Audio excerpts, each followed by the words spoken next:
The story kicks off on a stormy night, high on a battlefield piled with corpses. At the summit stood Qin Feng, battered, bloodied, and aged 100-fold due to a cruel curse, yet still triumphant.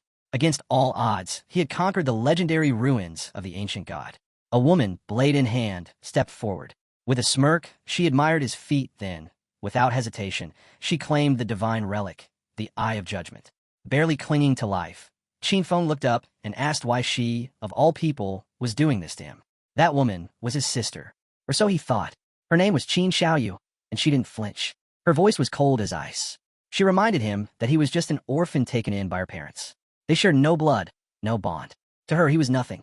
Just then, a man with golden hair stepped into view, Song Fei. Resting a hand on Qin Xiaoyu's shoulder, he flashed a smug grin, clutching the divine artifact. "Thanks, Qin Feng," he said. "Without you, none of this would have been possible."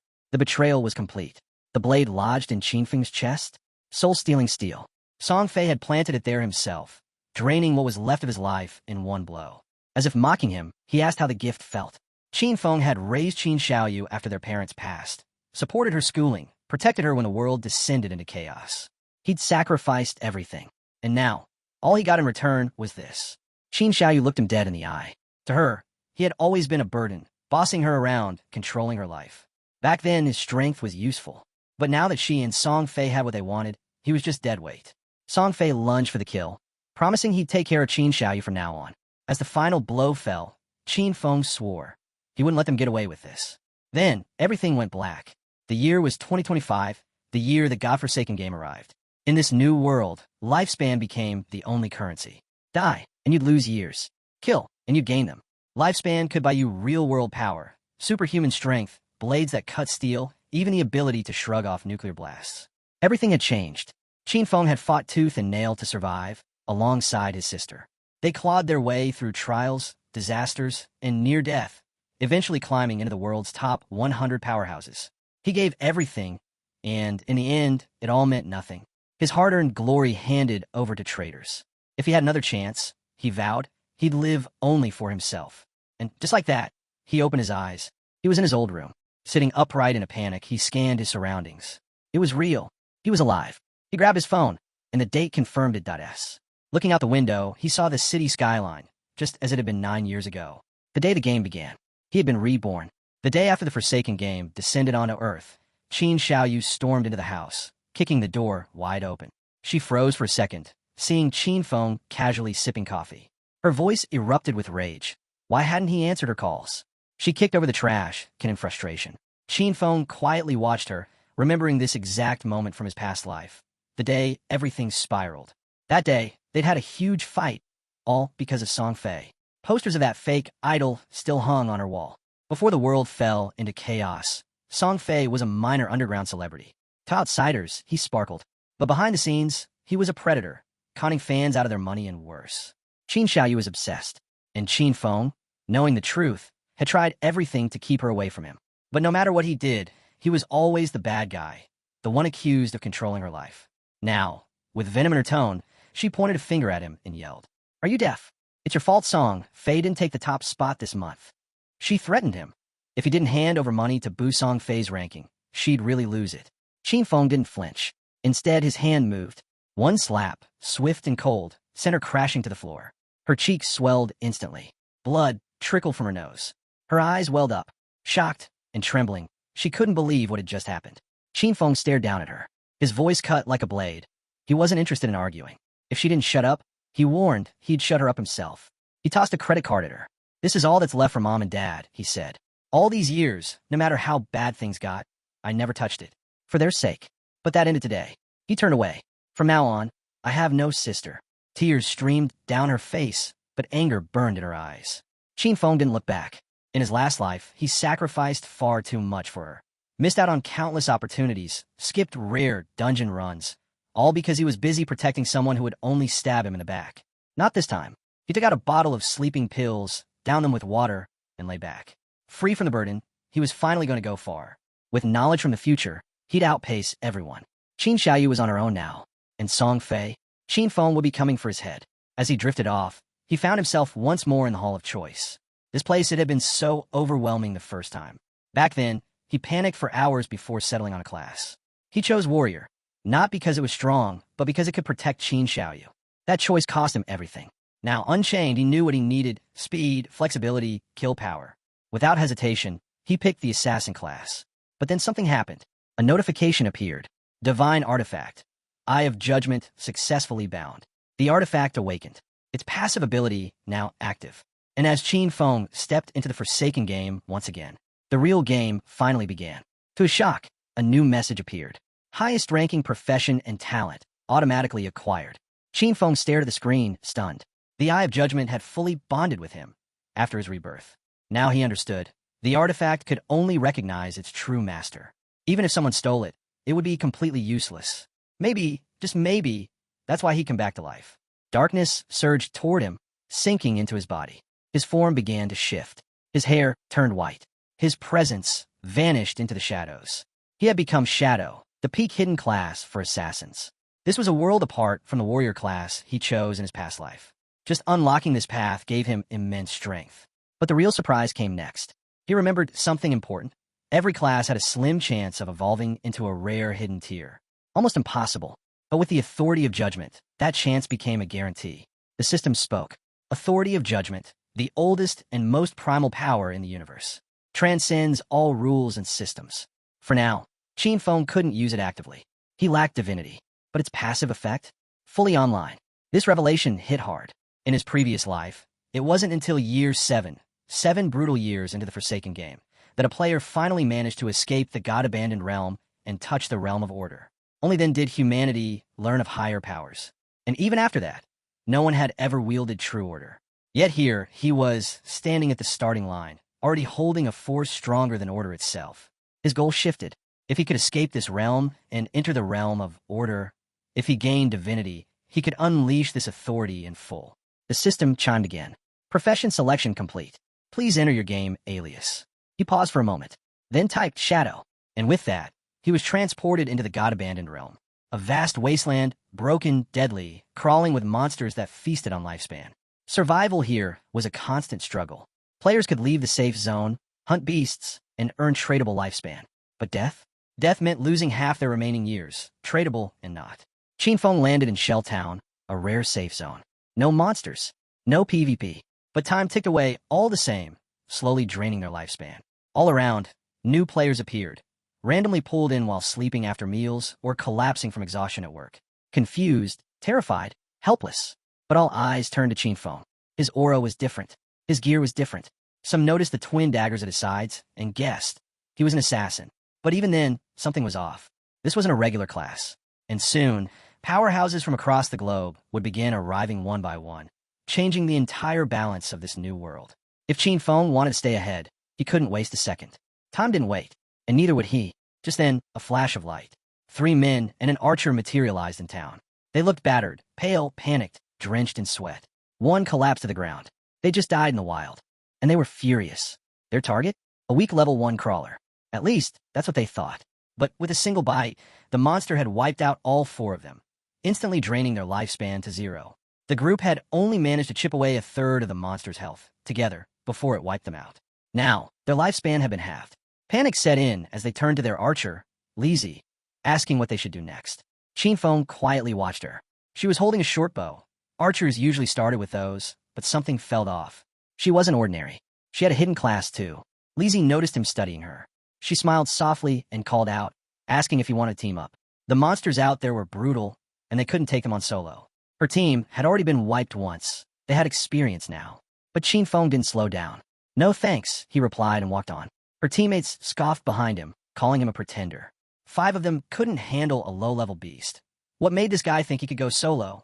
To them, he was just throwing his life away. Curious, Lizzie pulled up the system interface.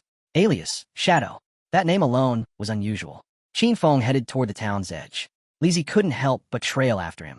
Maybe they could learn something. At worst, they'd watch him die. At best, they might pick up some monster data or skill insights. The God-abandoned realm was unforgiving. A single mistake could erase years from your life. Lizzie didn't know how she'd ended up here, but with her experience in online games, she'd quickly formed a team. Still, that first monster they faced had crushed them. They thought it was a weak crawler. It wasn't. No level 1 player should have tried that fight. Lizzie understood that now. Her friends were still bitter. One of them, the team's assassin, grumbled about Qinfeng's weapon. While he had a standard dagger, Qinfeng wielded a short blade, a rare start. Even worse, Qinfeng was faster than him. Faster than an assassin? That shouldn't be possible. And his outfit, completely different from standard class gear. Something about this guy didn't add up. Lizzie decided to keep following. Qinfeng noticed. He turned, eyes locked in their direction. Startled, Lizzie ducked back into cover, unsure if he had seen them. Too late. In the blink of an eye, he vanished. No trace. No sound. Just gone. He had used Shadow Sneak, a stealth ability that erased him from sight. The group stared, stunned. Even the assassin recognized it. That's an advanced stealth skill, he muttered. He's invisible. Qinfeng was gone. Lizzie shook her head. It was too risky to keep chasing. They'd already lost half their lifespan. They needed to regroup, find NPCs, and search for treasure chests or hidden quests. Anything that could boost their odds. Meanwhile, Qinfeng moved like a ghost through the terrain. Shadow Sneak cloaked him, allowing him to slip into stealth. Attacking would break the effect, but that first strike would hit harder than anything else. And thanks to stealth mastery, his stealth lasted longer and was harder to detect. Not even monsters could sense him. The Shadow class wasn't just rare, it was lethal. Normal assassins at this level were easy to spot. Not Qinfeng. He was untouchable. Watching Lizzie and her friends blunder around, Qinfeng couldn't help but sigh inwardly. They were still clinging to beginner mindsets. Shell Town didn't offer real strength. It was just a starting point. A safe zone. The real power? That lay beyond the gates. In this game, we players were nothing more than food for the monsters. Seconds ticked by, and Qinfeng's stealth wore off. For now, the duration was short, but thankfully, the cooldown had already started the moment he activated it. Just a few more seconds, and he'd be able to vanish again. A glowing window opened in front of him, his status screen. Codename, Shadow. Class, Shadow. Non-tradable lifespan, 75 years. Tradable lifespan, 0. Stats, Strength, 13. Constitution, 13. Agility, 18. Spirit, 15. Every player began with a flat 10 points in each stat. Classes gave small bonuses. In his past life, when he picked Warrior, he'd only gained +3 in Strength and Constitution. But now, Shadow had buffed all his stats, and his agility alone had jumped by 8 points. He still had 5 unassigned attribute points. Most people rushed to boost Strength or Spirit to raise their attack power, physical or magical. That was a mistake.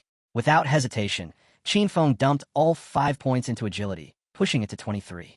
In the early stages, no matter how you built your stats, monsters would always hit harder. The only way to survive and win was to never get hit. Speed was the key. Then he felt it. Movement behind a tree. His eyes locked on the figure of a level 1 crawler. Just a normal grade monster, except something was wrong. It was evolving. Qinfeng tensed. This was the same creature that had wiped out Lizzie and her team. It was still absorbing lifespan from its victims, and it was injured, down a chunk of health. The moment it sensed him, the crawler lunged. But Qinfeng jumped aside, dodging cleanly. He understood now. When monsters killed players, they could absorb their lifespan.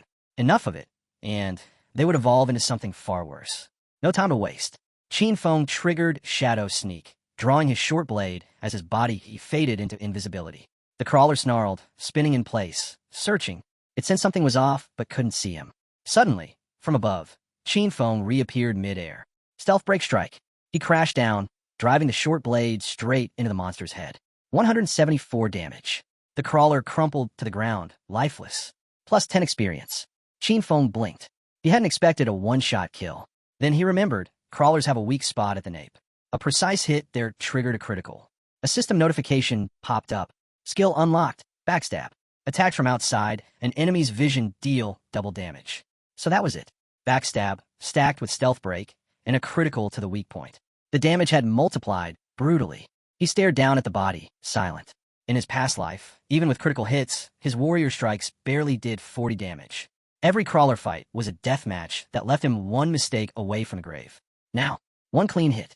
No risk. The monster's body dissolved, leaving behind a glowing orb. Lifespan. Qinfeng clenched his fist around it, and the power surged into him. +3 days of tradable lifespan. +54 years, 155 days of non-tradable lifespan. 5 players had died here. Each probably lost 20 to 30 years of their life. The crawler had absorbed it all, and yet Qinfeng had only recovered 54 years. Because the monster got it first. Though non-tradable lifespan couldn't be sold or used for upgrades, something unexpected happened. The Eye of Judgment stirred, its authority activated once more. Qinfeng gained a new talent, infinite evolution. From now on, whenever he killed monsters alone, there was a chance to earn evolution points, a currency used to enhance skills beyond their normal limits. Every 24 hours, he would passively gain 5 points, and defeating any boss-class monster solo would guarantee more. Right now, he had 5 to spend. In his previous life, he had never heard of anything like this. No matter what loot monsters dropped, equipment, skill books, it was all locked to a fixed grade. No one had ever found a way to evolve skills. This was something that broke every rule of the game, a power beyond the system itself. He decided to test it out. Qinfeng upgraded Shadow, Sneak, and Backstab, spending 4 points in total. The results were instant. Shadow Sneak went from normal to bronze grade. Duration increased from 12 to 16 seconds. Break attack bonus boosted from plus 60% to plus 90%. Cooldown reduced by 2 seconds. Backstab jumped from inferior to normal. Bonus damage increased by 5%. Now with Stealth Mastery, that 16-second stealth doubled to a full 32 seconds. That meant he could stay invisible indefinitely, timing each cooldown perfectly to never be seen. Had he unlocked this earlier, even a full health crawler wouldn't have stood a chance. Just then, a cocky voice rang out nearby. A boy, walking beside a woman, spotted Qinfeng and laughed. Man, this game's easy. Even a twig like that guy took down a monster. The woman smiled, nodding in approval. With that body, he could probably take on 10 players at once. The boy puffed out his chest and promised to protect her. Then he turned to Qinfeng with a smug grin. Hey, want to team up? Qinfeng didn't answer. He sensed something behind them. Danger. Without a word, he activated Shadow, Sneak, and vanished. The boy blinked. Huh, did I scare him off? The air shifted. Suddenly, a massive spider dropped from the trees. Level 1, bronze grade monster, Nurturer. The couple didn't stand a chance. In seconds, it tore them apart. Qinfeng watched from the shadows. He remembered this monster well. It was a starter boss, deceptively strong with 16 HP bars, and it controlled a swarm of smaller spiders. Most rookies who tried to fight it never made it back. As the spider began to feast, Qinfeng moved in, using the distraction to test his upgraded abilities. Stealth Break Strike. He dove from above, blade piercing the Nurturer's eye. 338 damage. The spider shrieked and lashed out, but Qinfeng reacted instantly, dodging just in time. Still, he took 9 damage from a stray strike. His HP? Only 130. If that hit had landed clean, he'd be dead. But the impact, it was insane. Over 300 damage from a single blow? Even he was surprised. The Nurturer screeched and went berserk, crushing trees in a wild frenzy. Qinfeng knew these monsters weren't dumb. This one had realized it was being hunted. It began swinging blindly, trying to force him out of hiding. Even the little spiders joined in, scuttling in formation. Rushing in now would be suicide. So, while he was still searching, Qinfeng grabbed a rock. Thwack! It smashed into the spider's abdomen. Minus 299 damage. Direct hit. He picked up another. And just like that, he realized something crucial. His greatest weapon wasn't just his blade. It was precision. Thanks to his class skill enhancements and the passive bonuses from Stealth Ambush Strike, Qinfeng realized something unexpected. Even throwing rocks dealt serious damage. As long as he was hidden and hit from outside the enemy's vision, he could trigger the effects of ambush, backstab, and weak point attack. So his strategy was simple. Wait for Shadow Sneak to come off cooldown, then strike again. When the cooldown reset, he lobbed another rock. Minus 279 damage. Another solid hit. Then, without wasting time, he activated Shadow Sneak again. Stay hidden. Wait. Strike. Repeat. Back in Shell Town, something massive happened. The leaderboard updated. Player, Shadow. Boss killed. Bronze grade Nurturer. Level 2. Ranking first. Gasps spread across the town. Most players were still dying to basic mobs. And here was someone who had already killed a boss and hit level 2. It didn't make sense. Lizzie and her teammates stared in disbelief. They had been wiped out by that same spider, together. And yet Qinfeng had killed it alone? They were convinced it had to be a bug. Meanwhile, the woman and the musclehead who had just respawned were frozen in shock. That weak-looking guy they ran into? He was Shadow. He had killed the very creature that had just torn them apart. Back in the forest, the system chimed again. Boss killed. Bronze grade Nurturer. Plus 300 XP. Plus 2 evolution points. Leaderboard unlocked. Shelltown ranking. Plus 1 reputation point. Qinfeng exhaled as the massive spider's body collapsed. He stepped forward and began absorbing the released lifespan. The moment the boss died, its minions scattered. A waste. If he'd killed the small spiders first, he could have earned even more experience. He made a mental note to avoid that mistake next time. Still, the rewards were impressive. Plus 46 days of tradable lifespan. A skill book, Greedy Hand, bronze quality. And a weapon, Corrosive Dagger. 35 damage. Plus 4 agility.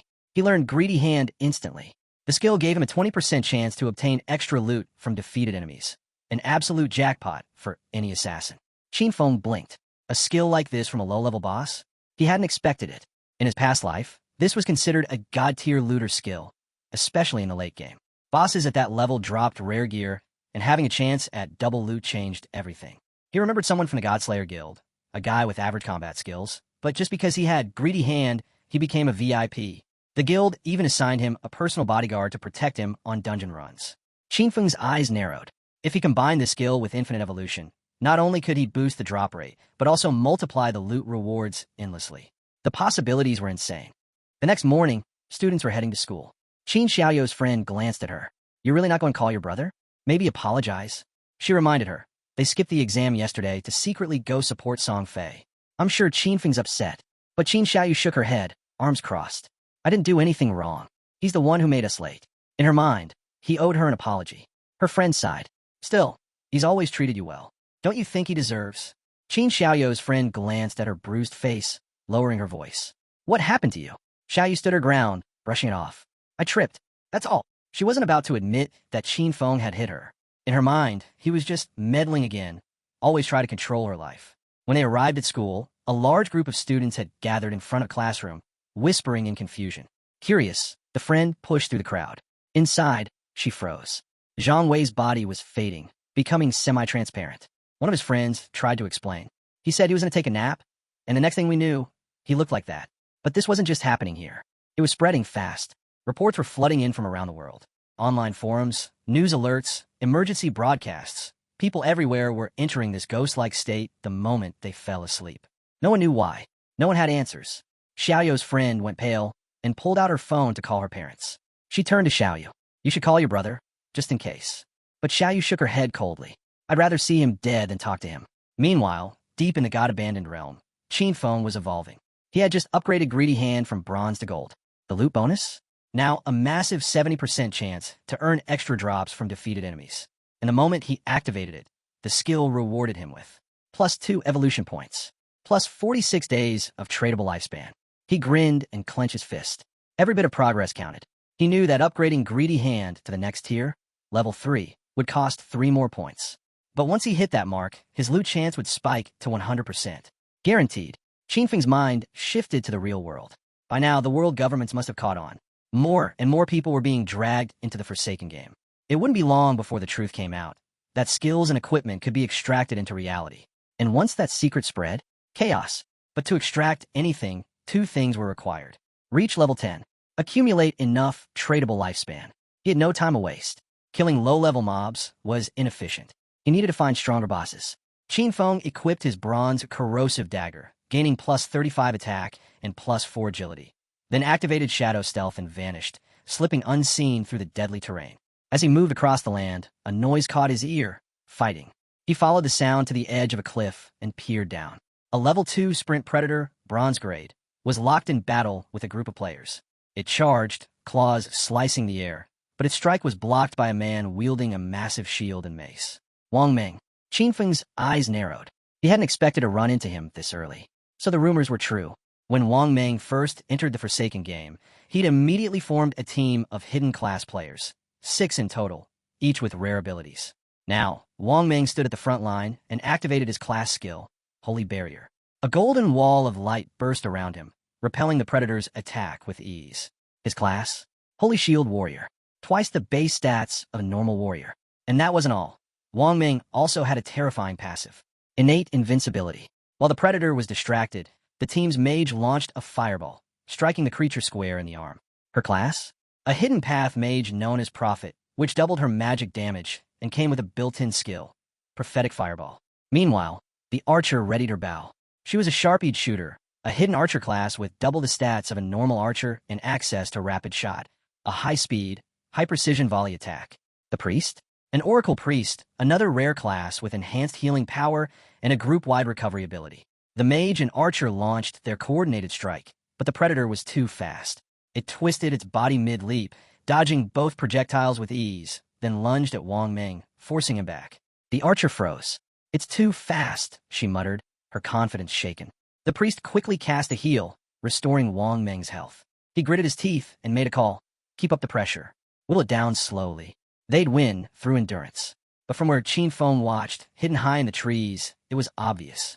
Wang Ming had made a critical mistake. This wasn't a game arena, it was the wild.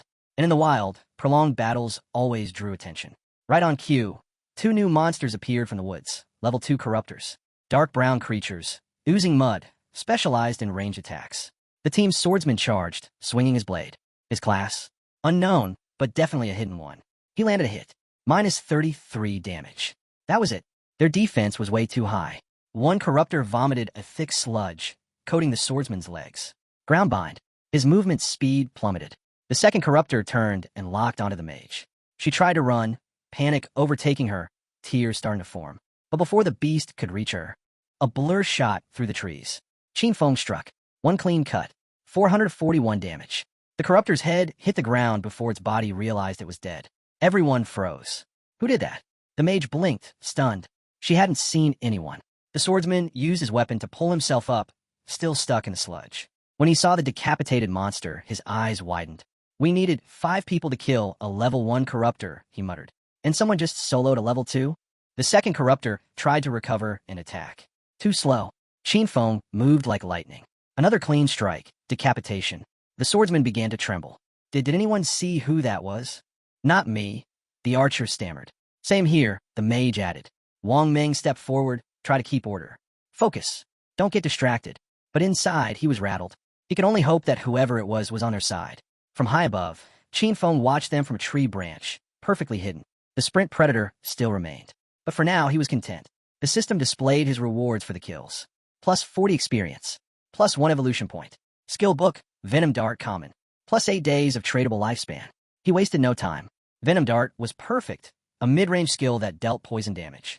With 1 evolution point, he upgraded it. The skill jumped to level 2, and its quality rose from common to silver. Now it fired a lethal poison dart, precise and deadly at range. Venom Dart, range, 14 meters. Impact, damage, 120. Status effect, Venom, 50% damage per second for 5 seconds. Cooldown, 5 seconds. Non-stackable. The Predator charged again. Wang Ming braced behind his shield and barely managed to block. But in that moment, the monster's bladed limb pierced through his stomach. Blood spattered as he collapsed, his shield and mace hitting the ground with a heavy clang. The creature didn't hesitate. It drove its other limb into him, twisting cruelly. The archer trembled. The priest panicked. His healing spells weren't fast enough. Wang Ming groaned, struggling to speak. Run, get out of here. Suddenly, thwip. A dart tore through the air. Qin Feng's venom dart buried itself deep into the monster's skull. 845 damage. Everyone froze. The predator recoiled, venom already eating through the wound. Then it collapsed, twitching violently as the status effect kicked in. 324 additional damage, pulsing through its body in waves. In mere seconds, the boss was dead. The mage and archer just stood there, stunned. That single attack had shredded half of the boss's HP. But the poison, the real killer, kept chipping away. Because Qin Feng had dealt over 90% of the total damage, the loot was his. Boss killed. Sprint Predator, bronze grade. Plus 600 XP. Level up, level 3. Plus 2 evolution points. Plus 55 days, tradable lifespan. He hadn't expected the damage over time effect from Venom Dart to trigger his class's passive, but it had. He was invisible. He was untouchable. And now, he could spam deadly darts from the shadows. In early and mid-game, nothing could stop him. Loot began to shimmer and rise from the boss's corpse. Wang Ming, injured and leaning on his teammates, stared at the aftermath. The predator was torn apart, and its killer hadn't even shown himself. Seconds later, the loot vanished into Qin Feng's inventory. Wang Ming stood upright, blood still dripping. Thank you for saving us. Qin Feng didn't reply right away. Then, calmly, he said, Out here, don't trust anyone too easily. The team went silent. Even Wang Ming was momentarily stunned. But then, he gave a small nod. Sound advice. We won't forget it. Before Qin Feng could leave, he added, If you ever need anything, come find me. I owe you one. Qin Feng glanced back, but said nothing. Still, a thought crossed his mind. Wang Ming might be trustworthy. He had backing from Daxia's government, and that meant resources, potential connections for selling extra loot. Qin Feng used Greedy Hand one last time. Plus 3 evolution points. Plus 55 days, tradable lifespan. Loot acquired. Sprint Predator's leather greaves, bronze quality. He equipped the greaves. Plus 9 physical defense. Plus 5 all elemental resistances. Plus 15% cooldown speed. A solid upgrade, especially for a stealth assassin. His inventory was now full of gear and skill books, more than he ever had this early in his previous life. Time to return to town. Time to trade it all in for lifespan. His eyes gleamed. This time, his growth was 100 times faster. Not far away, in another part of the forest, a different group of players was in trouble. Surrounded, outnumbered, the monsters were closing in. They tried to escape, but before they could, a much larger beast emerged from the trees. Thorns, vines, speed. Before anyone could scream, the creature lashed out. One swing, and the entire party fell. They respawned in town, fuming. No matter where they went, the monsters always appeared in packs. And worst of all, they ran when they were injured. It was said that to truly survive out there, you had to be at least level 3. The game felt unbeatable. Some players began to wonder if the problem was their numbers. Maybe 3 just wasn't enough. They started suggesting bigger teams, 6 or even 10 people. But others pushed back. One player reminded them how a group of 10 got completely wiped out after being surrounded. More people didn't mean safety, it meant risk. Attracting attention could trigger a boss, and recently, a 40-player team had accidentally awakened a curse master. It struck once, over 30 were dead instantly. Meanwhile, Lizzie's team respawned back in town. If they couldn't hit level 3, they'd be stuck in the game permanently. Everyone there had fallen asleep in the real world. Now only their consciousness was trapped in this nightmare. If they didn't escape, their real bodies would waste away. Lizzie was at her limit. Why was the game this brutal? Her friend was spiraling, 3 deaths already, and their lifespan bar was now below 10 years. At this rate, they wouldn't just lose in the game, they'd die for real. Then Lizzie noticed something. Shadow was already level 3. How? He must have found a trick. That was their only hope. If he could carry them to level 3, they could get out. Clenching her fists, Lizzie gave a firm command. Spread the word. They had to find Shadow and get him on their side. She was willing to pay him 10 million cash if they made it back to the real world. Her teammates were stunned, but she knew no one could ignore that kind of money. Back in the forest, our guy was grinding. Qinfeng had just taken down a level 2 polluter, gaining 20 XP and 1 evolution point. After absorbing the monster's lifespan, he checked his stats. He'd built up 5 evolution points already. Time to spend them. He chose to upgrade Greedy Hand. The boost was wild. It jumped from Platinum to Emerald tier. Loot drops were now 160% more likely, and there was a 20% chance that extra loot would be a whole tier higher. Qinfeng grinned. This was game-changing. If he kept upgrading it, he could hit 100%, maybe even 200%. Rain poured through the trees. That's when he spotted it. Curse Master. A bronze tier boss, slowly devouring life energy as it evolved towards silver tier status. No wonder it wiped out that 40-man team. Qinfeng wasn't scared, but there was a problem. His inventory was full. Even if he killed it now, he couldn't take the loot. So he marked the spot on his map. That monster wasn't going anywhere. He'd clear space, come back, and take it down properly. Back in town, word was spreading fast. Someone was offering 10 million to get Shadow, the top-ranked player, to help them level up. People were dying. Lifespans were dropping. The rich were scrambling to find a way out, which meant the poor were being left behind. While players whispered and argued in the streets, Qinfeng walked into town, and jaws dropped. Calmly, he activated the system menu and set up a market stall. The system broadcast went live. A player had opened a stall to sell gear and skills, but it would only be active for 10 minutes. The entire town was stunned. Everyone turned to look. The man behind the stall was wearing 2 pieces of bronze tier equipment, and he was selling 2 more. People couldn't wrap their heads around it. Had he really taken down a bronze tier boss? One player asked why they couldn't see the seller's face. Another explained he'd activated the face concealment feature. In this game, your avatar matched your real appearance, so hiding your face was a good way to stay anonymous. Clearly, this guy wanted to stay a mystery. A mage walked up to the stall, curiosity in her eyes. How much for the ice cone spell? She asked. 100 days of tradable lifespan. Qinfeng replied without flinching. She was Grey Rose, the 11th ranked player in Shell Town. Her face was concealed too. Rose raised an eyebrow. That was a lot. She tried to bargain, asking if he could lower the price. Qinfeng calmly explained, Ice Cone's a common tier spell, but it gives a major farming boost in the early game. 100 days is already a great deal. She asked if he'd accept real-world money instead. Qinfeng refused. If you got cash, buy tradable lifespan first, then come back. I won't sell until I get what it's worth. Rose paused, thinking it over. She switched to team chat and asked her squad what they thought. They'd hit level 2 quickly under her lead, and none of them objected. With Ice Cone, they could reach level 3 even faster.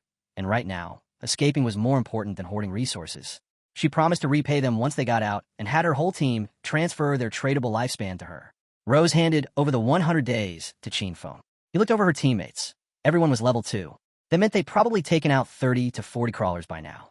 Their lifespan pool had to be far bigger than just 100 days.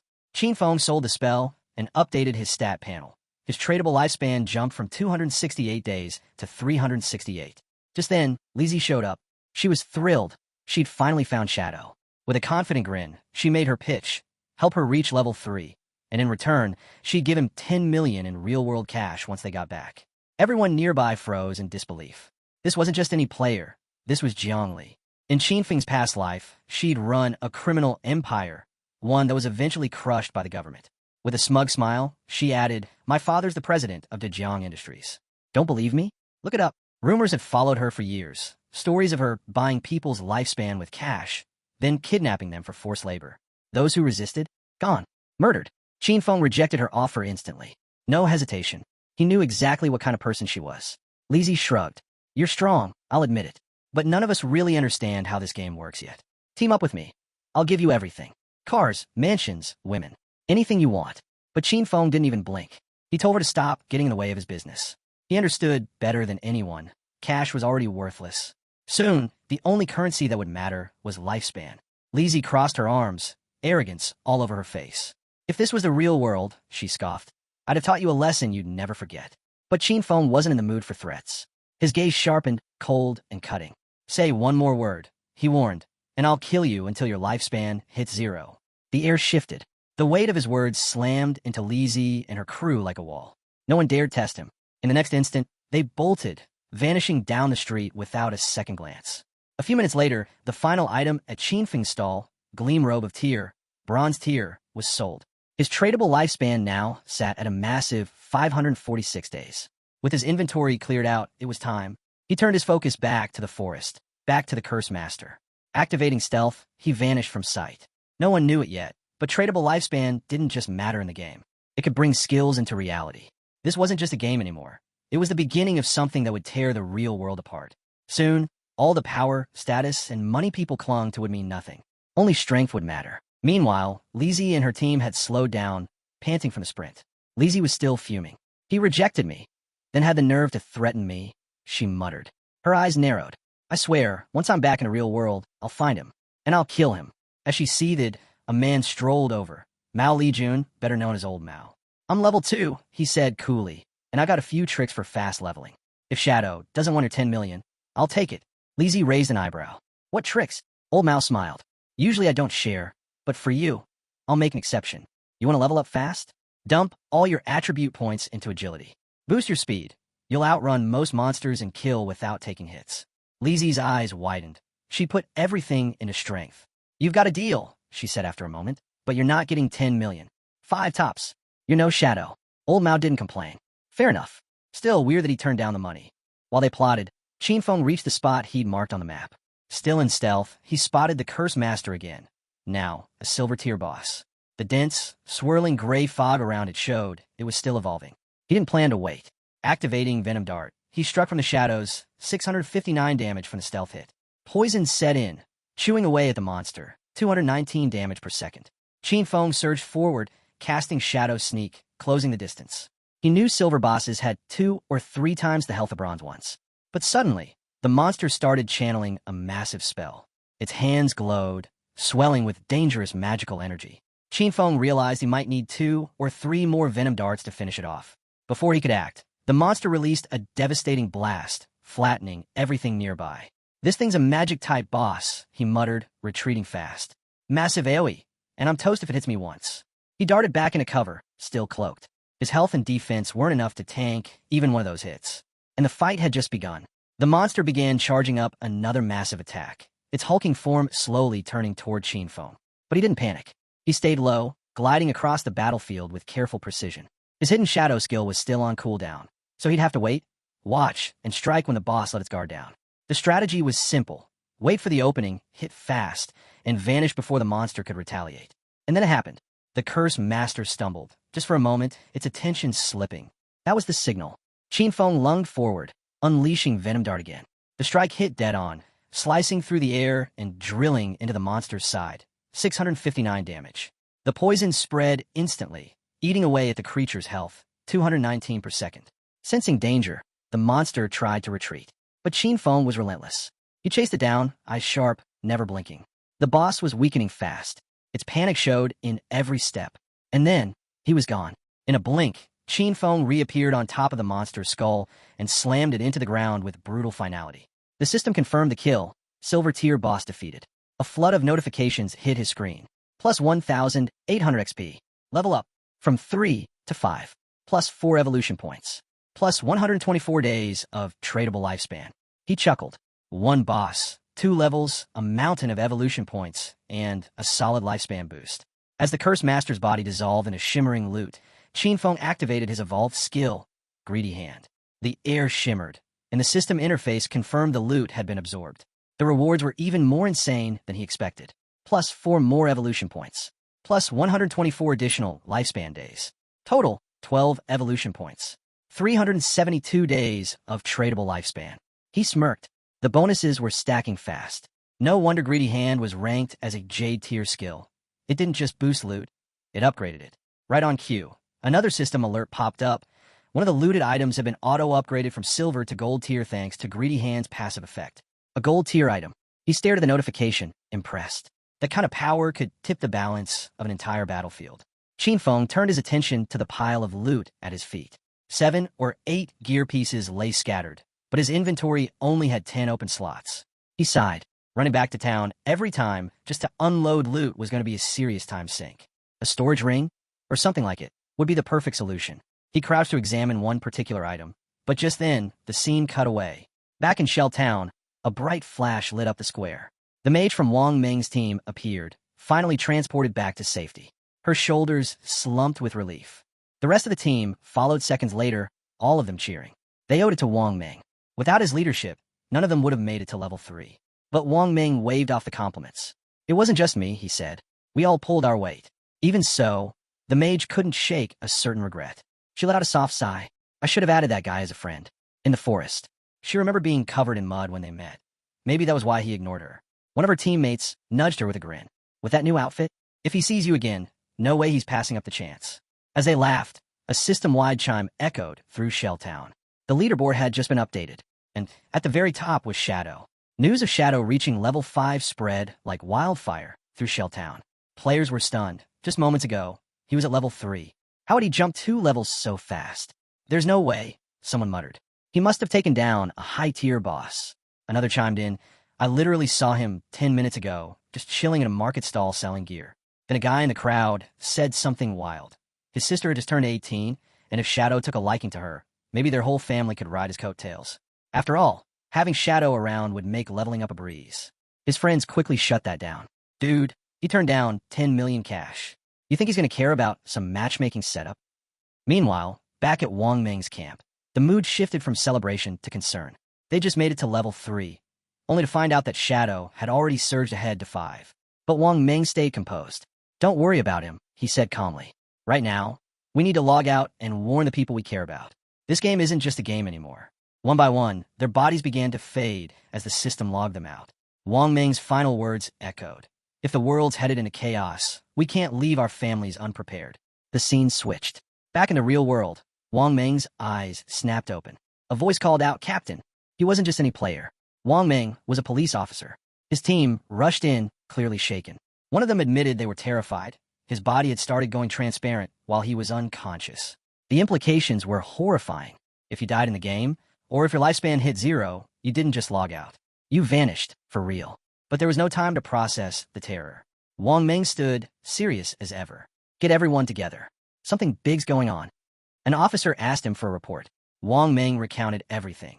How his squad had teamed up, each of them with a hidden profession, a major advantage. And yet, despite that edge, they were nearly wiped out by a single monster. Only one person saved them, an unknown player, Shadow. He confirmed every detail. When Shadow helped them, he was level 3. But by the time Wang Meng and his crew hit level 3 themselves, Shadow was already level 5. The officers looked at each other, worried. One finally asked what they were all thinking. Does this mean Shadow's the strongest player out there? How did he level up that fast? Speculation began flying. Wang Meng suggested the obvious. Maybe Shadow defeated a high-level boss or completed some rare mission. But then, one officer raised a sharp question. If he was already level 3, why didn't he log out like we did? The room went quiet. Maybe another officer hesitated, He doesn't have anyone waiting for him. No family. No friends. A female officer stepped forward, voice soft but certain. What if he's a transmigrator? Someone who just shows up, gets stronger like it's second nature. Like he's meant for it. She added quietly, transmigrators are usually orphans. That could explain why he hasn't left the game. The room fell completely silent. Realizing how heavy her words sounded, her face turned red with embarrassment. A senior officer frowned, clearly unimpressed. He said sternly, "This isn't the time for fantasy. Cut the transmigrator talk." He waved off her theory with a sigh. "You've been reading too many novels." Shifting the conversation back to serious matters, he shared a chilling update. Classified intel from the top levels had uncovered a disturbing trend. Across the country, elderly people had been mysteriously dying in their sleep. But then researchers started cross-checking data and found a horrifying connection. Many of these people had been players in the forgotten game of the gods, and they died multiple times inside it. The implication was crystal clear. If your lifespan hits 0 in the game, you die for real. One officer voiced what everyone was thinking. This game wasn't just a digital anomaly. It was something far beyond their understanding. A possible incursion from beings outside their reality. The room went silent again, the weight of that idea settling in. The head officer didn't waste time. "We've received new orders. Emergency protocol, straight from the top." This was no longer just a police matter. All officers will now form vanguard units, based on location. You'll be entering the forgotten game of the gods with a new objective: gather intelligence. Figure out what this is, and survive. He stressed the urgency. Every nation was now investigating the game. Falling behind could put them at a global disadvantage. For the sake of national security, they had to get ahead of this. Then came his official orders. "On you. You'll lead Team 1 as captain." She nodded, serious and composed. "Wang Meng, you're her vice captain. You two will choose your squad." Wang Meng gave a sharp nod. He knew what was at stake. But then, the officer turned to a name that had everyone on edge. "Shadow." He looked at Wang Meng. "You said Shadow saved your team. So far, he doesn't seem to be a threat. But we can't ignore someone that powerful." He tasked Anyu and Wang Meng with a new mission. Make contact with Shadow. Gain his trust. Work with him. The officer explained why Anyu was the right one for this. Her deep understanding of games and narrative tropes made her the best fit to approach someone whose actions felt ripped from a myth. "If Shadow can become our ally," he said, "we might gain critical intel. He could become our nation's representative inside the game." Meanwhile, the rest of the officers would focus on controlling the public, preventing mass panic, and keeping order. As the sun set, casting gold across the city skyline, the meeting ended. One by one, the officers moved out, ready to face the coming storm. The next morning, the scene shifted to a high school classroom. At her desk sat the protagonist's younger sister, lost in thought. Around her, the classroom buzzed with excited chatter. Everyone was talking about the game. Near her, a group of students discussed a big surprise. Zhang Wei, the student whose body had started fading, had reached level 3 and safely logged out. One of the girls leaned in, sharing what Zhang Wei had revealed, something game-changing. "If a bunch of people from the same area fall asleep at the same time," she said, "they all wake up in the same starter village." That one piece of news stirred a new wave of energy through the class. Half excitement, half fear. The mood in class shifted. Worry crept in among the students. One girl, clearly distressed, shook her head. "This won't work," she said urgently. "I need to bring my parents into the game, but they don't know how to play. What if something happens to them in there?" But another student pushed back. "No, don't rush into that. We need to get stronger first, then protect them. Going in blind could just make things worse." Across the room, the protagonist's younger sister sat quietly, staring at her phone, deep in thought. Something was bothering her, and it wasn't just the game. Why hasn't he called? Not a single message from her brother. Not even after everything that happened. With something as insane as the forgotten game of the gods going on, he should have checked on her. Should have said something. But instead, just silence. What hurt more was the memory of earlier, when he hit her. Their parents had never laid a hand on her. Not once. But her brother, he had. That wasn't like him. In the past, no matter how angry he got, he always made up with her. A small gift, an apology, something. But today, nothing. She crossed her arms, still fuming. "I only skipped class to see Song Fei. Is that really such a big deal?" she muttered to herself. Pouting, she made a decision. Unless he calls and apologizes at least 1,000 times, I'm not forgiving him. But just as fast as the anger came, it melted into excitement. She started talking about Song Fei, her favorite idol. Looking back, she was actually happy she went to his concert yesterday. With the way this game was taking over, there might not be another chance to see him live again. Her eyes lit up as she replayed last night in her head. How close she got to the stage, how amazing he looked while performing. And then it hit her. If everyone enters the game while asleep, then Song Fei would too. Her cheeks turned red. Could she meet him in the game? Was this fate? Her heart raced just thinking about it. Determined, she started getting ready for bed. But before she lay down, something clicked. Zhang Wei had reached level 3 insanely fast. That meant he probably knew his stuff. If she wanted a shot at surviving, she needed advice from someone like him. She didn't hesitate. She pulled out her phone and sent Zhang Wei a message. Got any tips before I enter the game? At that moment, Zhang Wei was hanging out with classmates when he saw her message. His eyes widened. Her? Asking him? He grinned. This was his chance, whatever that meant. He fired back a quick reply. You're asking the right person. First tip, put all your starting points into agility. If you don't, you'll be too slow to outrun the monsters and you'll die. A lot. She responded right away. Even if I'm a mage? Especially as a mage, he replied. Agility helps with casting speed. Super important early on. Still unsure, she typed. And what if I still can't win, even with high agility? Zhang Wei's reply came with full confidence. Don't worry. As long as someone in your village hits level 5, the teleportation formation will activate. That'll connect all the starter zones. Once it does, you could just join a team and level up fast. I'll help you. Come find me once the teleportation circle activates, Zhang Wei added. The message lit up her screen, and just like that, she smiled. Lying in bed, she felt a wave of relief. It was comforting having someone like Zhang Wei on her side, someone who knew what they were doing. This is perfect. She'd enter the game before her brother, level up fast, and get strong on her own. And when he finally logged in, she'd give him a hard time. No help, no support. He'd have to figure things out on his own. Satisfied with her plan, she let her eyes close, excitement bubbling as she drifted into sleep. Back in the game, the protagonist stood silently over a fresh pile of loot from the boss he'd just defeated. His eyes scanned the spoils, but one item glowed brighter than the rest, an orb pulsing with energy. He picked it up. Item acquired. Curse ring, gold tier. A system prompt detailed its stats. It could be worn by any class. Added plus 8 points to all attributes. Boosted dark elemental resistance by 26, and increased weak point attack damage by 1.5x. The only requirement, the user had to be at least level 4. Qinfeng's eyes narrowed in thought. That was plus 32 attribute points total, the equivalent of 3 level-ups in one item. The dark resistance would be useful against certain enemies, and the weak point multiplier? A solid bonus. This wasn't just loot. This was a game changer. Before he could inspect it further, another system alert popped up. New skill acquired. Instant Shadow Slash, Silver Tier. The system explained. The skill unleashed a flurry of slashes in a straight line up to 15 meters, hitting every enemy in a 2.1 meter wide path 3 times. Each slash dealt 100 damage and counted as a backstab, though it didn't strike weak points. On top of that, it granted temporary invincibility for 5 seconds. Cooldown, 12 seconds. A strong area of effect skill with built-in survivability. No doubt, it was a powerful asset. Qinfeng didn't hesitate. He learned it instantly. With evolution points still to spare, he turned his attention to upgrading one of his key abilities, Greedy Hand. The system accepted 8 evolution points, boosting it from Jade rank to Diamond rank. New effect? Loot drop chance jumped from 160% to 220%. Upgrade chance on dropped loot increased from 20% to 40%. He nodded impressed. With this kind of improvement, each kill would now reward him with 2 loot items, and nearly half of those had a chance to be upgraded. Every battle would be 3 times as rewarding. Not wanting to waste the rest of his points, he turned to Instant Shadow Slash and upgraded it 3 more times. The system consumed his remaining 3 evolution points, leaving him with only 1. But the payoff was immediate. The skill evolved, jumping ranks, silver to gold, then to platinum. The attack range increased from 15 to 21 meters. The slash count rose from 3 to 5, hitting all enemies in a now 3.1 meter wide path.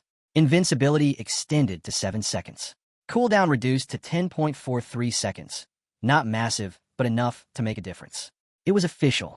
Qinfeng now had a top-tier AoE skill with mobility, invincibility, and reach. And he was just getting started. Each strike from Instant Shadow Slash now dealt 200 damage, double what it used to. Every slash still counted as a backstab, activating his passive bonus, even though it didn't target weak points directly. Qinfeng examined the new stats closely.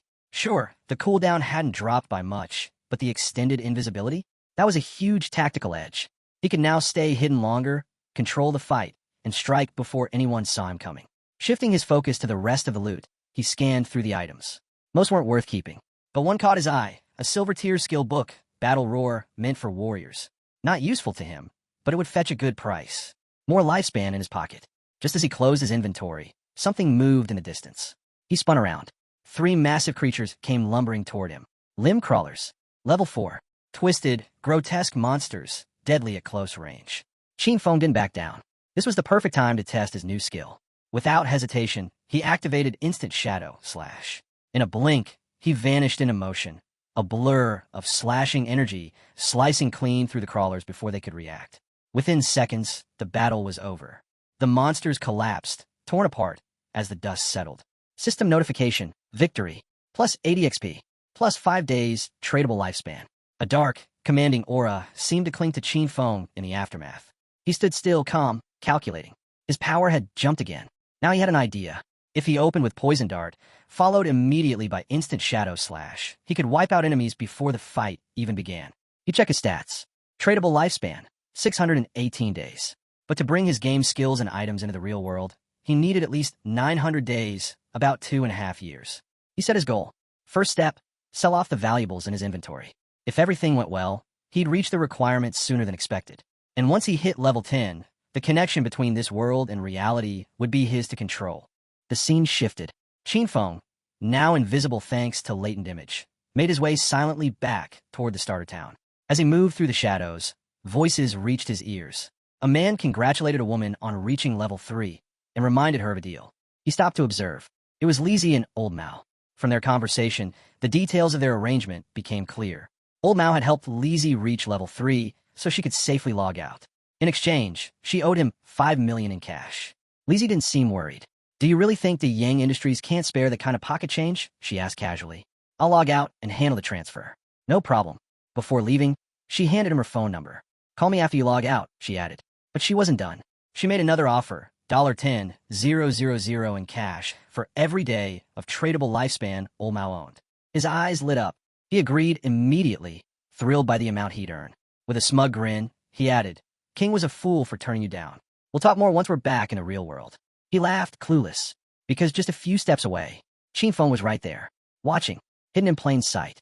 Unaware he was being observed, Old Mao waved off the importance of lifespan like it was nothing. "In the end, it's just like in-game gold," he scoffed. "Easy to get. No reason to stress." Old Mao chuckled to himself, still feeling clever. "Turning game achievements into real-world money. That's the smartest strategy," he muttered, proud of his plan.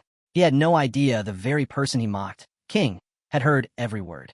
The scene shifted to the starter town, where Qin Feng now stood before the teleportation gate. He raised his hand. The gate responded instantly, glowing with a brilliant blue light. Energy surged, swirling with force as a system notification popped up. "Congratulations! You've activated the teleportation formation in Shell Town. Reputation +1. The message continued. He could use the teleportation gate once a day for free. Additional uses? They'd cost tradable lifespan. But there was a catch. No other gates had been activated yet. For now, teleportation was useless. Qin Feng narrowed his eyes. He knew how the system worked. It was a two-way connection. Just unlocking one in didn't do much. Someone else in another starter town had to hit level 5 and activate their gate too. And he remembered exactly who might do it. Song Fei. In his past life, that guy had started in Firefly Town. Qin Feng wasn't going to sit around and wait. He set up an alert altar, locking it onto Firefly Town's gate. The moment it lit up, he'd know, and he'd be ready. As he walked deeper into town, his focus sharpened. For most players, town-to-town travel was the goal. But not for him. His true objective was level 10. That was the threshold. Once he reached it, he could enter the God's abandoned realm, a hidden space where he could finally awaken his authority. That's when the real game would begin. Later, he opened his market stall. A new system alert echoed out. A player has opened a limited-time stall. Equipment and skills available for the next 10 seconds. Nearby players lit up with excitement. Qin Feng's back. "I've been saving my lifespan just for this." One boasted he had 150 days saved up. Another recalled how last time, Qin Feng sold the Ice Cone spell, which helped Gray skyrocket to second place on the leaderboard. Then came a jackpot. Someone discovered a silver-tier skill book, Battle Roar, a warrior-exclusive ability. Without hesitation, he bought it. Battle Roar has been sold for 300 days of tradable lifespan. Gasps echoed through the crowd. Is a single skill book really worth 300 days? Totally, another player cut in. That skill lets warriors farm like crazy. You'll earn that back in less than 2 days. The crowd understood instantly. Everything Qin Feng sold was high value, and in just seconds, the entire shop was sold out. Qin Feng checked his system panel. In 1 minute, he'd gained 650 days of tradable lifespan. Total, 2,174 days. Still, he wasn't satisfied. To carry everything, his attributes, skills, and gear, into the real world, he needed much more. As the crowd slowly dispersed, some players grumbled, upset they missed their chance. "Will you open your stall again?" one asked. Chinfeng gave a nod. "I will." Just then, a voice cut through the noise. A female player stepped forward. "I've got something special," she said confidently. "A treasure. Want to make a deal?" As he turns around, his eyes land on someone familiar. She's part of Wang Meng's team. Almost instantly, the system identifies the item she's holding. A space ring with 12 inventory slots. Not only that, it confirms the ring doesn't take up any backpack or equipment slots. Chinfeng freezes for a moment. He knows exactly what that means. Space rings are incredibly rare. Most players dream of getting their hands on one. Normally, players are limited to just 3 storage backpacks. So, a ring that adds space without using a slot? It's priceless. He knows the odds too. Technically, any monster can drop a space ring, but the chances are next to 0. And yet, here's this girl, barely into the game, already holding one, all thanks to her profit class. Her luck is off the charts. Wasting no time, Chinfeng asks how much she wants for it. He already knows the ring's real value. In his previous life, one like this could sell for an unbelievable 3,600 days of tradable lifespan. But her response catches him off guard. She doesn't want his lifespan at all. Instead, she just wants to team up and have him at her as a friend to take down a boss. He agrees immediately. A system prompt pops up. Player Big Plum has accepted your friend request. As they head out of Shell Town, Chinfeng asks her about the boss. Big Plum explains that it's a gold-tier monster, though she didn't catch its exact name. It was too far off, but she did see it on an old beat-up boat in the middle of a swamp. Chinfeng's eyes widen. A broken boat in a swamp? Could it be the Golden Ghost ship? That monster is insanely rare.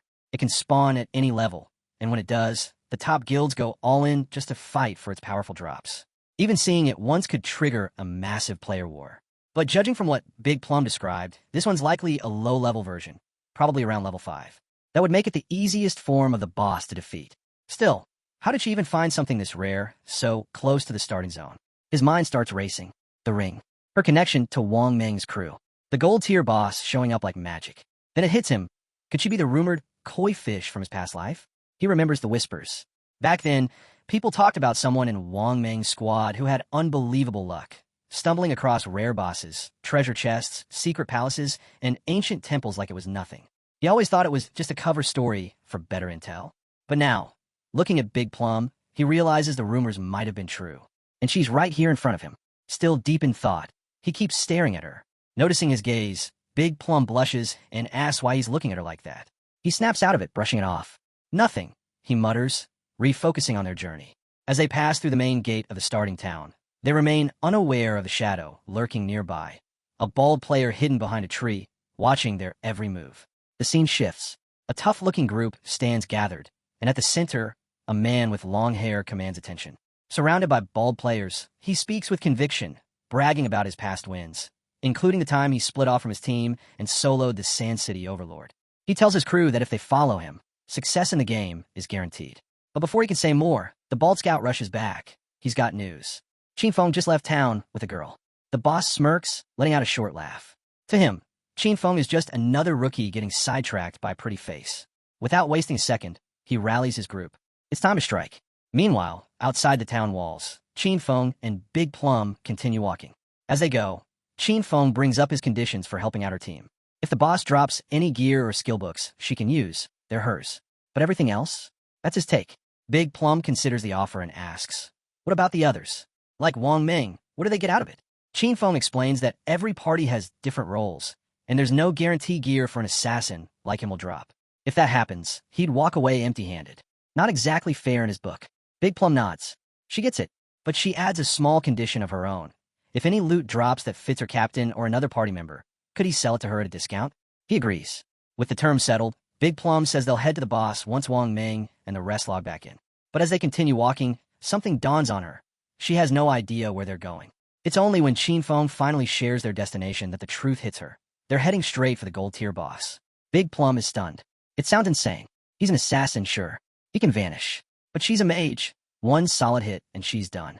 The thought of taking on a gold-tier boss this early, with just the two of them, feels like suicide. But Chinfeng doesn't flinch. His tone is steady, confident. He tells her he has no intention of letting her fight. She'll stay at a distance, safe, while he handles everything himself. Even with his assurance, Big Plum finds it hard to believe. She knows he's strong, but soloing a gold-tier boss? That's unheard of. Just as she's about to say something, Qin Feng suddenly stops. His expression shifts. Without a word, he activates latent image and vanishes into thin air. Big Plum blinks. 1 second, he was right next to her. The next, nothing. She spins around, confused. Qin Feng, she calls out, but there's only silence. From behind a tree in the distance, a group of bald-headed players watches the two from the shadows. Their leader grins confidently, sure they got the upper hand. Then, one of them speaks up. Qin Feng's gone. They scan the area, baffled. The boss just shrugs it off. He ditched her, he says smugly. Left her to fend for herself. With a wave, he commands his men to move in. The plan? Grab Big Plum, have her fun, then worry about the rest. As they close in, he reminds them of his promise. Stick with him, and life's easy. Now, even girls are falling into their laps. But just as they break into the clearing, a dark silhouette appears right in front of them. The leader skids to a stop, his grin fading fast. His eyes lock on the swirling black aura ahead, confusion creeping in. What is that? Before they can even react, Qin Feng activates Instant Shadow. In a blink, it's over. A cold flash cuts through the air, clean, deadly. The group drops where they stand, torn apart before they even realize what hit them. Their lifeless bodies hit the ground without a sound. And just like that, Qin Feng fades back into the shadows, vanishing without a trace. A system alert flashes, 5 players killed, plus 12 days of tradable lifespan earned. He barely spares the corpses a glance. Their loot? Useless. To him, it was no different than clearing out a couple of low-level mobs. Moments later, he reappears next to Big Plum, calm and composed like nothing happened. Big Plum, still unaware of the chaos he just left behind, looks up and immediately asks where he disappeared to. He gives a casual shrug. Some people were tailing us. I sent them back to town. She nods, seemingly satisfied at first. But her curiosity won't quit. She grins and teases. For a second, I thought you want to take a leak. Must be convenient being invisible for that kind of thing. Qin Feng shoots her a flat look, clearly not in the mood. Focus. We've got a boss to handle. Let's go. Meanwhile, back in Shell Town, a bright light flares up on the ground. And in that glow, Qin Feng's sister materializes, now officially spawned as a healer. Her eyes go wide as she picks up a nearby magic staff. The weight, the feel, it's all real. This world wasn't just immersive. It was reality. Other players glance her way, noting the arrival of another new face. She's thrilled, especially after discovering she's landed the rare hidden class, Sacrifice. To her, it has to be powerful. With this, she's sure she'll finally catch Song Fei's attention. But her excitement quickly turns bitter. Where was Song Fei anyway? Did he know the secret behind the different starting points? Her expression twists with frustration. Qin Feng had always hovered around her, never giving her space. But now, in a critical moment, he was nowhere to be found. Useless. Still, she pushes the thoughts aside. She has a hidden class now, and Zhang Wei had promised to help her level up. From now on, Qin Feng was on his own. She had better things to focus on. Then her eyes land on the leaderboard, and her heart skips. Rank 1 Shadow. Level 6. Her jaw tightens. Zhang Wei was only level 3, yet kept boasting like he was some kind of top-tier player. But this Shadow, he was the real deal. She quickly starts thinking. If she could just stay close to Shadow, she'd level up far faster than anything Zhang Wei could offer. But one big question looms. Where could she find him? Not far away. A group of players gathers, murmuring nervously. It's Wang Meng's team, and they're in trouble. Their healer, Sui, has gone silent. No messages. No contact. Wang Meng frowns. They can't afford to stall. Ideas, he asks. One player speaks up hesitantly. Without a healer, fighting mobs is a gamble. Another chimes in, frustrated. We're not Shadow. We can't solo farm. We need to find someone fast. Just as they're debating what to do next, a voice greets them from behind. They turn, and there she is. Qin Feng's sister. And for her, this meeting, it's the perfect opportunity. With a bright smile, she stepped forward and asked, "Need a healer?" Then added casually, "I've got the hidden class, Life's Sacrifice." Meanwhile, deep in the forest, Qin Feng and Big Plum stood atop a cliff, peering down into the murky swamp below. Lurking in the water was their target, the Golden Ghost ship. Without warning, Qin Feng vanished using Shadow Sneak. His voice drifted to Big Plum, telling her to stay hidden and watch for any ambushes while he handled the boss. Big Plum gave a hesitant nod. "All right, but be careful." Down below, Qin Feng landed silently in the swamp. A system prompt popped up the moment his feet hit the ground. This area has entered a violent domain. Lifespan loss increased by 100x. Doing the math quickly, Qin Feng realized that every 15 minutes spent here would burn a full day of his tradable lifespan. Not ideal, but manageable. Then came another alert: Golden Tier boss detected. Level 5, Golden Ghost Ship. And just when he thought that was it, a countdown appeared on his screen. 45 minutes, 25 seconds. A timer? For a boss fight? That was new. But 45 minutes was more than enough for him. No hesitation. He activated Instant Shadow Slash and surged forward. Like a thunderclap, he struck the ship, his blade landing clean and hard, racking up 150 points of damage before the boss could even register the hit. He then dropped his stealth, launched a venom dart, and nailed the ghost ship's bell directly. The strike triggered a critical hit and broke his invisibility, while poison damage started ticking steadily in the background. He backed off immediately to re-strategize. The Golden Ghost ship wasn't easy prey. Most players guessed its weak point was its eerie skeletal hull, or maybe the ship itself. But Qin Feng knew better. The true weakness? That ghostly fire bell at the tip of the ship. Sure enough, hitting the bell enraged the boss. With a low groan, it stirred the swamp's waters, summoning massive, spiraling water pillars from below. It was launching a devastating AoE attack. Dodging swiftly between the crushing waves, Qin Feng darted closer. These water pillars packed absurd damage, enough to one-shot early warriors in silver gear. Thankfully, his agility as a shadow class gave him the edge. Then, from the swamp, decaying hands began to rise. Ghosts, 12 of them. Twisted, dripping monsters known as decaying water ghosts. Each one carried the strength of a silver tier elite. He remembered this part well. After every AoE blast, the ship summoned exactly 12 of these undead. And worse, one more would appear every 3 minutes. Let them pile up, and even the best teams would get wiped. But Qin Feng was still cloaked. The ghost didn't even know he was there. Standing in the middle of them, unnoticed, he waited, then struck. Activating Instant Shadow Slash, he zipped through the crowd, tearing through every ghost with pinpoint precision. Back on the cliff, Big Plum could only stare. Her hands trembled, her face flushed. So this was the power of the top-ranked expert, Shadow. He was just too strong. One moment he was there, the next gone. And in that blink, he'd already wiped out more than half the boss's HP. The boss didn't even get the chance to fight back. But then, something unexpected happened. A message popped up. Qin Feng had sent her a private chat. He called her Little Black, and dropped a bomb. He was about to die. She froze. Yet, Qin Feng sounded calm, almost casual. He told her not to worry. Just wait, he'd be back. Big Plum, watching everything unfold, was stunned. She thought their guy had the upper hand. Then she blurted out, "Wait, who's Little Black?" Unfazed, Qin Feng replied, "Isn't that you?" She quickly corrected him. "I'm Big Plum, not Little Black. That sounds like a dog's name." Suddenly, the ground shook. A familiar figure stomped into view.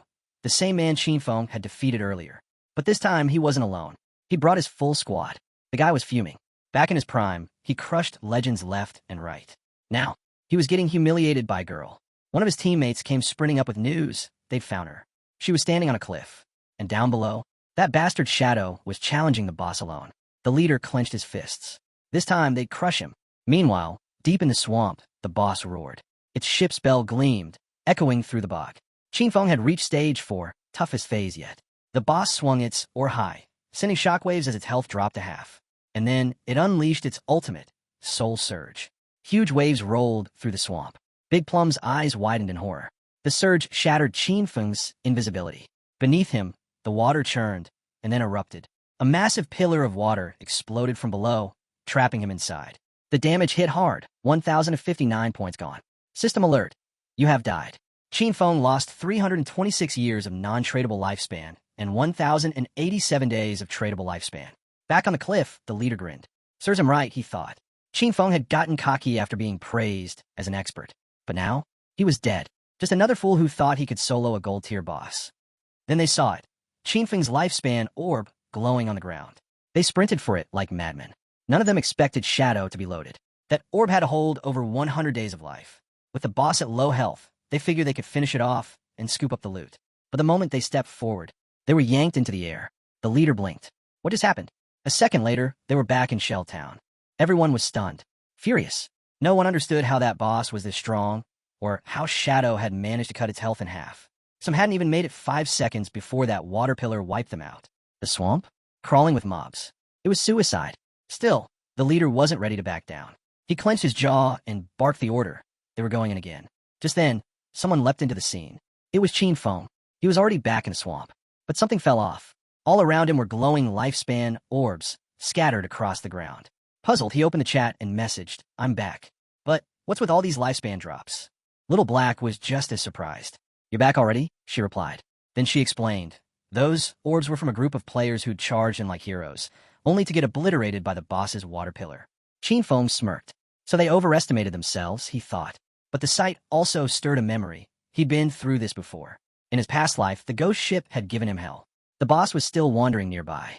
Qinfeng kept his eyes on it, calculating. He knew the golden ghost ship only used its immobilization skill once. After that, the rest of the fight was easier, at least in theory. But once its HP dropped below half, there was always a chance it would vanish and reappear somewhere else. That made it nearly impossible for most players to kill it solo. No time to waste. He fired a poison dart, striking the ship's bell dead center. The boss let out a screech and began charging another attack. Qinfeng slipped into Shadow Sneak, vanishing from sight. He watched carefully, reading its every move. Then Shadow Slash. One clean strike. He'd already memorized its patterns. No hesitation. Meanwhile, the cliff wasn't empty anymore. The same group of players had returned. One of them shouted, "Boss! He's fighting it again." The leader narrowed his eyes. This was their chance. If they played it smart, they could take out both the boss and Qinfeng. But someone else wasn't going to let that happen. Little Black had had enough. Shadow was close to finishing the fight. She wouldn't let these clowns ruin it. She gripped her staff, focused her magic, and summoned thunder. A bolt of lightning cracked down from the sky, hitting the men squarely. Smoke curled off their scorched armor. The rest froze, stunned by the sudden blast. The leader, furious, shouted, "Who did that?" One of his guys pointed. "It was her." He grabbed his axe and roared, "Kill her." Little Black's eyes widened. She turned and ran, yelling for help as the men chased her down, vowing to tear her apart. But she wasn't alone. From behind a nearby tree, a figure watched everything unfold. Another man stood just behind him. As the chaos came closer, both of them ducked back into hiding. Back at the swamp, Qinfeng was still locked in battle. He kept his distance, eyes sharp. The boss was on its last legs. Just as he'd guessed, this level 5 Golden Ghost ship wasn't an easy solo kill. His damage was too low, and the fight had dragged on, long enough to draw an audience. He spotted the crowd gathering on the cliff, same ones who had just died. And to the side, more players lingered by the swamp, clearly waiting for him to finish the boss so they could swoop in and take everything. But it was too late. The poison was working. The boss's eyes began to glow, and then its body started to fade. System alert. Golden Ghost ship, gold grade, defeated. Qinfeng's screen lit up. 4,800 experience points. He hit level 8. 7 evolution points. 216 days of tradable lifespan. Not bad. He slipped into Shadow Sneak again, his form vanishing. It had been a dream run, but he knew he'd slightly miscalculated. Then, a global system message boomed across the server. Player Shadow from Shelltown has defeated the first gold grade boss. Reward, +3 reputation. All eyes turned. Players across the map froze. Who the hell was Shadow? And why was he so strong? Many were furious. The first gold boss kill should have come from Han City, not some nobody from Shelltown. In Shelltown, Wang Meng stared at the alert, dumbfounded. Just a little while ago, Shadow had been soloing a bronze boss. And now, a gold boss, down solo. The gap was unbelievable. Somewhere else, Qinfeng's sister saw the message. Her eyes lit up. He really is the strongest, she thought. If Shadow helped her level up, maybe she'd finally get the chance to see Brother Songfei again. Back in the swamp, the boss's body vanished, leaving behind shimmering lifespan and piles of loot. Hidden nearby, the enemy leader smirked. Jackpot. So much loot just sitting there. But Shadow wasn't picking it up. He must have gone invisible again, cautious after spotting them. The leader turned to Guang. Use your skill. Find him. We're taking everything. Guang nodded, pulled out his bow, and activated Phantom Horn Eagle. The arrow flew through the air, transforming mid-flight into a glowing eagle. It exploded, releasing spectral feathers that floated across the swamp. Qinfeng narrowed his eyes. So that hunter picked up an anti-stealth skill already? Impressive. But he wasn't worried. His class had an extra point in stealth. Guang's ability was still just level 1. It couldn't detect him. Feeling confident, Guang turned and reported he ran. Must have bolted after seeing us all. The leader waved his men forward. Get to the loot. We'll guard it. Stay sharp. 5 minutes. That's how long it took before unclaimed loot became fair game. If they held the ground, it would all be theirs. They were grinning, already tasting victory, until a shadow appeared. Him. Before they could react, Qinfeng struck like lightning, tearing through their ranks with blinding speed. Silence returned to the swamp. With the threat gone, Qinfeng turned back to the loot. But one thing tugged at his mind. Where did Little Black go? He shrugged it off. He'd find her later. For now, it was time to cash in. He had enough evolution points to upgrade Greedy Hand. Without hesitation, he did. From diamond quality, it rose to epic. The skill now worked on monster corpses with a boosted success rate, 220% to 300%. Greedy Hand triggered an extra loot drop, this time guaranteed to be one tier higher. Qin Feng didn't waste the chance. He activated the skill, watching as the loot around him lit up. With full focus, he gathered all the orbs together, then squeezed them tight. Greedy Hand began absorbing everything, and a grin spread across his face. Suddenly, a flash of light burst from the forest.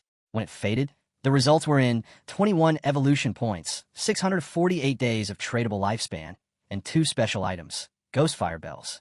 His eyes widened. 2 Ghost Fire Bells. Jackpot. These weren't just any items. Once equipped, they prevented lifespan loss on death, cooldown, 1,560 seconds. Even better, they came with 2 powerful effects. The passive ability, Soul Absorption, boosted dropped lifespan by 20% when killing monsters. And with 2 bells, that bonus doubled. The active skill, Soul Shock, let him ring the bell to immobilize all enemies within a 100-meter radius for 3 seconds. Cooldown, 512 seconds. Best part? They weren't considered equipment. They didn't take up gear slots. Both bells used just 1 inventory space. Clean and efficient. Just as he was admiring his haul, a message came in. Little Black. She sounded frantic. She needed help. Shadow snapped to attention. Where are you? He typed, concerned. All he could hear was her panicked voice, screaming at someone to stay away. She was in trouble. The leader and his men had her cornered. They taunted her, mocking her resistance. Then one of them sneered, "Why run? Just give in. We'll take good care of you." Disgusting. Backed against the cliff, she refused to let them have the kill. Without a second thought, she jumped. They stood frozen as her body dropped, crashing hard below. Pain exploded through her. Blood pooled fast. Then, her body began to fade into lifespan particles. The leader leaned over the edge, confused. She really did it? He mumbled, "She's got guts." Back in voice chat, Little Black's voice returned, calmer now. She told Qin Feng not to worry. She'd respawn back in town. Luckily, all the party's tradable lifespan was stored on Captain Wang Ming. Qin Feng breathed easier. He told her to wait. He'd bring her the stuff soon. She cheered him on, saying he'd done great. He swept up the rest of the lifespan orbs from the ground. This time, the haul was huge, 315 days of tradable lifespan in total, plus 21 evolution points. With no hesitation, he opened his menu and looked at Greedy Hand. Time to upgrade again. But a system message popped up. Greedy Hand has reached epic grade. Further evolution will require 10x the normal points. The prompt appeared. Spend 210 evolution points to evolve. Qin Feng didn't flinch at the prompt. He expected it. Skills at higher tiers were never cheap to evolve. This was just how the system worked. So, he set it aside for now. Instead, he focused on boosting his attack skills. The stronger his damage output, the tougher the bosses he could take down, and that meant better rewards. He concentrated. Instant Shadow / jumped from Platinum to Diamond. Its range expanded from 21 meters to 27. The invisibility boost stretched from 7 seconds to 9. Instead of 5 slashes, he could now land 7. The skill's total duration increased to 10 seconds. Even the reach of each slash went from 3.1 meters to 4.1. Most importantly, each strike now packed 300 extra damage, up from 200. He burned 10 evolution points, leaving just 3 in reserve. Next, he upgraded his backstab enhancement. It shot straight from normal to gold, skipping bronze and silver entirely. Now, every backstab would deal 30% extra damage instead of 15%. Qin Feng smiled. Instant Shadow / now evolved twice, had doubled in damage.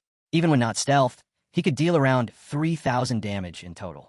If stealth was active and he landed a backstab, those 7 slashes could spike the damage between 6,000 and 7,000. Satisfied, he opened his system window to review everything. He recalled that a typical gold tier boss only dropped 2 to 4 pieces of silver gear, with a rare chance at gold. But thanks to Greedy Hand, his loot had exploded. 11 gold items and skill books, 2 platinum pieces, and 1 platinum skill book. Not bad at all. Even better, 3 of them were perfect for assassin-type classes. Among the haul was something special. The Ghost Chip Dual Blades, Platinum Tier. Assassin-exclusive weapons. Stats? 136 base damage, plus 22 agility, plus 24% attack speed, plus 17 armor penetration. Requirement, level 5.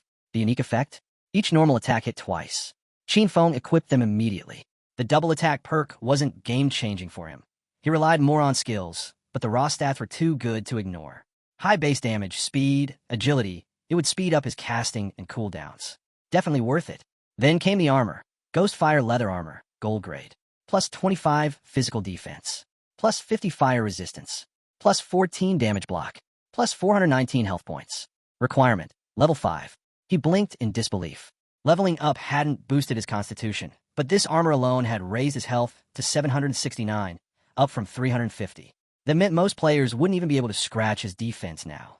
Smartly, he used the system settings to make his defensive gear invisible, keeping the default assassin appearance.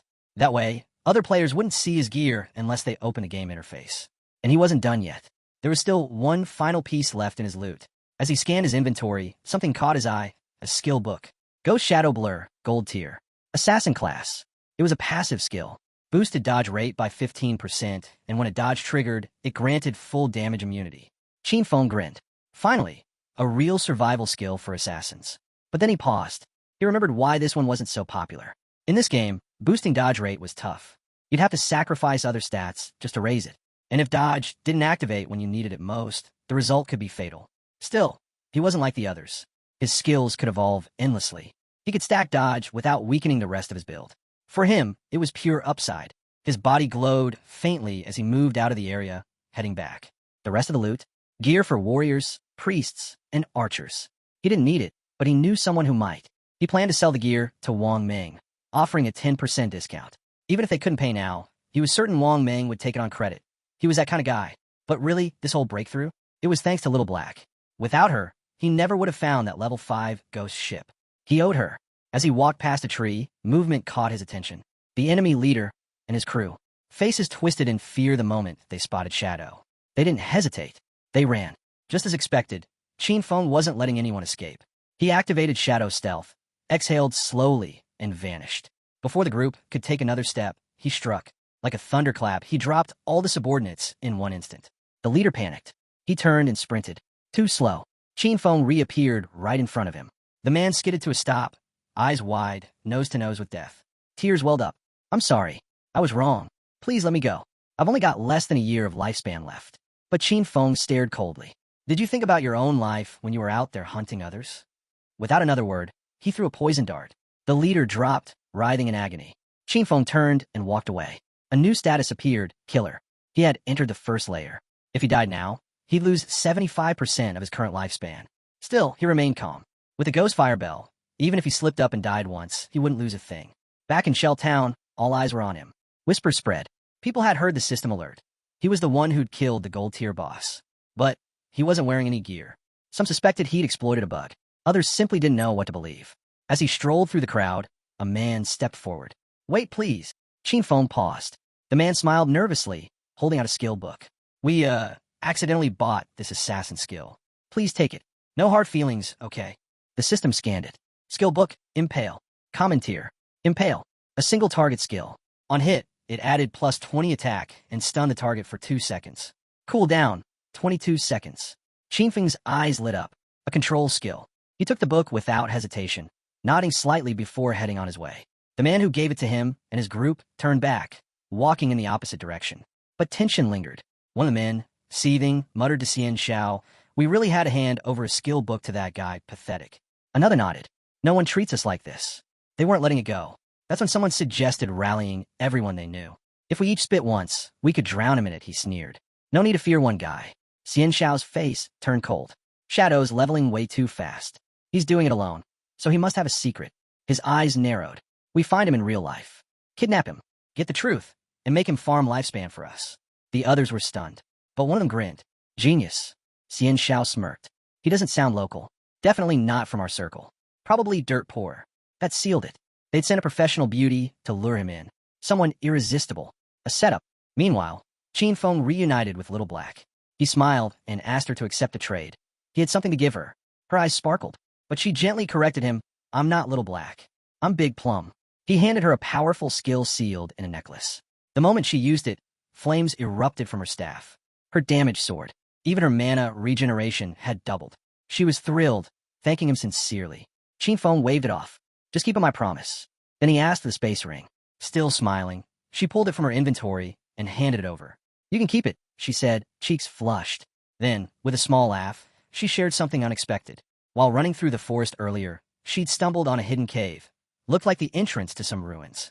Want to check it out? That caught his attention. First the ghost ship, now a ruin? This girl really was a walking Lucky Charm. And she had no reason to tell him, unless she truly meant to share the benefit. If he hadn't gifted her those 2 gold-grade items, she probably would have kept it to herself. With the new space ring, his inventory hit 27 slots. He asked where Wang Meng was, saying he'd swing by to sell the spare gear first, then check out the ruins. She held out her hand. Captain and the others went to train the new priest. They won't be back for a while. She opened her map, marked the location, and described the spot, behind some bushes, a flat stone slab. While escaping earlier, she had pushed it aside and slipped inside. She'd only taken a few steps inside when the screams started. Terrified, she bolted right back out. If she hadn't, they might have caught her. Hearing that, Qin Feng vanished on the spot. He wasn't waiting. He'd go check the ruins now and trade with Wang Meng later. Little Black blinked in confusion as he disappeared.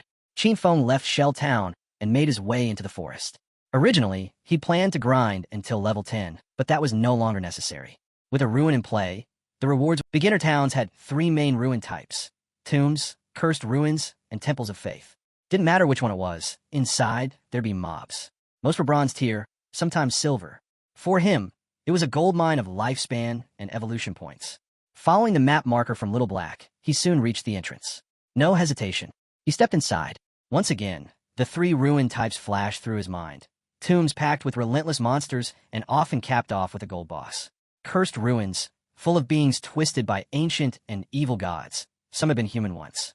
And temples, those were complex, their walls covered in murals. Devotees of ancient deities filled the halls. At the very end, special items or rare skill books.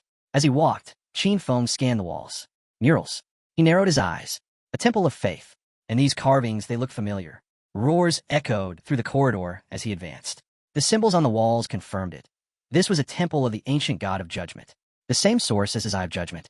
Elsewhere in the forest, Wang Meng and his party were locked in battle. He raised a shield, bracing against a monster's heavy assault. The impact rattled through his arms. Then, with terrifying speed, the beast lunged again. Its claws slammed into him, sending him flying. He crashed to the ground with a sickening thud. Seeing their captain injured, the archer panicked. "Healer, heal now." Qin Feng's sister froze. Gripping her staff tightly, she stammered through tears. "How do I do that?" The monster moved in again. The swordsman barked a command. "Use your skill now." But she dropped to her knees, shaking. Her staff clattered to the floor. She didn't cast. She cried. The monster didn't wait. With one more devastating attack, it wiped out the entire party. They were all instantly teleported back to Shell Town, furious and humiliated. Not far off, Little Black spotted them returning and waved with a smile. "Back already?" she teased. "Shadow's still out. No point trying to buy gear yet." But the archer, boiling with rage, stepped forward. The archer jabbed a finger at Qin Feng's sister, his voice sharp and angry. "I've never seen anyone this useless. You don't even know how to dodge, let alone use your skills." Xian Xiao's eyes welled up. She started to cry, completely overwhelmed. Little Black quickly stepped in front of her, frowning. "Why are you being so harsh? She's new. It's her first time playing. Dying once is normal." But the archer, eyes blazing, snapped back. "Move aside. I'm going to scold her until she logs off." The swordsman stepped forward and added, "It wasn't just once. We died 3 times in under an hour." That hit Little Black like a shock. Her eyes widened. Then, with a soft smile, she pulled out the necklace Qin Feng had given her. "I'll come with you guys," she said, her tone suddenly confident. "The expert just gave me 2 amazing things. I'm way stronger now. Trust me, this time we won't die." Wang Meng raised his hand to stop the bickering. "That's enough," he said. "She's right. With her on the team, this could work. And who knows, maybe we'll get the chance to meet Shadow again." Xian Xiao stood quietly in the back, her face unreadable. Deep down, she was furious. These guys couldn't handle a basic fight, and now they're blaming her? Still, she forced a smile, bowed her head slightly, and muttered an apology. "I'll try harder." But inside, she was burning. If it weren't for their ties to Shadow, she wouldn't waste another second with any of them. Meanwhile, inside the temple, Qin Feng stepped into a large chamber, and something strange caught his eye. 2 monsters were kneeling before him. A system prompt appeared. Devout followers of the judged, level 10, silver tier. His eyes narrowed. Suspicion flickered across his face. No hesitation. He activated instant shadow slash, his form vanishing. Then he struck, clean fast. But when the dust settled, the damage was underwhelming. Even with stealth and backstab bonuses, they'd barely lost any health. Not surprising. These were level 10 silver bosses, and together, their health pool was even larger than the Golden Ghost ship. But something wasn't right. The monsters knelt again. Even stranger, he was still cloaked in stealth. They shouldn't have been able to see him. Could it be the Eye of Judgment? He wondered. Are they sensing it? Is that why they haven't attacked me? Curious, he asked aloud. Do you know the way? Can you guide me? The monsters lifted their heads and roared. Whatever sanity had been there was gone. Their bodies were twisted, corrupted. They had been holy once, but now, just mindless beasts, obsessed with stealing lifespan. Their glowing eyes locked onto something outside the room. And then, they turned and bolted. Right outside, a group of players had just arrived. The devout followers sensed them and charged. The players' eyes went wide. Silver tier? Someone shouted. We can't fight that. Panic set in. They turned to run, just as the monsters reached the doorway. They never stood a chance. The monsters lunged and toxic mist poured out, melting their bodies on contact. One by one, they vanished.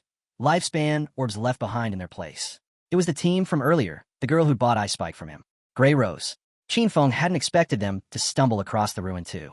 But, judging by their gear, none of them were remotely prepared to go deeper. He deactivated Shadow Stealth and stepped forward to collect the lifespan. As he approached, the monsters knelt before him again. He raised an eyebrow. These poor guys had dropped over 100 days of tradable lifespan. Guess they were richer than I thought. With that handled, Qinfeng returned to the inner chamber and began to investigate. Minutes passed. He searched every corner. No traps, no hidden chests, no clues. Just those two silver tier bosses. That was it. His eyes narrowed in frustration. No loot. No secrets. Just two tanky mobs. Fine. He threw 2 poison darts, nailing the monster straight in the head. No more mercy. A system alert popped up. 4,000 experience points. Level up. Now, at level 9, he earned 4 evolution points and 188 days of tradable lifespan. Then came the real reward. He activated Greedy Hand. The bodies of the monsters evaporated, and his haul exploded. 32 evolution points. 1,504 days of tradable lifespan. For gold tier items. 10 silver tier items. He reached out and summoned a pendant from the pile. A grin spread across his face. It was gold tier and tailored for assassins. Pendant of the Faithful. Plus 15 agility. Plus 20% cooldown on all skills. Its unique effect? Summon a silver tier devout follower to fight for you. Cooldown. 600 seconds. Qinfeng clenched his fist. This is it. The cooldown reduction alone was a massive buff. His stealth cooldown dropped from 22 seconds to 19. Poison darts? Down to 3.75 seconds. Instant shadow slash now refreshed in just 8 seconds. Grinding just became way more efficient. And since the rest of his gear was locked behind level 8 requirements, no one else could use it anyway. He'd keep the rest for now, and maybe sell later. Just as he turned to leave, the ground trembled beneath him. He stopped and looked back. A small stone pillar was rising from the floor. His eyes lit up. So the mechanism activates after all the monsters are defeated. He examined the pillar. It was a hidden trigger, cleverly disguised. The mechanism word. A platform extended beneath his feet. A panel on the floor slid open, and slowly, the platform began to descend. It was a lift. He stood still as the stone floor lowered him deeper and deeper. The light above faded. The platform sank for what felt like minutes. Finally, it stopped.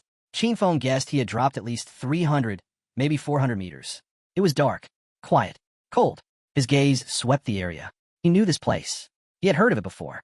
A maze hidden beneath the temple.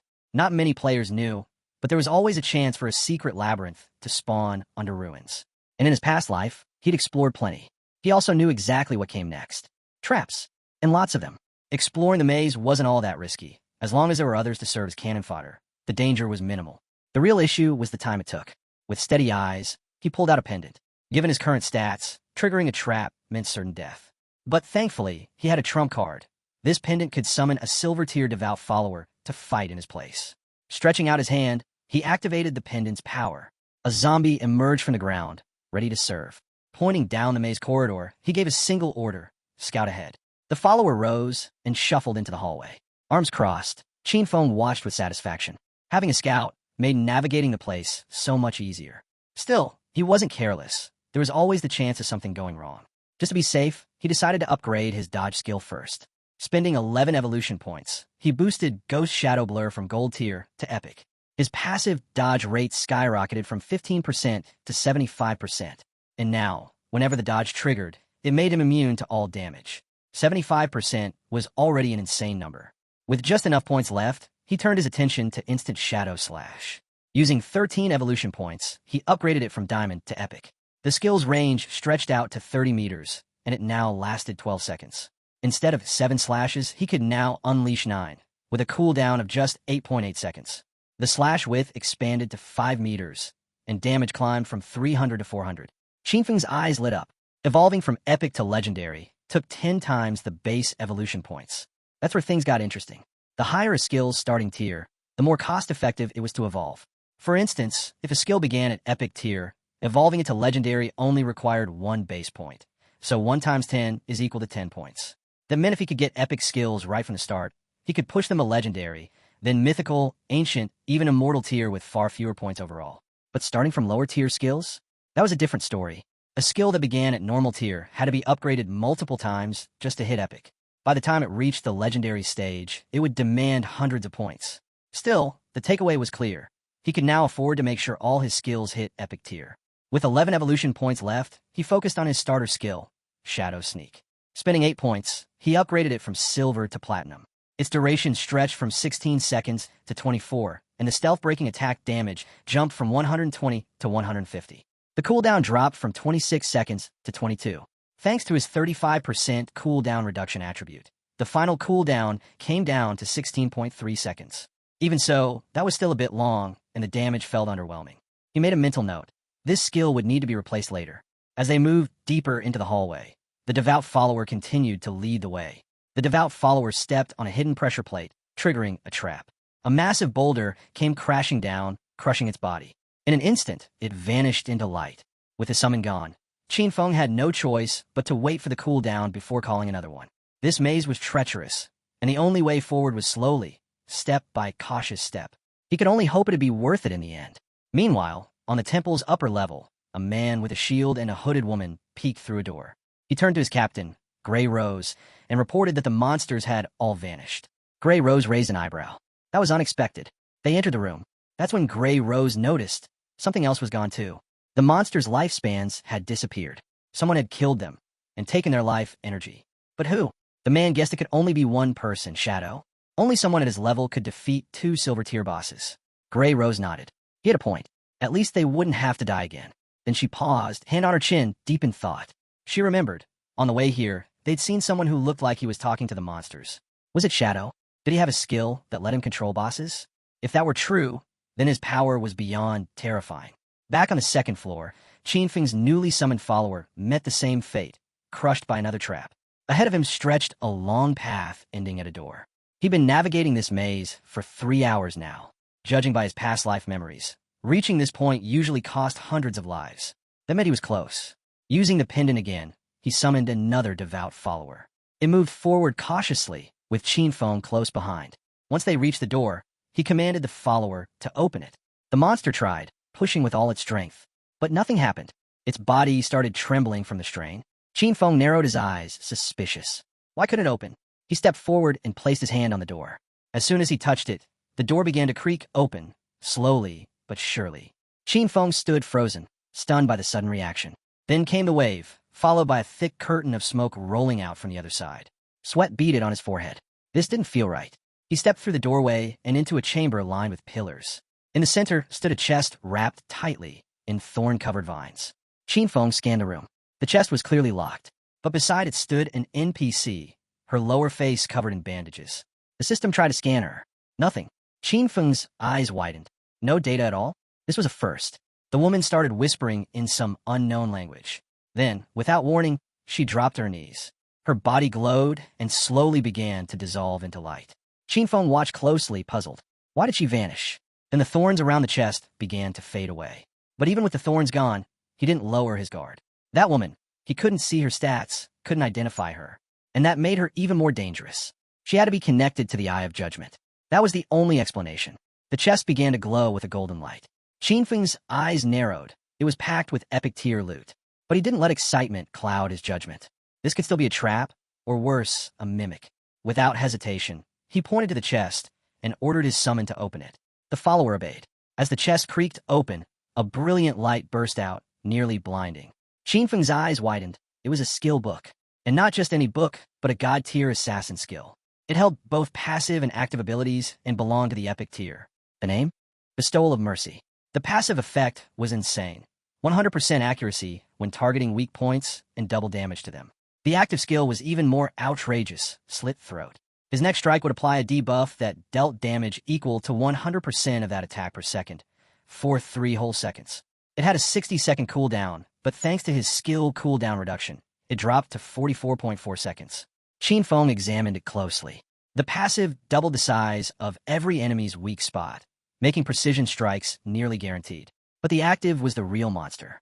If he landed a 300 damage attack, the Slit Throat effect would deal 300 per second for 3 seconds. That's 900 bonus damage, triple the original hit. He kept reading. Multi-hit moves like Instant Shadow Slash would only trigger Slit Throat on the first hit. Still, this skill was only at the epic tier, which meant evolving it to legendary would cost just 10 evolution points. This was jackpot level loot. His burst damage had just taken a massive leap. With that, Qin Feng turned toward the exit. It was time to head back. All of this had been made possible because of Little Black. He figured he could return the favor by selling her party some leftover gear. Opening the chat, he messaged her, asking her to tell Wang Ming to head back to town. When word got out that Shadow had cleared the ruins, the others quickly made their way back too. As Qin Feng arrived in the starter town, he was stunned. A huge crowd had gathered, players from all over. Everyone wanted to add him as a friend. Some even offered to be his loyal followers, promising to support him however they could. Even the chairman of Jianghai City's Runding Group showed up, formally inviting Shadow to join their corporation. Fans from Firefly Town had traveled just to meet him.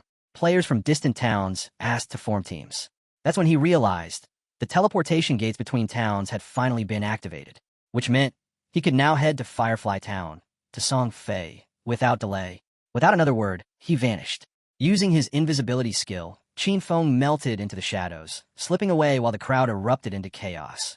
Arguing, shouting, blaming each other for scaring him off. He reappeared near Little Black. She noticed him instantly and raised her hand to alert her captain. "The expert Shadow is here," she said. Then, something caught Qin Feng's eye. His sister, Qin Xiaoyu, was there. She greeted him with a soft smile. His mind flooded with questions. How had she managed to join Wang Ming's crew? If anything happened to her, Wang Ming's team could be wiped out. He had to stay sharp. Everyone knew how dangerous it was to be associated with Shadow. His true identity had to stay hidden. Out here in the real world, he couldn't use any of his in-game powers. And with so many eyes on him now, even a kitchen knife could spell the end. Qin Xiaoyu couldn't help blushing. Just standing near him, she could feel how strong he was. Compared to him, Wang Ming's party felt utterly worthless. She figured that if he were willing to carry her, she could reach Song Fei in just a few days. Using the system chat, Qin Feng sent a message to the captain. The gear he'd brought was a perfect match for their party's classes, and the skill books would give their combat power a massive boost.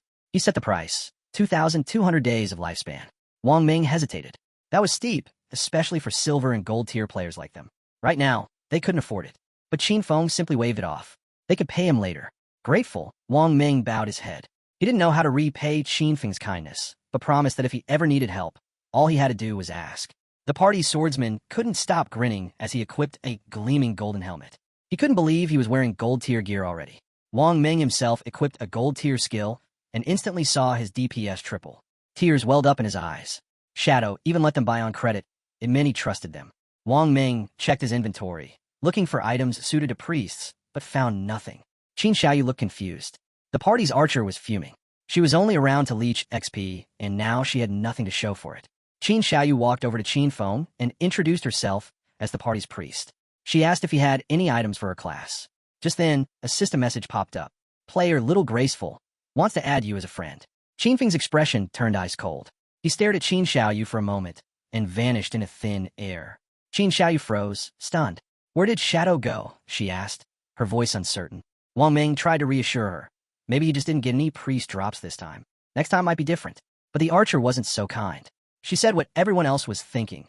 Shadow had deliberately ignored Qin Xiaoyu for Little Black. Qin Feng really did move like a shadow, appearing and disappearing like a dragon. As he slipped away, he knew exactly what he had in his inventory. A gold-tier pre-staff and a gold-tier pre-skill book. But there was no way he was giving them to Qin Xiaoyu. As he progressed, his bag would only get more packed with high-tier gear. Selling individual pieces one by one was a waste of time. That's why Wang Ming's connection to the authorities was perfect. He could offload gear in bulk through them. He wasn't about to let Qin Xiaoyu jeopardize that partnership. What he needed now was a real priest for Wang Ming's team. someone he could count on. His eyes sharpened. He had to find little Xue, Gu Yixue, the former manager of the Godslayer Guild in his past life. She held a rare class, White Aven Priestess, with a mystical white bird that could heal and buff in battle. She was the only priest he'd ever seen take down epic tier bosses alone. Compared to her, Qin Xiaoyu was nothing. He activated the teleport gate. Time to track down little Xue. Little Xue was from Firefly Town, just like Song Fei. If Qin Feng could track her down, he'd slot her right into Wang Meng's party. Wasting no time, he stepped through the teleport gate and arrived in Firefly Town. The place was nothing like the starter town, livelier, louder, and packed with opportunity. As he walked through the streets, he overheard two players in a rush. A silver tier boss was down to half HP. They couldn't let anyone else steal the kill after all their effort. One of them cursed under his breath, blaming Song Fei. Apparently, that scumbag had brought a whole army of fangirls again. There was no way to fight fairly against him. No one knew how a nobody like Song Fei managed to attract such a blind fanbase. Qin Feng smirked. He'd just gotten here, and already there were signs of Song Fei. He quietly followed the two players, eventually reaching a place called Wailing Valley, a level 5 zone crawling with Emberians and shackles. Not far in, the sounds of battle echoed through the trees. Peeking over a ridge, he saw a mob of players in a chaotic skirmish. They were all going after a massive, twin-headed monster, cloaked in flames. Qin Feng recognized it instantly, a silver-tier boss. But the scene wasn't just about the boss. Players were turning on each other, clashing mid-fight. Then he saw him, Song Fei, in the middle of a formation, surrounded by players, standing smug as ever. Two enraged players confronted him, weapons drawn. One of them had been ambushed by Song Fei before, had his lifespan stolen. He now swore to kill him with his own hands. The second player, a shield user, mocked him. Think hiding behind your mage girls makes you safe? He sneered, revealing he had a god-tier anti-aging skill. But before he could take a single step, crack. One of Song Fei's fangirls caved his head in with a magic staff. Qin Feng watched it unfold, unfazed. He remembered all too well, Song Fei, titled the heaven-defying mage god in his past life, had started off with the mage class. Back then, he tricked dozens of adoring fans into picking the same class, just to strip them of their gear and skills, hoarding it all to boost himself. Of course, an all-mage team wasn't viable, but his fanatics found workarounds. Some dumped points into intelligence to become glass cannons. Others chose agility to serve as disruptors. A few went for health, turning themselves into makeshift tanks. And some even picked strength, swinging staffs like blunt weapons as battle mages. Early in the game, this bizarre setup made Song Fei's team a force of chaos, leeching lifespan from anyone and everyone with little resistance. But Qin Feng remembered how it all ended. Most of those fangirls, gone, burned out and dead within weeks. Back in the valley, Song Fei raised a hand and pointed at the boss. With a soft, fake smile, he sighed, "My heart hurts seeing how hard my fans work. Let's end this fast, so they can finally rest. The world should be full of love, not violence." The twin-headed Emberian started lumbering toward his team. One of his fans, teary-eyed, declared that he was the one who deserved peace. He worked so hard, they couldn't let him suffer anymore. She raised her staff and aimed at the monster. For Song Fei, they all followed her lead, unleashing spells in unison. Their goal wasn't loot or XP. They just wanted their idol to become a king, and they'd follow him to the ends of the game to make it happen. The monster reared back and opened its jaws, unleashing a torrent of fire aimed straight at Song Fei. His eyes widened, he was caught off guard. But before the flames could reach him, one of his fangirls rushed forward and took the hit head-on. Her body began to disintegrate, fading into particles of light. Song Fei grabbed her hand and put on a sorrowful expression. With tears in her eyes, the girl swore she'd do anything for him, anything to help him rise to the top. Nearby, a chubby girl clutched her staff tightly and shouted to the others, "Get angry! If we kill this ugly beast, Brother Song Fei will reach number 1. They erupted in cheers. Weapons raised, they vowed to conquer the world and rule the heavens at Song Fei's side. Spells rained down like a storm, lightning strikes hammering the twin-headed monster. Song Fei watched the boss's health fall and smirked. It was finally going to die. Still, he couldn't help but wonder, how had Shadow, a solo player, taken down a gold-tier boss on his own? It had to be a bug. He was only level 7, even with all his fans helping. Meanwhile, Shadow had somehow shot ahead to level 9. But no matter, this kill would push him to level 8. If Shadow stayed stuck, he'd finally surpass him and take the number 1 spot in this curse game. That's what happened. A shadowy hand clamped over Song Fei's mouth from behind. In one clean motion, Qin Feng decapitated him. Then, without missing a beat, instant shadow slash tore his body apart. Blood gushed from Song Fei's mouth as his fans stood frozen in horror. Before they could even scream, Qin Feng moved like lightning, slicing through the fans and the boss with ruthless precision. A system window popped up. Boss defeated. Plus 1,500 EXP. The silver tier monster collapsed, its body unraveling into raw lifespan energy. Everyone watched, stunned. Shadow had wiped them all out in a single strike. Their attacks had barely scratched the boss, maybe 100 damage at most. But Shadow? His hit had done thousands. 10 times stronger. No, maybe more. As the boss's body dissolved into glowing orbs of lifespan, Qin Feng dropped his stealth. Players around the valley gasped. It really was him. The sharper ones realized it hadn't been just a strike. It was a devastating AoE attack. Song Fei and his entire cult of fans gone in seconds. All eyes locked on a Shadow. The same player who'd taken down the world's first gold-tier boss. They knew better than to provoke him. One by one, they backed off. Then some began to cheer, claiming he'd avenged them, that he'd rid the server of Song Fei's toxic squad. Qin Feng knew the truth. They weren't cheering, they were terrified. If he'd wanted, he could have turned his blade on them too. In his past life, he wouldn't have hesitated. Elsewhere, in Firefly Town, Song Fei respawned and immediately collapsed in a panic. System notification. You were killed by Shadow. Minus 1,106 days of tradable lifespan. Minus 18 years, 113 days of non-tradable lifespan. He stared in disbelief. Shadow was here, in Firefly Town. Of all the hundreds of starter towns across the game, of all the towns in Jianghai City, Shadow had come to his just to steal the kill. As Song Fei's fans respawned one after another, confusion filled the air. The chubby girl stared blankly. Song Fei had died too? One of the others was furious. Why did Shadow attack us? Another speculated that he just wanted the silver-tier boss for himself. According to them, Shadow was a coward for striking while Song Fei was distracted. That made him evil. Just then, an archer nervously approached Song Fei. Can I join your party? She asked, revealing that she had the eagle eye skill. She could detect invisible enemies. But his fangirls shut her down immediately. He only wants mages, one snapped. The chubby girl chimed in, saying the archer's monster-killing speed was too slow. She'd only hold Song Fei back from climbing the rankings. But Song Fei held up his arms and smiled kindly.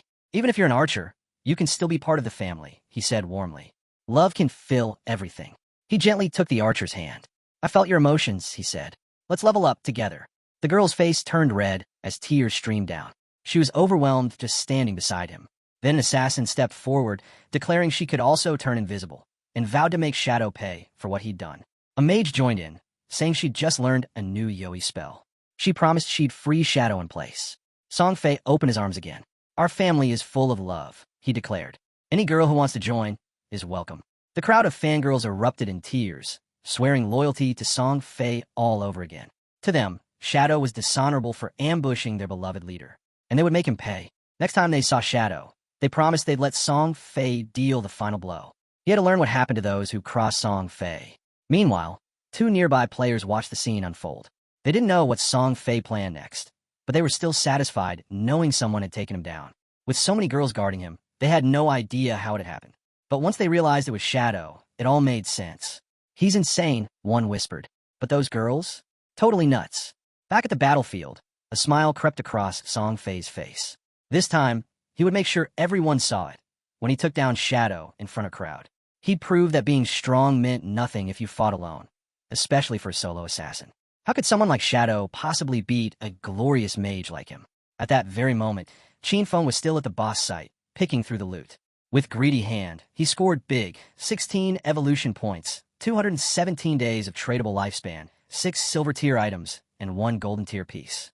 Without hesitation, he spent 10 of his 9 points to evolve Graceful Liberation. The upgrade was huge. The passive weak point correction doubled, going from 100% to 200%. The weak point damage multiplier also doubled.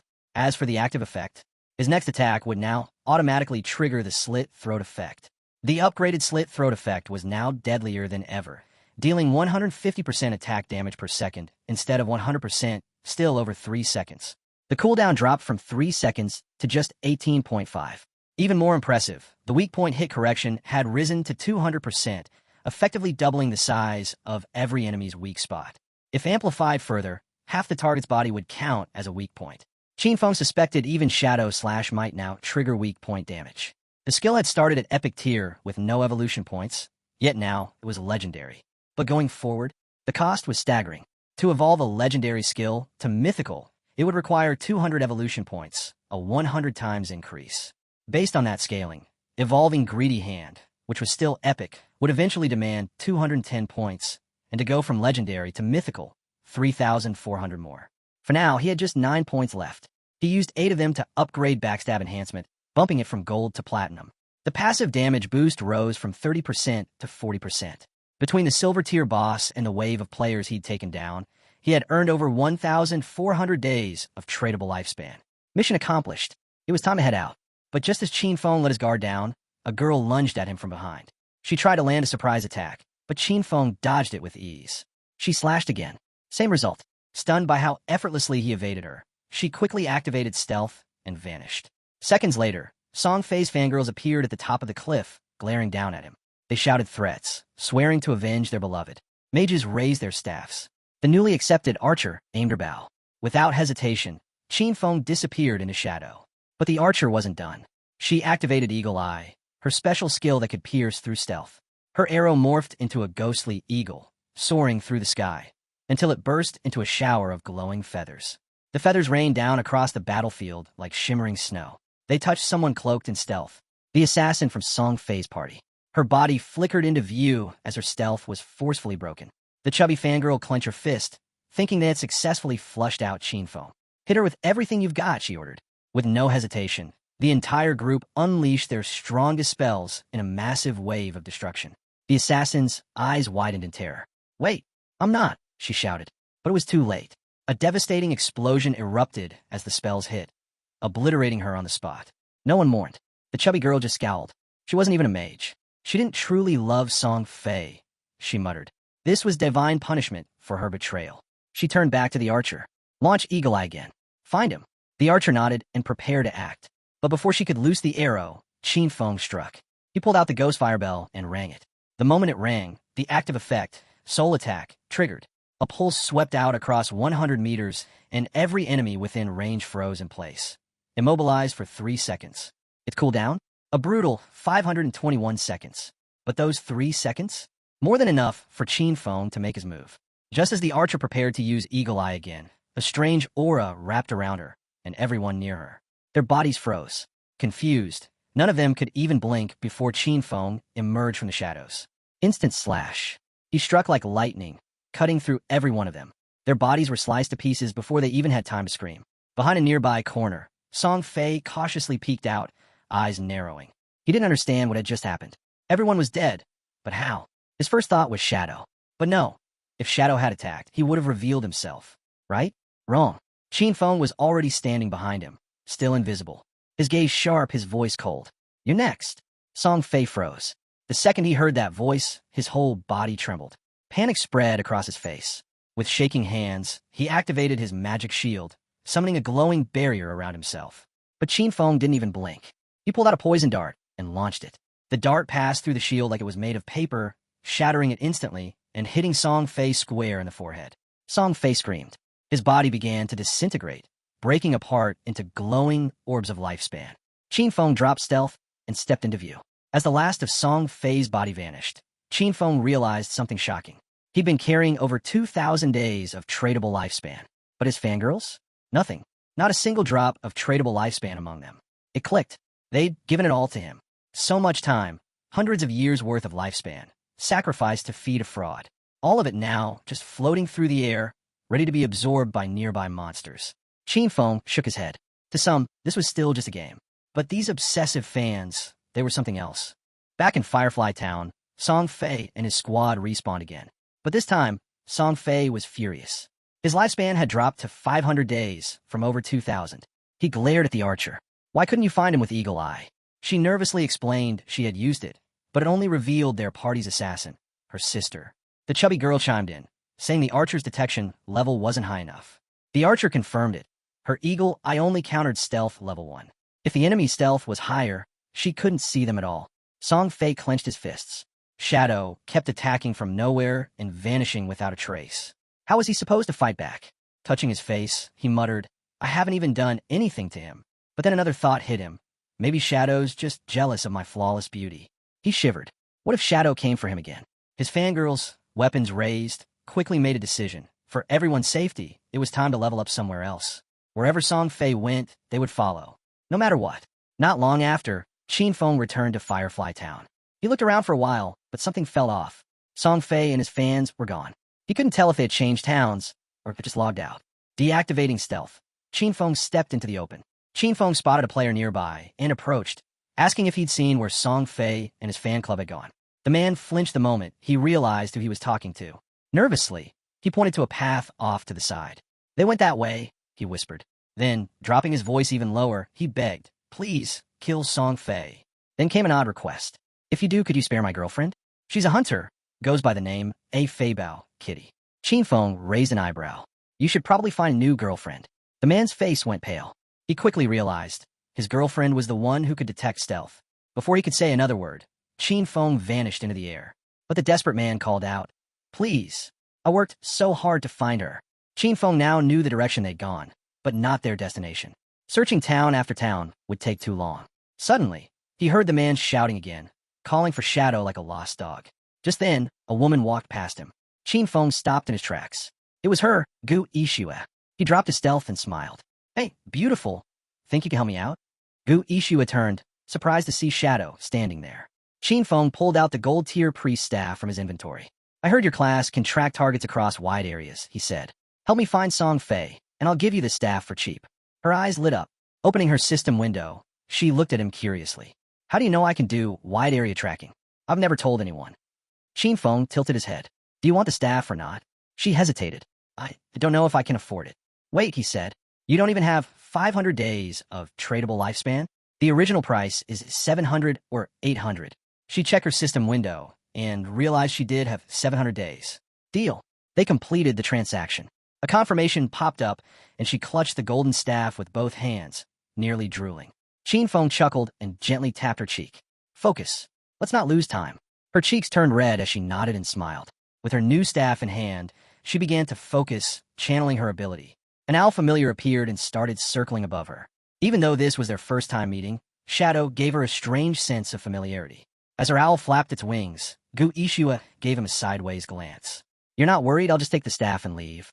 Qin Feng's expression stayed calm. Don't you hate Song Fei? Her eyes went wide. How did you know that? She couldn't tell if Shadow was someone she knew in real life, but his voice didn't feel unfamiliar. Qin Feng just smiled. Take a guess. She sighed and raised her hand. Too lazy to guess. Just then, her eyes sharpened. The owl flew high over the town and in the distance. Deep in the heart of the canyon, she finally spotted Song Fei and his crew. Her owl had tracked them through the rocky maze and now hovered above their hideout. Wasting no time, she relayed the location to Qin Feng and urged him to hurry. Song Fei might vanish again if he didn't get there fast. The owl had speed, sure, but shadowing them for too long would wear it out. Shadow didn't miss a beat. Don't worry, he said. I'll be there in no time. And just like that, Qin Feng shot off, darting over jagged rocks and rough terrain without missing a step. But then, the owl suddenly stopped. That wasn't normal. Qin Feng halted too. Something was interfering with their trail. Scanning his surroundings, he caught sight of a strange marking carved into a tree. Curious, he reached out to her again. At his request, the owl began to sweep the area. Soon, it spotted 2 more trees, each marked with the same symbol. One 100 meters ahead, another 100 meters to the left. Qin Feng approached them carefully, placing a bit of his energy into each symbol as he touched them. That's when it happened. A surge of light connected all 3 trees. The earth between them lit up, and from the glowing ground, a treasure chest slowly emerged, radiant green light spilling out, golden energy swirling around it. Feng froze. A treasure chest like this, hidden in an ordinary place like Firefly Town? It didn't add up. These ancient divine relics were incredibly rare. When they appeared, chaos usually followed, either beasts, monsters, or unimaginable rewards. From the owl's vantage point, she was just as stunned. That green glow, it could mean 1,000 days of life, or over 10 million in hard currency. Qin Feng gave her a silent nod of respect. Her instincts had nailed it again. In his past life, a single year of lifespan had gone for 1:10,000. By day 2, that price had skyrocketed to 1:50,000 plus. She wasn't done yet, though. Eyes sharp, she began memorizing the symbols. Whatever hidden patterns they held, she'd uncover them. Back at the chest, Qin Feng opened it. Inside was a skill book, pitch black, with a dark aura leaking out from it. The title, Curse of the Blossoms. A high-tier, emerald-level ability. With it, cursed flowers would bloom from fallen enemies, making their tradable lifespan drop instantly to 0. No cooldown, but it had to be used within 15 seconds of the kill. Feng remembered this spell. In his past life, it had been deadly. Every enemy he dropped could be turned into pure profit. If he took out Song Fei and held his ground for a moment after, he wouldn't just win, he'd strip him of everything. A cold grin crept across his face. This time, Song Fei wouldn't get away. Not just defeated, but drained dry. As Qin Feng charged toward his prey, the scene shifted. Somewhere else in the canyon, Song Fei's fan club was deep in battle, hammering away at a boss. While they fought hard, Song Fei hung back, saving his energy to steal the final strike. He was smug, convinced Qin Feng wouldn't chase them this far. After all, he'd already been humiliated twice, once in front of a silver-rank boss. That should have been enough. But Song Fei was wrong. Just as the boss began to falter, the heavier girl in the group noticed something. Another squad, closing in on the fight. Nearby, a second boss had appeared, but Song Fei, ever slick, spun the situation to his advantage. He told his fans the other group fighting the boss were followers of a rival idol, out to ruin his image. That was all it took. His fans' expressions twisted with fury. No one was going to one-up their precious Song Fei. Without hesitation, they rushed the other group. The newcomers, thinking help had arrived, welcomed them, only to be blindsided. Before anyone could greet them, the heavy-set girl from Song Fei's side brought her staff crashing down, knocking out their team leader in a single strike. The rest of the squad froze, confused, but Song Fei's crew didn't stop. They attacked, shouting nonsense about idols, destiny, and betrayal. One of the stunned victims tried to ask what was going on, but a spell silenced him instantly. Then things got weird.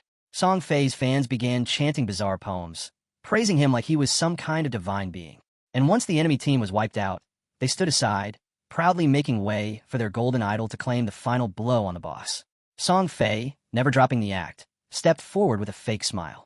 He praised his fans, calling them heroes, making up stories about a near ambush. He piled on the compliments, and the fangirls just blushed and giggled, eating it up like candy. It was all a performance, and they were loving it.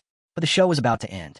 Just as Song Fei raised his weapon for the finishing hit, a shadow appeared at the canyon's edge. A chill ran down his spine. Something was off. He turned. Too late. Feng's blade sliced through the air like judgment itself, and in one fluid strike, Song Fei's head was gone. His body hit the dirt before anyone could react. This time, Shadow didn't just walk away. He knelt beside the corpse and activated Curse of the Blossoms. A deep red flower burst from Song Fei's chest, its petals twitching unnaturally as they drained away every bit of his tradable lifespan. The fangirls watched, frozen. None of them could make sense of what they were seeing. Then everything faded. Song Fei reappeared at Firefly Town's portal, dazed and irritated. He couldn't figure out, why was Shadow always chasing him? In his twisted logic, he chalked it up to jealousy. Maybe Shadow couldn't stand how popular he was. Or maybe, just maybe, one of the fangirls had once liked Shadow instead. He convinced himself that Shadow's obsession with Firefly Town was part of some bizarre revenge plot. But then a system alert popped up, and everything changed. His tradable lifespan was plummeting. Fast. At first, he thought it was a penalty for dying too much. But he didn't have time to dwell on it. One by one, his fans began arriving at the portal. The heavy mage girl ran up to him, breathless, describing the eerie red flower that had grown from his body, sucking away something vital. That's when it hit him. The cursed flower. The vanishing lifespan. It was all Shadow's doing. Some terrifying new power he'd unlocked. The shock turned to panic. Without wasting another second, Song Fei gave the order. Everyone log off now. If they stayed online and kept losing to Shadow, they wouldn't just lose battles, they'd lose everything. With tradable lifespan dropping to 0, it wasn't just a game anymore. This meant real death. Still putting on the role of leader, Song Fei rallied his fanbase, calling them his family. He promised he'd step into the real world to recover their lost time and come back stronger, armed with powerful new gear, but using the lifespan they'd stashed away. And just like that, the girls were right back under his spell, excitedly imagining a glorious comeback to crush Shadow for good. As Song Fei logged out, anger twisted his face. He wasn't ready to accept defeat. Not after grinding for 2.5 years to reach the top. In his eyes, no random player was going to take him down, not when money could solve everything. All he needed was time. Back at the battlefield, the red flowers told the story, each one sprouting from a fallen player, quietly draining away their tradable lifespan. Song Fei's loyal fans had unknowingly handed everything they earned to Shadow. And thanks to that ambush, his killer rank shot up to level 4. At that rank, the penalty for dying meant losing a crushing 96.8% of tradable lifespan. But Shadow didn't care. He gained nearly 1,000 days in one sweep, all because of Song Fei and his blindly loyal followers. They'd done the hard part, fighting the monsters, and Shadow had simply swooped in and claimed the rewards. Still, nothing lasted forever. The crimson flowers started to wilt, their energy fading. Shadow realized what had happened. The players had all logged out, trying to avoid losing even more. High above, the white owl flew in silence. Xiao Shui had watched it all unfold through its eyes, and even she was stunned. Seeing the top player move like that, it was something else entirely. When Shadow asked her if Song Fei had truly logged off, she confirmed it. The entire group had vanished from the game. "Keep watching," Shadow said quietly. "Let me know the second he's back." Xiao Shui blinked. "Wait, I thought I was done." "Not quite," Shadow replied, a faint grin in his voice. "I just picked up a golden tier pre-skill, Sword of Divine Judgment." That got her attention. Instantly curious, Xiao Shui perked up. She wanted that skill. Shadow made her an offer, 500 days of lifespan in exchange. But then he added, "I'll cut that in half if you agree to one thing." Xiao Shui's eyes narrowed. "I'm not trading my dignity." Shadow quickly waved it off. No, it's not that. I want you to join my team as our main healer." Her tense expression broke into a laugh. "You should have just said that." "Sure, I'm in. But if your team sucks, that's on you." "They're solid," Shadow replied. "You'll see." He reached out to reconnect with his crew. Meanwhile, across the game world, in a completely different zone, Wang Ming was celebrating a win. He'd just taken down a poisonous monster and was riding high on the experience boost. Feeling good, he called out for a heal and something to counter the poison effect, but hesitated. Still unsure about her priest class, she froze, unsure of what to do. Wang tried to jog her memory, reminding her that priests had a toxin cleanse. But before she could properly respond, she misclicked. The spell hit a tree instead of Wang. Seconds later, his HP hit 0. He collapsed on the ground, the poison claiming him.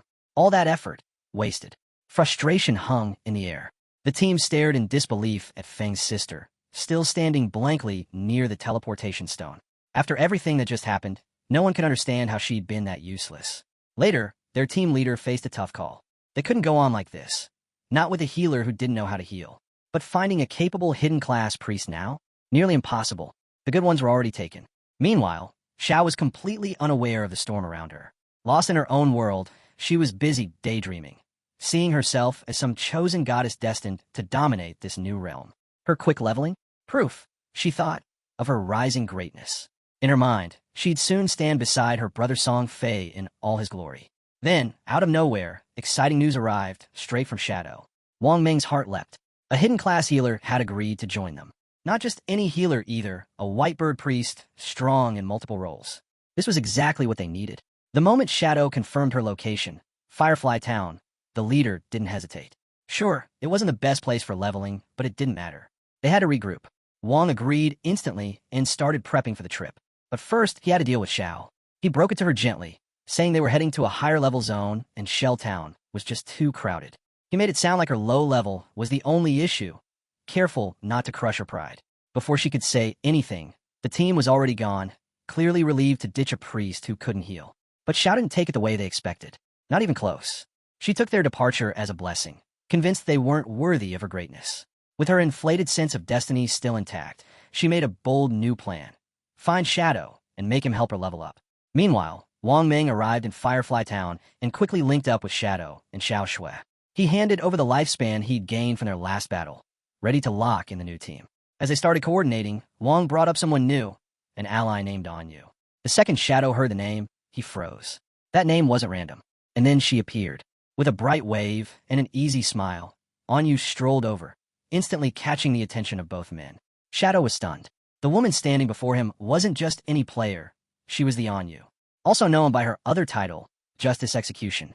She was the only player with a Dragon Swordsman hidden class. In Shadow's past life, she'd been one of the top 20 players in the entire world. More than that, she played a key role in the official forces of the country. A national figure, respected and feared in equal measure. And here she was, arriving early, radiant, and looking directly at him with clear admiration. Xiao Shui introduced herself with a warm smile, even joking that Shadow might be a time traveler or a reincarnated champion. No one rose in power this fast without a secret.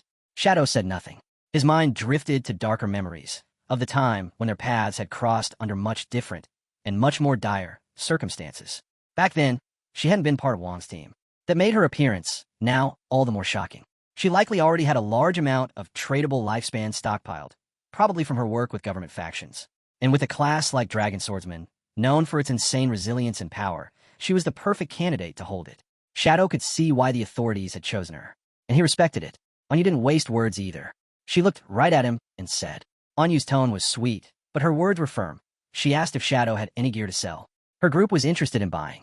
With a light smile, she reminded him of the weight she carried. Responsibility for an entire city. Shadow saw no reason to turn her down. Opposing her now would do more harm than good, and both of them knew it. He agreed without hesitation, pointing out it would be foolish to pass up such a mutually beneficial deal. Despite her cheerful, unthreatening demeanor, Qinfeng knew better. There was much more to Anyu than what she showed on the surface. Meanwhile, Songfei's fans had logged off, and reality came crashing down. An official system announcement had dropped like a bomb. Lifespan in the game was real, and if it hit 0, it meant actual death. They were stunned. The archer was the first to explode. She had donated every last day of her tradable lifespan to Songfei. Others were barely hanging on, with just a few days left. The assassin, who'd taken out multiple players, was horrified. Each kill had earned her assassin stats, but dying one more time would now cost her double the lifespan. No one could believe how punishing 3 deaths could be. Lifespan gone just like that. The chubby girl, still trying to process it, began scrolling through her messages. Her face turned pale with sweat as she did the math. As a tank mage, she'd always been on the front lines, charging in a battle, racking up kills and deaths. Now, she only had 1 day of lifespan left.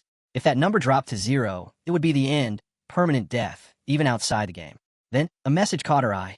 Brother Songfei was buying lifespan. Her eyes lit up. Of course he would help her. Quickly, she changed clothes, even considering wearing her full Brother Songfei support outfit, from head to toe. She was convinced this was her big break. She even thought about his latest product release, the Songfei Ultra Thin Anti-Side Leak.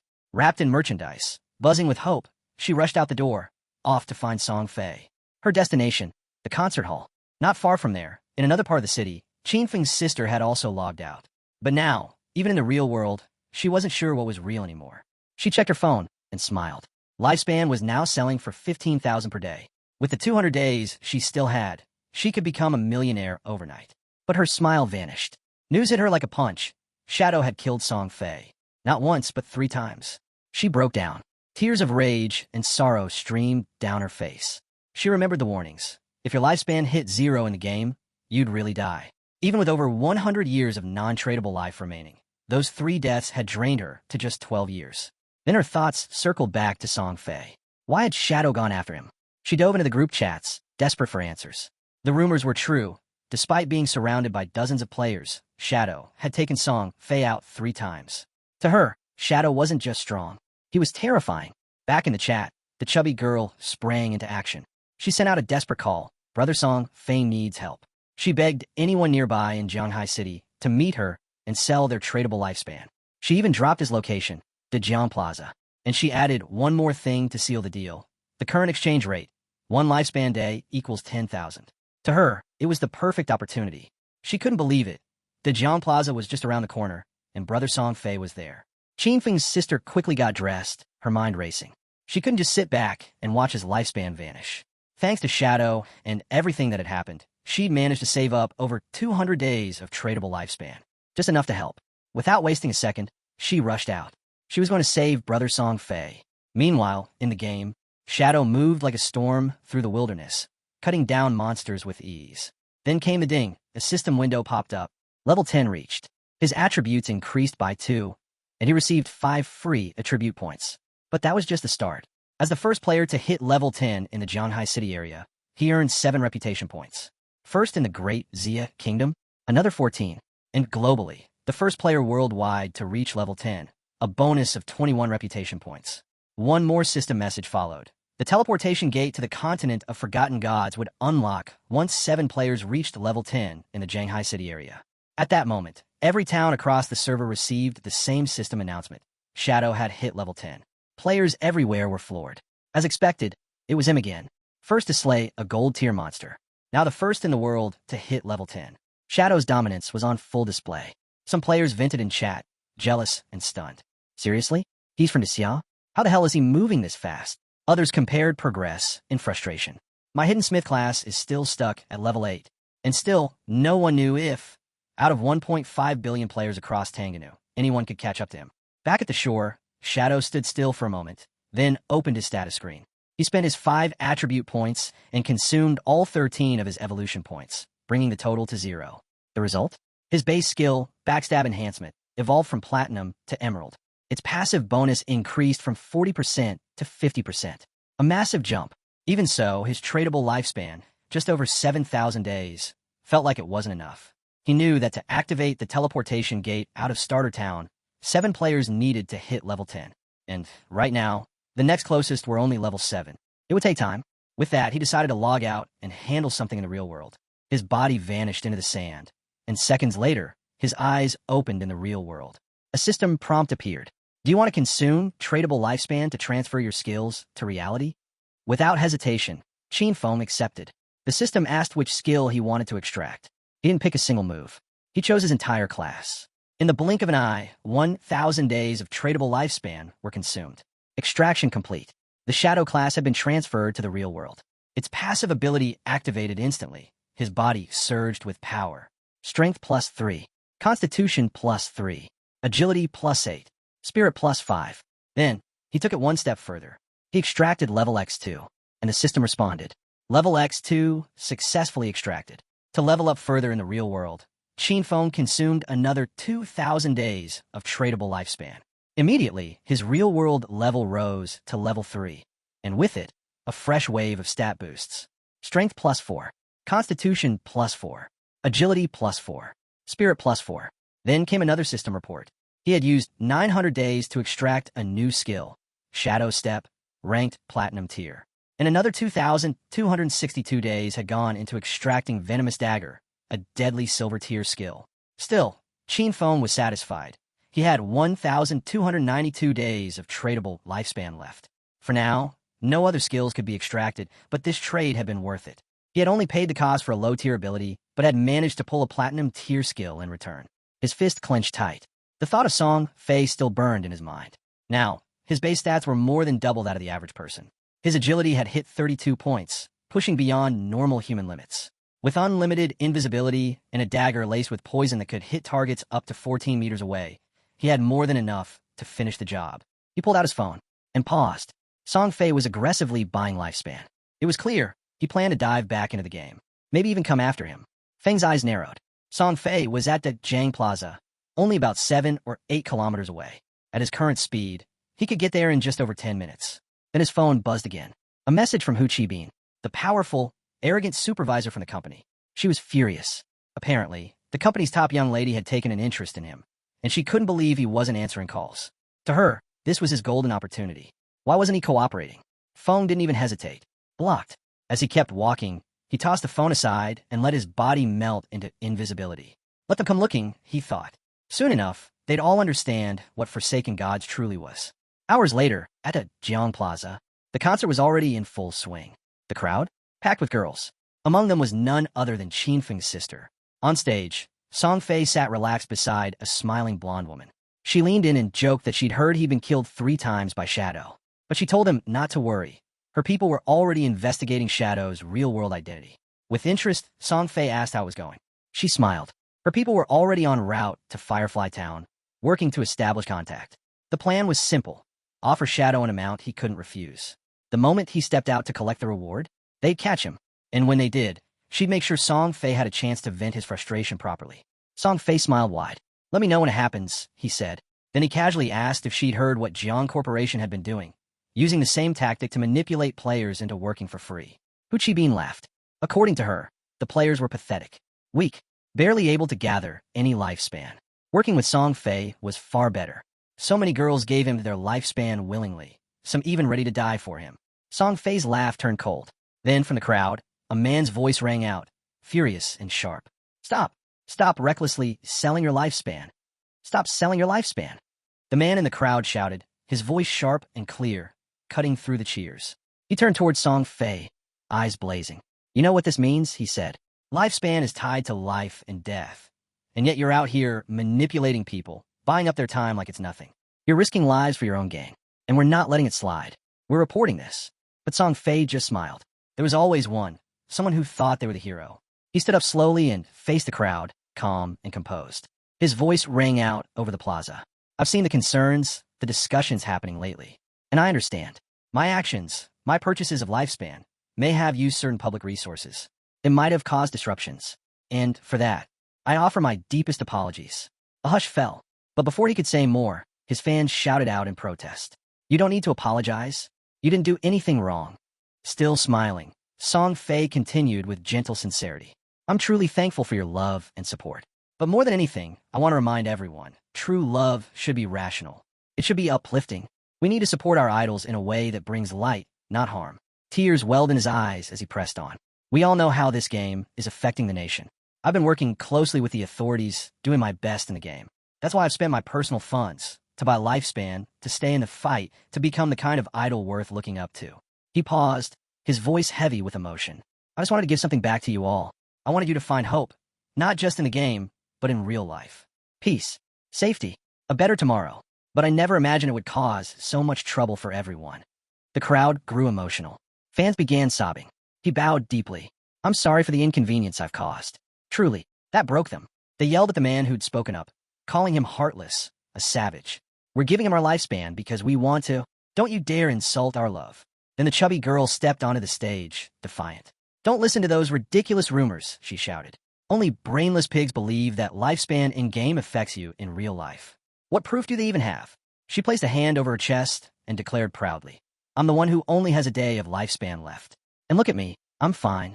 Even if the rumors were true, if you don't have the courage to die for Brother Song Fei, then you don't deserve to say you love him. Her words lit a fire in the crowd. A wave of devotion surged. More fans stepped forward, ready to give up the last of their lifespan. All for him. Song Fei's face lit up with gratitude. He reached out a hand toward her. Being loved by someone like you, he said gently, it's an honor. She broke down, crying as she swore she would die for him. And then, it happened. Something whistled through the air. Thud. It struck Song Fei in the head. Silence fell like a hammer. Blood spilled from his mouth.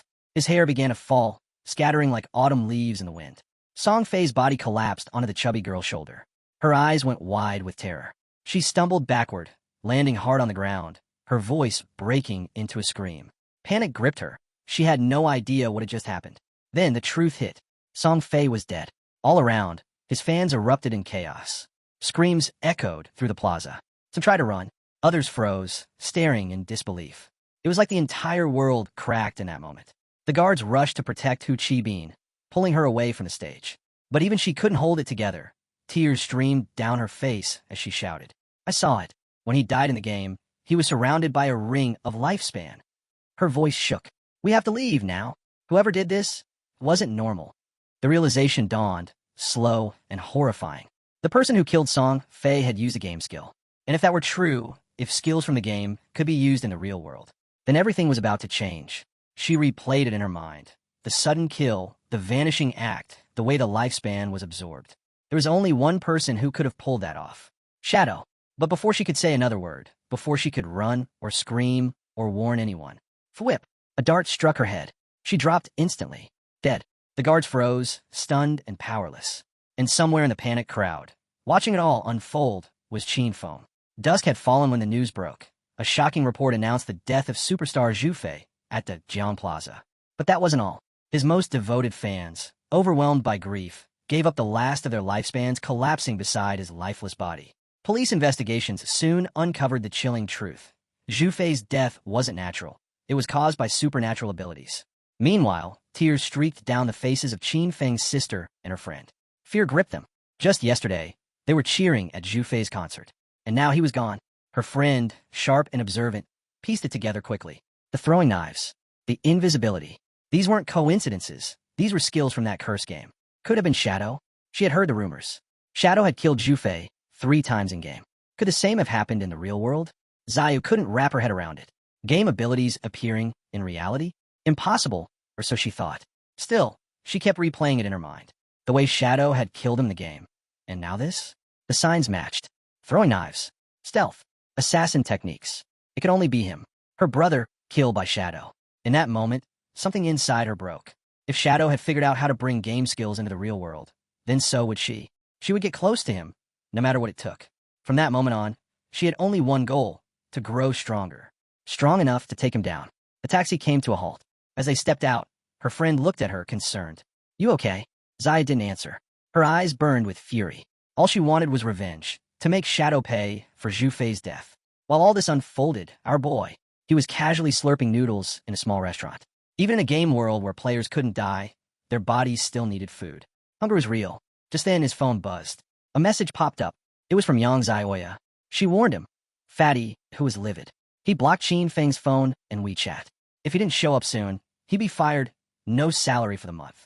Yang Zioya was someone he respected. A bit soft-hearted and often bullied, but kind. In his past life, she'd even been part of his Godslian guild.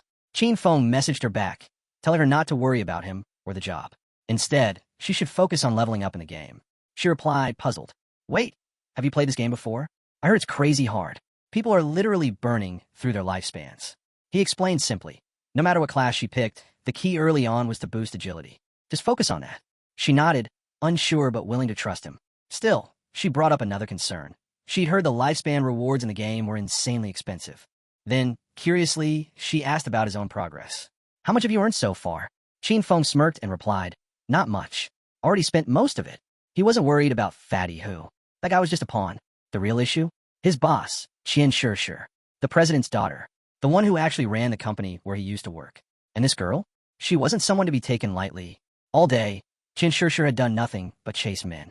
First, she was spotted entering a hotel with 6 older foreign guys. Then, she was seen cruising in a flashy sports car with 3 African men, just for the thrill. And now, she was suddenly taking an interest in him. Qian Shishir was obsessed with anything foreign. After the game launched, she ditched Asia and headed to North America. There, she founded one of the top 3 guilds in the region, Alice's Wonderland. In his past life, she had stood directly against Daxia, constantly making things difficult for the Godslian Guild. She was a problem then, and she'd be an even bigger one now if he let her go. If he didn't stop her before she left the country, things could spiral. Once she made it back to North America, she'd be nearly untouchable. But if she were to die now, Alice's Wonderland might never exist. Rumor had it that all the core founders of Alice's guild were tied to Qian Shishir in one way or another. Without her, that connection would fall apart. His phone buzzed again. It was a call from Zayu. She sounded surprised he was even answering.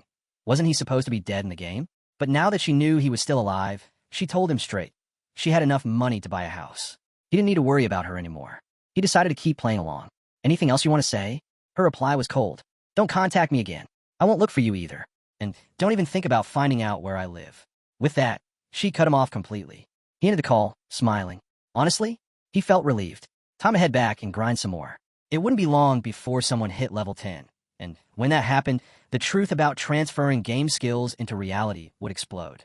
From then on, peace would be a thing of the past. Elsewhere, Zayu and her friend logged into the game again. Her friend hesitated. Wasn't that a little harsh? Cutting your brother off like that? Maybe try making peace. But Zayu didn't waver. She revealed the truth. She had sold her lifespan to the Xian group for a full 2 million. Her friend stared at her, stunned. Zayu added that she'd bought a house, and they would live together from now on. She also mentioned that she'd soon be meeting Shadow. When that time came, Qin Feng would be completely irrelevant. Right then, a player passed by and caught her attention. With a grin, he handed her a book, the assassin skill book she'd been after. He reminded her of the promise she'd made. She smiled sweetly and nodded. Once everything's done, I'll grant your little wishes. But in her mind, she scoffed. Idiot. The moment she met Shadow, she wouldn't even spare a glance at trash like him. Still, he had his uses. She contacted Wang Ming and told him she had a control-type assassin skill book. If Shadow wanted it, she was willing to hand it over. A sly grin spread across her face. Flatterers like Zhang Wei might be pathetic, but even they could come in handy, especially when they had something this good in their hands. She believed this skill book would be the red thread that tied her to Shadow. Her plan was simple. Stay close to him. Quiet. Supportive. She'd be the one to heal his wounds, fight by his side, help him rise in level and power. She wanted him to feel her presence, truly notice her, trust her, see her as someone irreplaceable. His other half.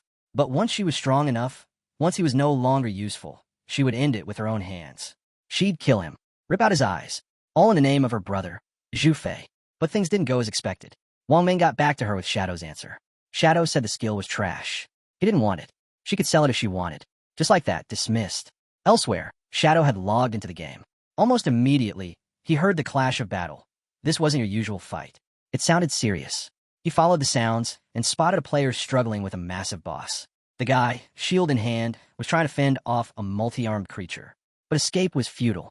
Moments later, the beast shredded him into pieces. Shadow recognized the monster right away. Golden Arachnid. Level 8. Gold tier. Worse. It had anti-stealth level 2. That meant his invisibility would be useless here. The monster could see right through it. The arachnid let out a terrifying roar. Qin Feng didn't flinch. He burst from hiding and launched a direct attack, Shadow Slash, landing several strikes in rapid succession. Thousands of points in damage. His current buff gave him double damage when striking from outside the target's vision. But since the arachnid could see through stealth, that bonus didn't apply. His damage took a hit. Luckily, Graceful Liberation kicked in. Its legendary effect boosted weak point hits, specifically to the head and heart, by 200%. Of the 9 hits he landed, 3 struck true, triggering triple weak point damage. It made up for the loss in overall damage. A clutch move, and he silently thanked Xiao Hai. She had helped him find the Faith Temple. That skill was paying off now. A nearby mage watched, stunned. One single skill, and the Golden Arachnid's health bar dropped by 1/16. Then, Qin Feng threw a venomous throwing knife. It landed right in the monster's skull, dealing 1,783 damage. But he could feel it. This silver tier skill was already falling behind. If he wanted to keep up, he had to evolve. He needed a higher tier of invisibility, a new class advancement. Just then, the arachnid turned on him, lunging to strike. The mage froze in panic. But not him. Qin Feng's eyes lit up, not with fear, but certainty. The monster attacked. He weaved through its strikes effortlessly, dodging with pinpoint precision. The mage and her friend were speechless. It wasn't just his speed, it was his awareness. His reactions. It was like he knew the arachnid's every move. Truth was he did. He had fought this boss more times than he could count. In his past life, he'd teamed up with Qin Xiaoyou, who could barely protect herself, let alone heal him. So he had adapted, learned to survive on pure skill alone. A true warrior wasn't just about defense. It took movement, timing, evasion. That's how he made it to the top 100 in the world. And now, he was only getting started. Armed with nothing more than a basic warrior class, he launched another barrage of slashes at the boss. In no time, the Golden Arachnid's health dropped below half, then vanished. He activated stealth, disappearing from sight. Compared to bosses like the Golden Ghost ship, whose attacks were impossible to dodge, this one felt almost easy. The mage watching nearby was stunned, especially when the boss turned to flee. But Qin Feng wasn't about to let it get away. He dashed forward, drew his dagger, and slit the creature's throat clean. A system notification flashed in front of him. Level 8 gold tier boss defeated. Plus 6,400 EXP. Plus 7 evolution points. Plus 497 days of tradable lifespan. Then, he activated Greedy Feng, stacking an additional 21 evolution points and another 497 days of lifespan. Nearly 2,000 days of tradable time and 28 evolution points in total from a single fight. But the surprises weren't over. A second window popped up. He had earned a skill book, Blacklight Shield, an assassin-exclusive ability. Its active effect? For 8 seconds, it converted all dodge rate into a damage reduction shield. Cooldown, 60 seconds. For every 20% dodge rate, he gained 1 layer of shielding. Once the timer ended or the shield broke, the dodge rate returned to normal. He was stunned. A skill like this was a game-changer. Paired with Phantom Blur, his epic tier skill that granted 75% dodge, Blacklight Shield could stack 3 full layers of damage reduction. With this, he could take on powerful bosses without even getting scratched. Without hesitation, he spent 6 evolution points to upgrade the skill. Platinum, epic tier. The results were immediate. Duration extended to 14 seconds, up from 8. Conversion rate improved. Now every 10% dodge added a shield layer. His new total? 7 layers of damage reduction. That alone gave him the power to explore high-level zones well before anyone else. Still holding 22 evolution points, he turned to his venomous throwing knife. It needed more bite. He poured in 16 points, and the silver tier weapon evolved into emerald tier. Upgrades included max range, 17 meters. Damage over time, no longer reliant on weak points. Continuous effect, 5 seconds, non-stackable. On-hit damage, 120%, 240% of attack. Poison damage, 50%, 80% of attack per second. The result? Its damage had more than doubled. With only a 5-second cooldown, it was now just as deadly as Shadow Slash, if not more so. And the upgrades didn't stop there. He equipped 2 new assassin-class gear pieces. Agile Ring, Platinum tier, plus 20 agility, plus 20% movement speed, plus 20% attack speed, plus 20% cooldown speed. Requires level 8. Heavy red leather gloves, gold tier, plus 18 physical defense, plus 15 all elemental resistances, plus 12 constitution, plus 588 HP. Requires level 6. With both equipped, his cooldown speed skyrocketed to 55%. What used to take time now came almost instantly. Shadow Slash used to have a 12-second cooldown. Now, just 7.7 seconds. On top of that, his stats had jumped. Plus 51 constitution, plus 106 physical defense, plus 1,517 HP. He could now take 3 full hits from the golden arachnid without dying. Add Blacklight Shield to that. His survivability had soared. The mage and a few others came over, still in awe. They praised him for taking down the boss like it was nothing. No one could believe he'd done it solo. Then, the mage asked if he had any gear or skills for mages she was interested in buying. He told her he did. A gold-tier skill book for mages, Frostball Bounce, a powerful area attack. It launched ice balls that could bounce up to 10 times. One-time use price? 800 days of tradable lifespan. She hesitated. Isn't that steep? I saw someone sell a level 5 gold skill for just 400 days earlier. But he looked her dead in the eye. This is level 7. Over 40% more damage than level 5. 800 days isn't expensive, it's fair. She didn't argue further. Deal made. The system confirmed the trade. As the transaction completed, he activated stealth again. Right now, there was no early game boss that could even threaten him. Time to move. He returned to town and posted a message, looking to gather intel on the locations of silver and gold tier bosses. The more bosses he hunted, the faster he could level up. Then, a message from Wang Meng. Zayu, the priestess from your old squad. Want to send you a skill book. That caught his attention. A skill book from Zayu? And it was bronze tier? He was curious, but cautious. Everyone was already whispering that he was the one who killed Jufei. And now she suddenly wanted to send him a skill? Was she trying to get close to him? Spy on him? Or maybe take revenge? He didn't trust it. He told Wang Meng to reject it. Tell her the skill's trash. I don't need it. She can sell it for cash. Then he turned to Wang Meng again. Come meet me in town. I've got something to sell you. And bring some lifespan. Wang Meng gave him a serious look. But instead of agreeing, he asked a direct question. Qin Feng raised an eyebrow. Are you asking if I killed someone? Then he admitted it. Yeah, I did it. For him, Wang Meng was a friend. So he was honest. During the time of Zhu Fei's death, Shadow had been disconnected from the game. But the motive? The timing? It all lined up. If Wang Meng was asking this now, it meant the authorities were already closing in. They had pieced most of it together. Qin Feng looked him in the eye and asked, Are you trying to arrest me? He knew the truth. Within the next 2 hours, more players would hit level 10. Once that happened, the ability to bring game powers into the real world wouldn't be a secret anymore. He was ready. It would be the perfect moment to see exactly how the Daxia government would respond. Shadow returned to Firefly Town, the familiar streets casting a strange, soothing calm over him.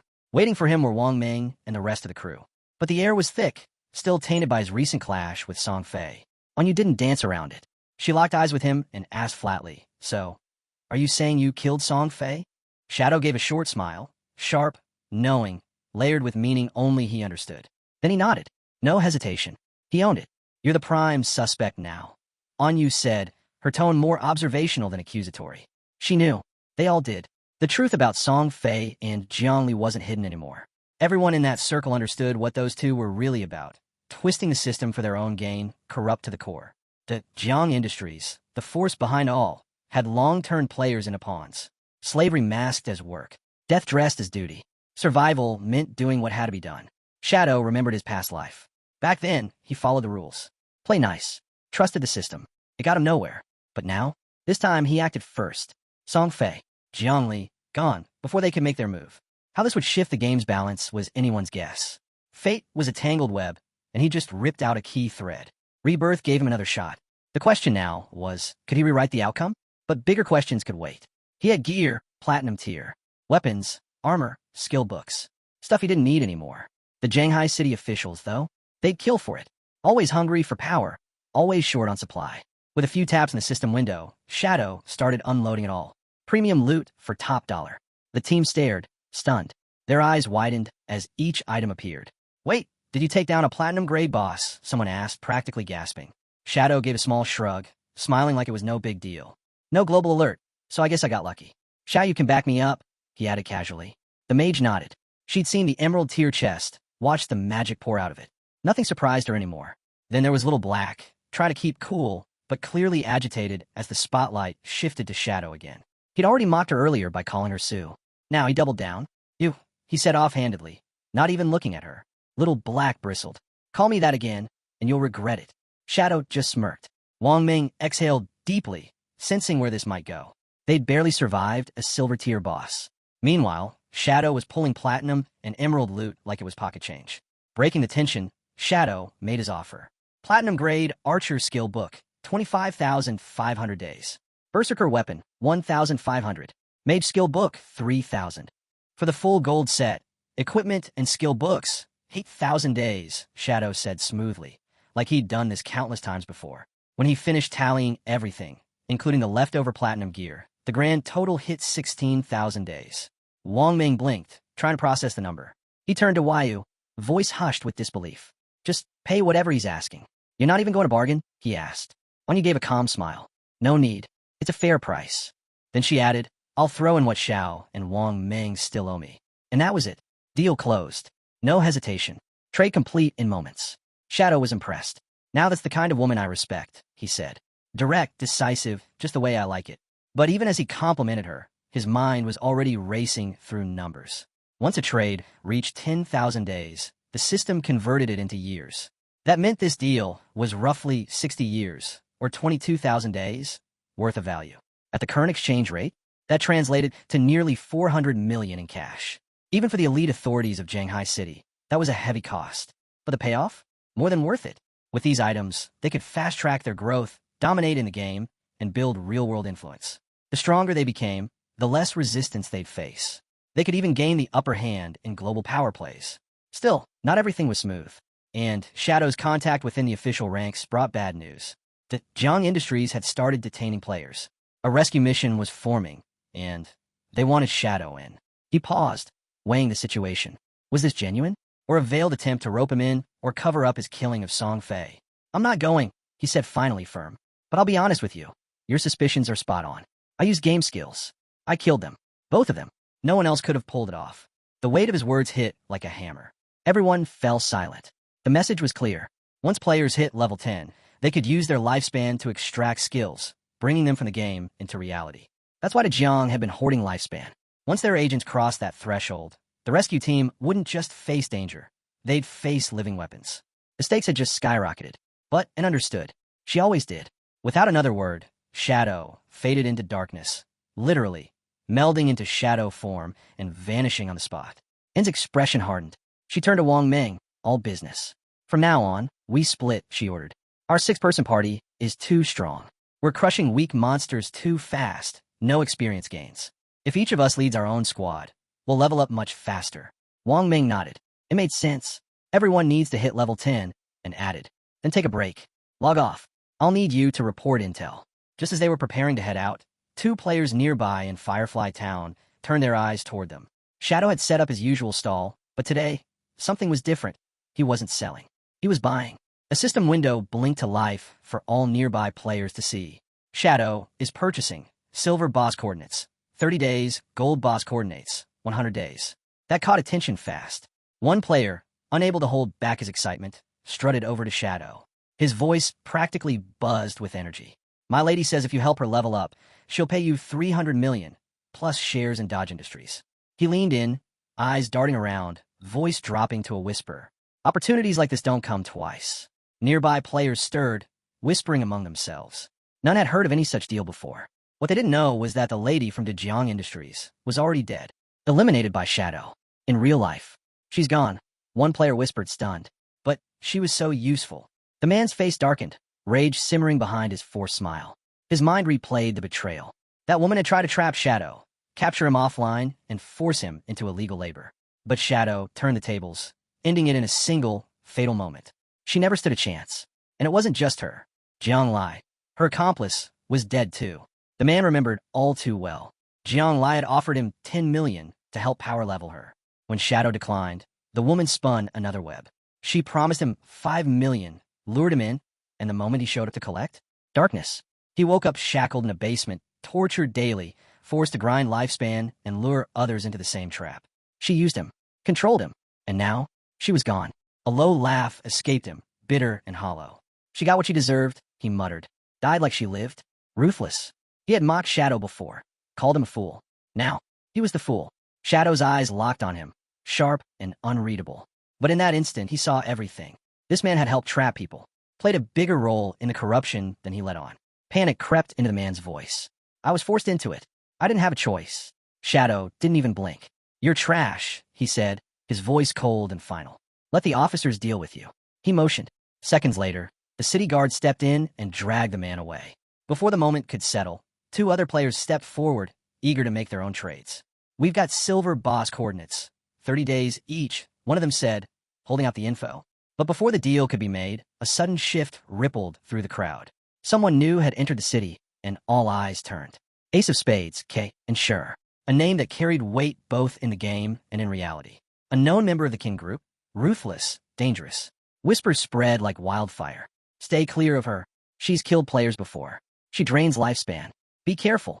Shunny, better known as Ace of Spades, stepped into the game with her crew in tow. Her smile was sharp, chilling. She looked around with disdain, unimpressed by the virtual world. It's easy, she said, her voice cutting through the murmurs. Buy your way to the top. Load up on gear. Grab the skills. Then target anyone who's sitting on lifespan. Her mood soured as she thought about her delayed flight. She should have been living it up in North America with Max Fackle by now. Instead, she was stuck here, in this game. Her glare swept over the city, then narrowed in on two players who trembled under her gaze. She looked at the two trembling players like they were insects, small, pitiful things from Dacia. Their weakness disgusted her. Tony, one of her crew, followed her gaze and smirked, full of swagger. Nice eye, he said, his voice oozing arrogance. These Dacia guys, they don't compare to what we've got. Wait till you see us in the real world. Kay and Sure, better known as Ace of Spades, felt her cheeks flush at the thought. Tony's confidence was infectious, and the idea that his men were leagues above these nobodies, it made her smile, her excitement slipping through despite herself. Then she caught wind of the latest news. Songfei's player was dead. She fought him once, barely. He disappeared in under a minute. To her, he'd been a joke, a low-tier obstacle that barely registered. But now, he was dead, and more importantly, Shadow had killed him. A player from Dacia, now sitting at the top of the world rankings. If Shadow could take down someone like Songfei, then wiping out regular players would be nothing for him. The realization made her grin like she'd just uncovered a hidden gem. Eyes sparkling, she gathered her team. I'm stepping out to make a call, she said casually, though her mind was already racing. Reach out to Shadow. He doesn't care about money, fine, but offer him 3,000 days of lifespan. That'll get his attention. She couldn't help but laugh to herself.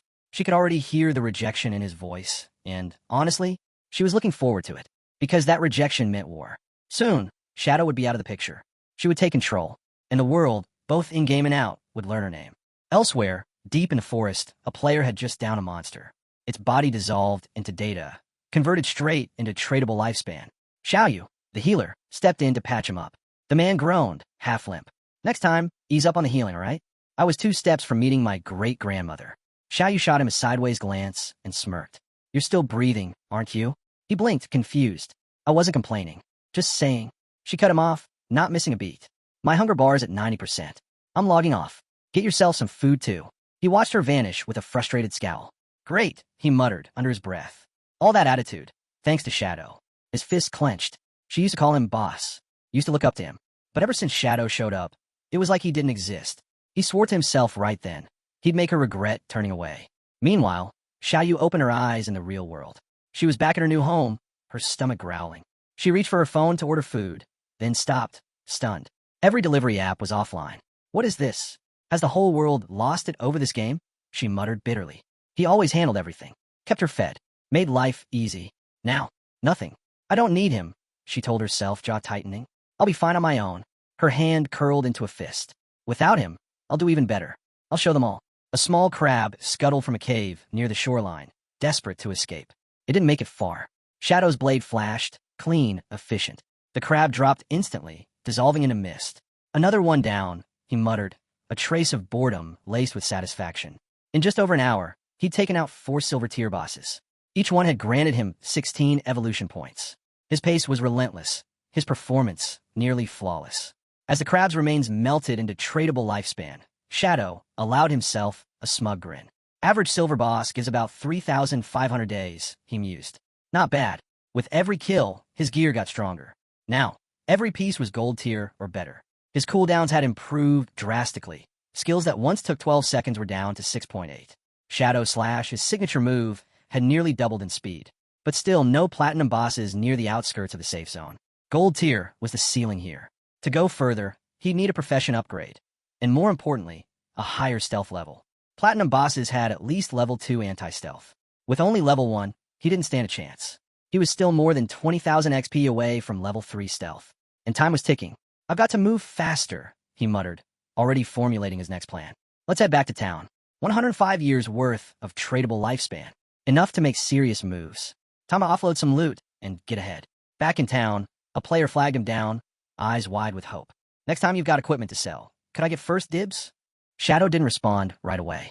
With nearly 40,000 days of lifespan stacked up, selling gear was tempting, but he had plans for that. He needed it for extracting skills. Still, he gave a faint smile.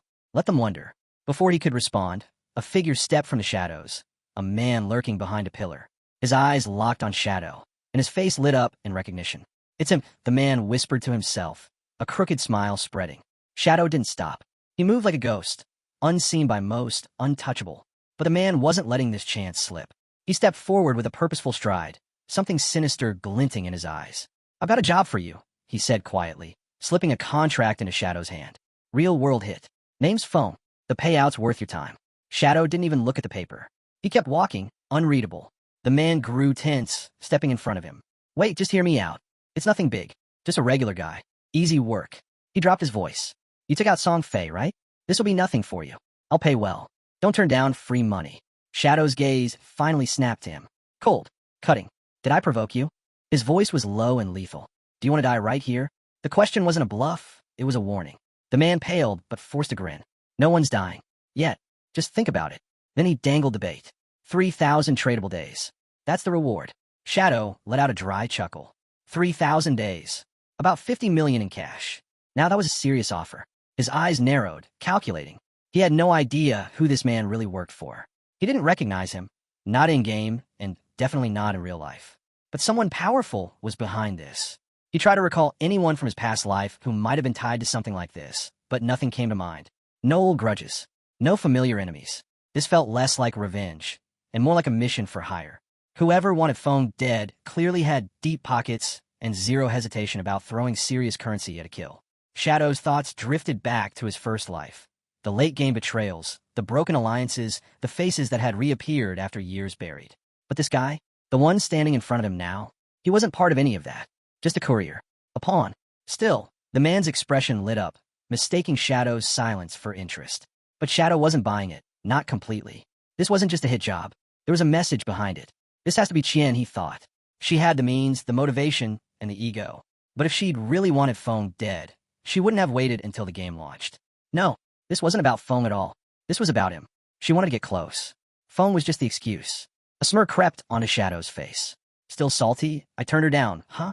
Haven't even gone looking for her, and she's already hunting me." Finally, he broke his silence. "I'll take the job," he said smoothly. "But I want half up front, and I'll choose when to strike." The man flinched. "Wait, I need to check with my superiors."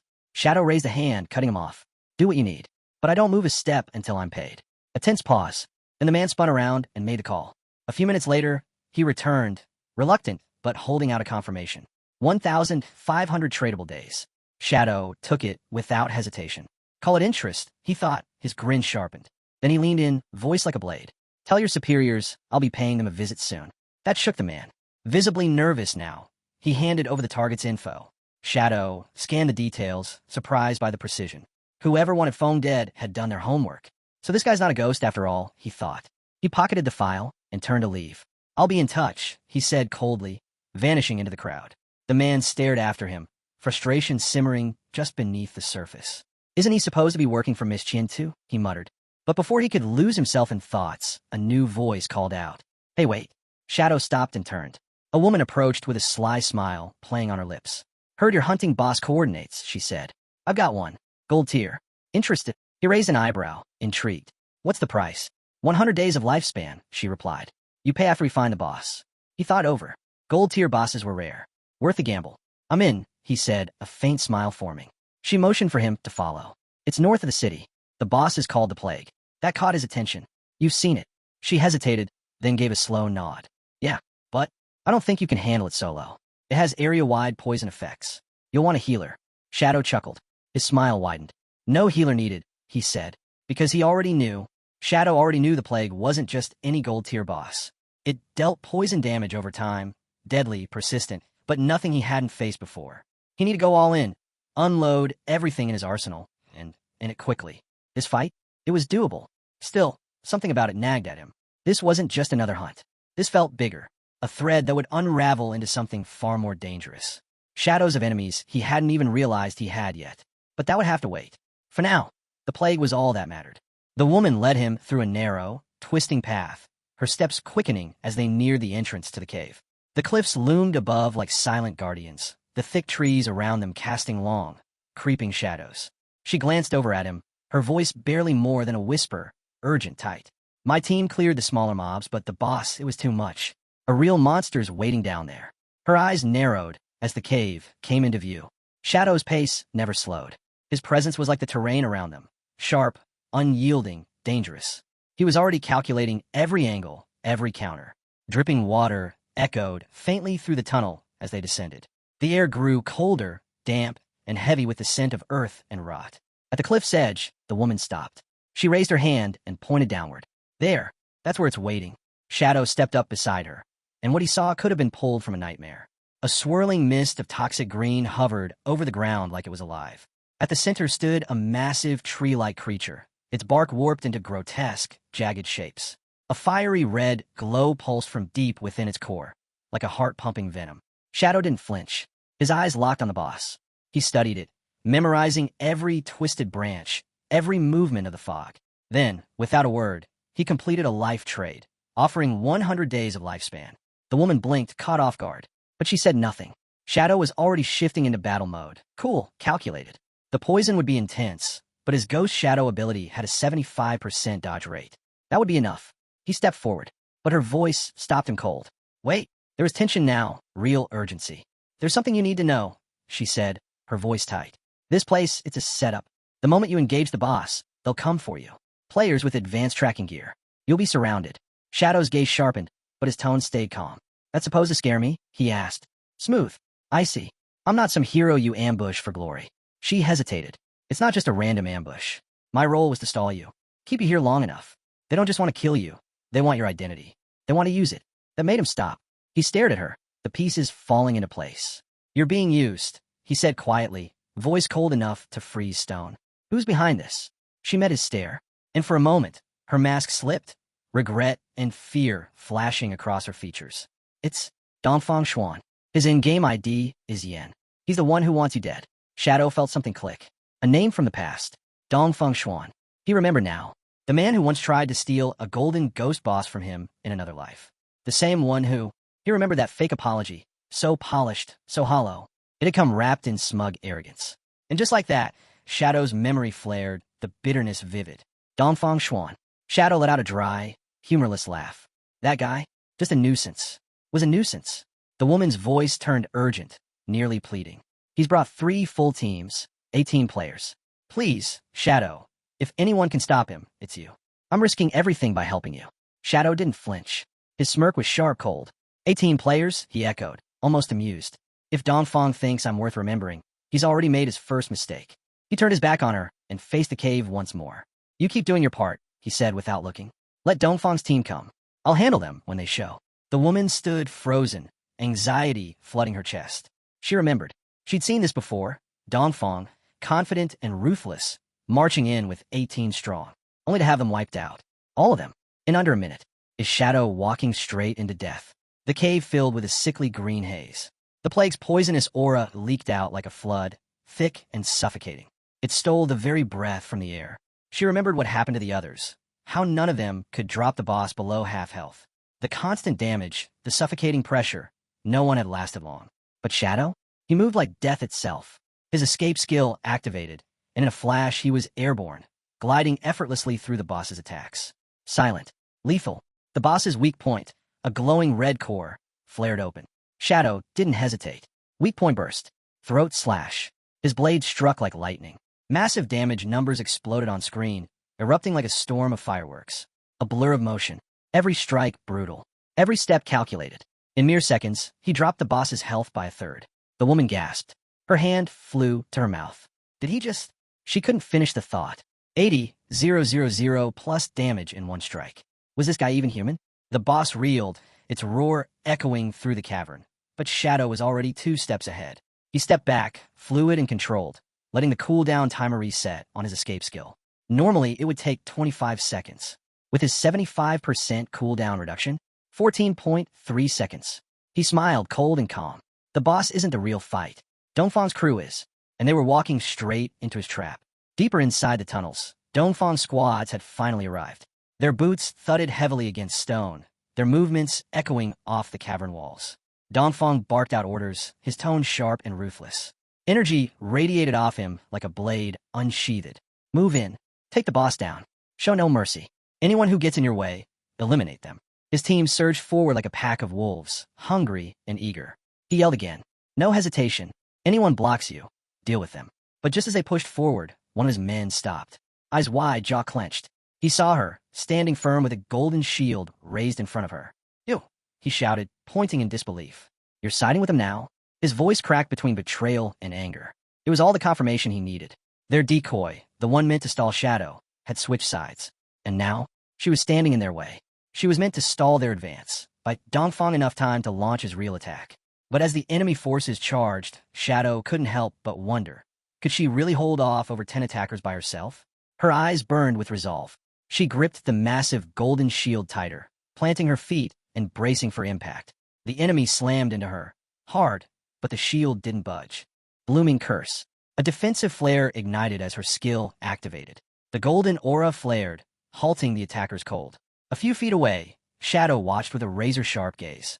The energy of the battle was peaking, the tension coiling in the air like a drawn bowstring. He wasn't about to let them overpower her. With barely a whisper, he moved. Shadow slash. Blue energy erupted from his hands, dozens of blades howling through the air like a storm of steel. The barrage ripped through Dongfang's men mid-charge, slicing them apart before they even knew what hit them. Shadow landed silently, calm and deadly. Their bodies hit the ground seconds later, stunned, broken, defeated. Then, without hesitation, he activated his next move. Blooming curse. The air turned crimson. Glowing red petals burst from the ground like a blooming garden of death. With each pulse, enemies dissolved, erased from existence. The girl stood frozen, wide-eyed, the full weight of his power crashing down on her. One move, just one move, and everything was gone. Now she understood. This is why they fear him.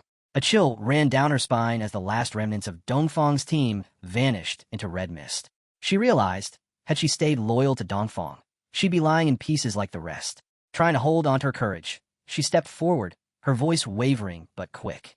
If you add me, I'll give you Dongfang's real-world location. Every detail. All of it. Shadow didn't even blink. Sure, he said coolly, giving the nod without looking at her.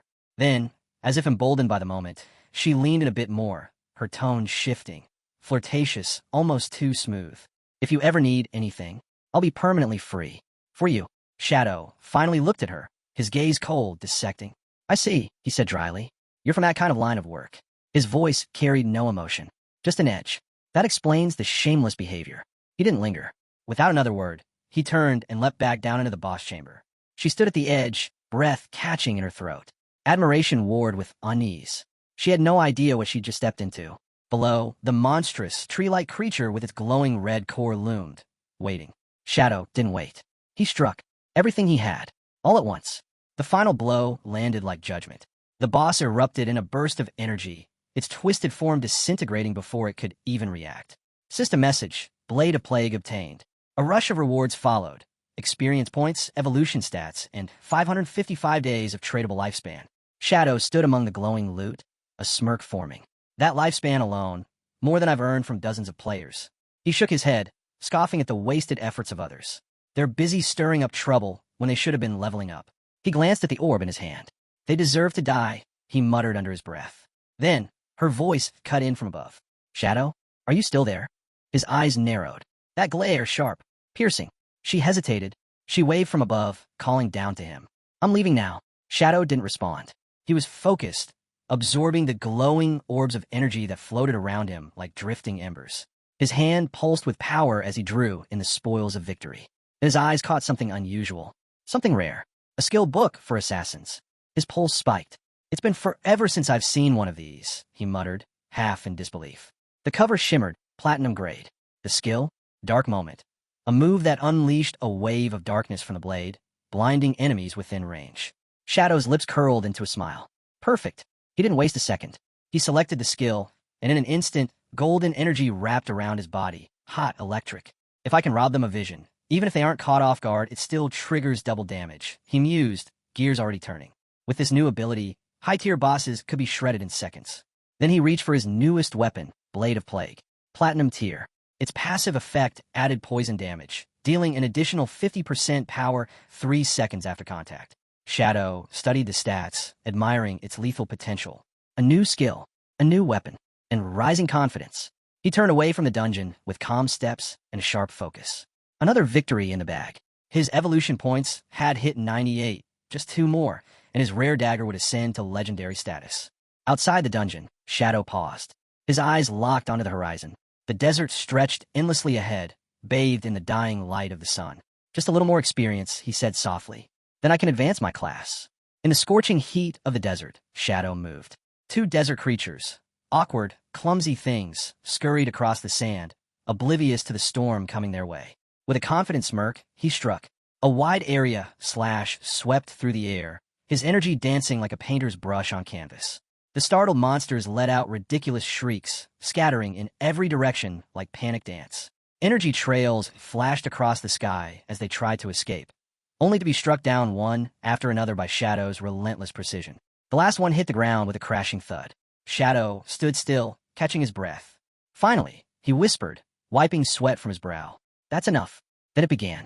A golden vortex swirled around him, pulling air and energy into a focused spiral. The desert held its breath. Light enveloped him, brilliant, blinding, divine. System message, job advancement complete. You have ascended from Tier 0 to Tier 1. Power surged through him like a lightning strike. His stats updated instantly. Strength, 3-9. Constitution, 3-9. Agility, 8-24. Spirit, 5-15. His entire form glowed, wrapped in radiant gold. A sense of invincibility washed over him. A new world had opened. Tier 1 unlocked passive traits that enhanced his stealth and active abilities that allowed him to strike while invisible. His stealth duration increased dramatically. And now, critical hits had a whole new meaning. Multipliers now triggered under certain conditions, and Shadow's eyes gleamed as he took in the full scale of his transformation. As long as I manage my cooldowns, he murmured, a grin tugging at his lips, I can stay hidden permanently. This stealth? Near unstoppable. His body had fully advanced, and with every movement, he felt sharper, deadlier. Attacks launched from outside an enemy's field of vision now dealt triple damage instead of double. Triple damage, he thought, impressed. No wonder this hidden class is ranked the strongest. Then it happened. A system-wide announcement echoed across Shanghai City. System notification. Over 10 players have reached level 10 within the last 10 minutes. Qualified players will now be transported to the Divine Spirit Ruins. Shadow looked up, eyes narrowing. Time to move. He pulled up the leaderboard, scanning quickly. Dark Shadow, his alias, sat at the very top. Beneath him were names he recognized. Players from his past life. Global elites, professionals who had once ruled the rankings. But not anymore. This time, he had changed the game, and with it the fate of the world.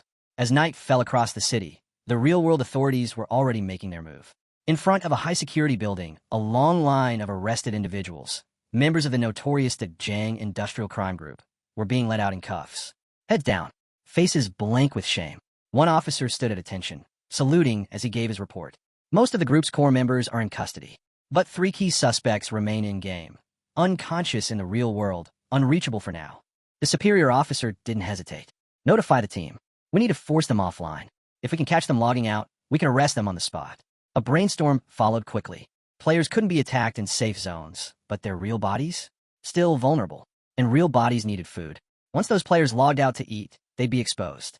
That was their moment to strike. Shadows made this easier, one officer added. He not only exposed the Jiang's operations, he showed us how dangerous these game abilities can be in the real world. They exchanged grim looks. Explosions had already begun to rock other cities. Unrest was spreading fast. Powers from the game bleeding into reality. Another officer spoke firmly. Our teams reached level 10, thanks to the gear and skill books Shadow provided. He's more than an asset now. He's vital. The commander nodded. Do whatever it takes to keep Shadow on our side. Shadow arrives. He stepped into town just as the warm hum of evening settled in. Peaceful. Almost too peaceful. The quiet didn't match the chaos he'd just come from. A familiar voice rang out, cutting through the stillness. There he is, the defender of justice himself. The girl approached with a big, over-the-top smile. You don't need to be humble, Shadow. The authorities have already gone public with what you've done. He said nothing. His eyes scanned the area, calm but alert. Inside, he understood what this meant. The announcement wasn't just praise, it was leverage. Cooperation with the government would be smoother now, at least for a while. The girl's smile faltered just slightly. Dongfang, he hasn't logged out. I've been keeping an eye on him. Shadow gave a small nod, acknowledging her update. No need for words. He already knew what came next. Shadow moved with purpose, his next stop locked in, Divine Spirit Ruins. He walked toward the teleportation altar at the town center, boots striking the stone path with steady rhythm. The air buzzed with energy around the portal. Players came and went, vanishing to far-off places. Yet one portal stood untouched, the one leading to the ruins. It was sealed off to most. As he stepped onto the glowing platform, a wave of energy pulsed beneath him. His eyes narrowed. A system alert blinked into view. Destination confirmed, teleporting to Divine Spirit Ruins. He gave a quiet smirk. The starter zones were just the warm-up, he muttered. Now the real game begins. A burst of searing light exploded around the platform, crackling with fierce energy. Conversations nearby stopped mid-sentence. Players turned in confusion. No one had seen anyone step onto the altar. Then one player, with a basic stealth detection skill, scanned the area, visibly unsettled. Wait, was that Shadow? He blurted, more to himself than anyone. Whispers spread like wildfire. His stealth, it's beyond level 2. No way, he's invisible even here? It became clear. Shadow wasn't a rumor. He was the real deal. A player beyond their reach, a ghost in the game. All they could do was watch. A glowing portal flared open across a ruined skyline, and from it, Shadow stepped into view. The city before him stretched out in silence, scarred and abandoned. The sun bled orange across the shattered rooftops. He recognized it instantly. Shanghai's city, or at least what remained of it. Every player's first visit to the Divine Spirit Ruins began here, in a warped version of their own city, twisted and decayed. Why the cities mirrored the real world, no one knew. Not even him. Something shifted in the air. He wasn't alone. His senses sharpened. Steps slowed. The silence wasn't peaceful. It was loaded. The scent of rot clung to the streets. Then, like a blade slicing through the quiet, a high-pitched screech tore the air. A beast lunged from a rooftop, claws aimed right for his head. Fast, feral, and heavy with killing intent. But Shadow didn't hesitate. He tilted slightly, vanishing just as the claws came down like thunder. The impact shook the pavement, but he was already gone. His body flickered in and out, the ghost shadow blur activating perfectly. The monster's eyes darted, trying to track what wasn't there. Without a word, Shadow struck. Instant shadow slash flared to life, a sharp arc of blue energy slicing through the air. It hit hard and true, splitting the beast in two. The creature collapsed, a broken mass of limbs and gore. But there was no time to breathe.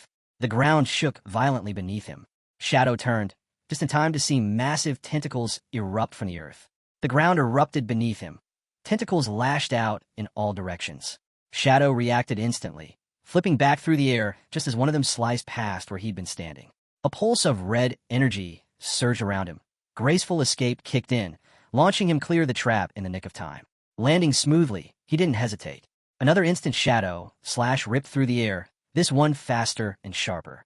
The writhing limbs were cut down mid-strike, shredded by pure precision. One after another, the mutated beasts were dismantled before they could even react. His breathing stayed steady, his movements calculated. No more safe zones here, he thought, eyes scanning every dark alley and broken wall. Everything here wants you dead. But if I can find a solid hideout, I can flip the odds.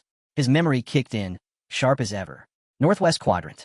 That's where his former guild had once built their base. In his past life, it had been the strongest holdout in the Shanghai ruins. Hidden, defensible, and rich with tactical options. If he could take it back, he wouldn't just survive, he'd take control. Elsewhere in the ruins, a statue towered above the debris, majestic and untouched, even as the world around it crumbled. A group of adventurers arrived, staring up at it in awe. One girl leaned in, whispering, "Is this the land of divine flames?" Doesn't look like it. Her eyes swept the area, doubtful. Another player's face lit up with sudden recognition. "Wait, look over there." She pointed to the distance. A lone skyscraper, battered but still upright, stood like a beacon. "That's Jianghang City," she said, the name heavy with meaning. Gasps rippled through the group as realization sank in. The ruined buildings weren't just random. They were standing in what used to be a real city. "If this is Jianghang City," the girl murmured, eyes darting across the horizon, then shadows already here. Her voice trembled with excitement, but her companion, older and more seasoned, gave her a knowing look. Don't get too excited. If he is, you won't see him. Shadow doesn't show himself unless he wants to. Before they could say more, the ground trembled beneath their feet. A violent rumble. Two monstrous creatures burst from the earth, towering red beasts covered in jagged scales, eyes blazing with hunger. The air shuddered as their screeches tore through the silence. Incoming. Wang Ming's voice cut through the chaos like steel. Get ready. The mage girl acted fast, staff raised as she chanted spell. A barrier formed around the warrior just in time. One of the monsters lunged, its massive jaws slamming into the shield. The shockwave from the impact rocked the group. Damage indicators flashed violently across the HUD. These things hit harder than the silver-ranked bosses near the starter towns. The mage warned, narrowing her eyes. The archer didn't wait. She drew and fired in one fluid motion. Her arrow glowed with energy as it streaked through the air, piercing the monster square in the chest. With a crackling pulse, energy bands wrapped around the beast, locking it mid-leap. It thrashed in place, struggling, but it was stuck. Now the mage shouted, "Hit it with everything you've got." With a flick of her staff, she summoned two enormous fireballs, prophetic fireball, burning with raw magic. Above her head, the mage directed the twin fireballs with a sharp sweep of her staff. They shot forward, crashing into the immobilized beast. Flames erupted on impact, engulfing the monster in a raging inferno. It shrieked once, then crumpled to the ground, its body scorched and motionless. As the smoke cleared, the team stood in silence, their heavy breaths slowly easing into relief. The leader gave a quick nod, then turned to Xiaoyu. Get your scout in the air. Xiaoyu lifted her staff, summoning her owl with a whisper. The creature soared into the sky, circling high above the ruins. Moments later, it returned. Its sharp eyes had seen more than they'd hoped. Monsters everywhere, Xiaoyu reported grimly. There's no safe zone in sight. A chill passed through the group. One player muttered, feels less like a game now, and more like survival. The girl still searching the horizon spun toward Xiaoyu. Can your owl find Shadow? Her voice trembled with urgency. If he's nearby, we'll be safe. Xiaoyu nodded and sent the owl forward once more. But when it came back, her expression tightened. No sign of him. He's not anywhere close. Just as they were trying to regroup, something caught their eye. A glowing trail of dropped loot leading northwest, like breadcrumbs left behind. That's him, one of them said quickly. He didn't pick it up, probably out of inventory space. They exchanged glances. No words were needed. Together, they followed the glowing trail, hoping it would lead them straight to Shadow. But the deeper they went, the more twisted the ruins became, and the more aggressive the monsters. Dark shapes lunged at them from broken buildings. Stay sharp, someone shouted. Don't split up. Then through the chaos they saw it. A lone figure. In the distance, blue slashes lit up the air, cutting through enemies like paper. Shadow. He moved with impossible speed, his blades cleaving cleanly through wave after wave. The monsters disintegrated before they could even touch him. No ultimates, no flashy boosts, just raw damage, reaching up to 30,000 per strike. For weak monsters, this zone was a gold mine, and he was tearing through it like a reaper. Shadow didn't pause. His feet hit a broken crosswalk, and he stopped just long enough to scan the horizon. This is it, he said quietly, a smirk tugging at the corner of his mouth. My old base. It came back to him instantly. Beneath this part of the city lay something massive, an underground fortress. Hidden, forgotten, a base he'd once called home. A sprawling palace built deep below Shanghai's ruins. Thousands of rooms, dozens of war zones, endless winding corridors. The largest hideout the city had ever seen, home of his old guild god. Back then, it had been guarded by waves of mechanical monsters and a boss whose power scaled with the palace's size. It took 3 elite squads, all maxed out at level 15 and fully geared just to clear it once. They'd nearly failed, but they won. And now, Shadow was back to claim it again. He descended into the hidden chamber, his mind clear and focus absolute. This time will be different. The soul purification zone loomed ahead. The darkness stretched out in every direction. From the shadows, enemies began to stir. Shadow didn't blink. He was ready. His gaze lifted, voice calm but resolute. I can handle this alone. The words hung in the air like a vow, and a system prompt appeared, echoing his intent. Control of the area will be granted upon defeating the Guardian. The atmosphere shifted. A heavy pressure settled over the chamber as glowing figures emerged from the shadows. Guardians, ancient beings of raw elemental power. Their eyes pulsed with a cold, otherworldly light. Shadow didn't flinch. He knew what they were. Elemental spirits, each one radiating a different hue. Red, Blue. Yellow. Level 12. Gold rank. Powerful, but not unstoppable. With no hesitation, he activated Darkest Moment. A wave of dark energy surged outward, blanketing the battlefield. The effect was instant. The elemental spirits staggered, disoriented as chaos erupted around them. He struck. Shadow slash rained down from above, an explosive cascade of blades slicing through the air. The stunned guardians had no time to react.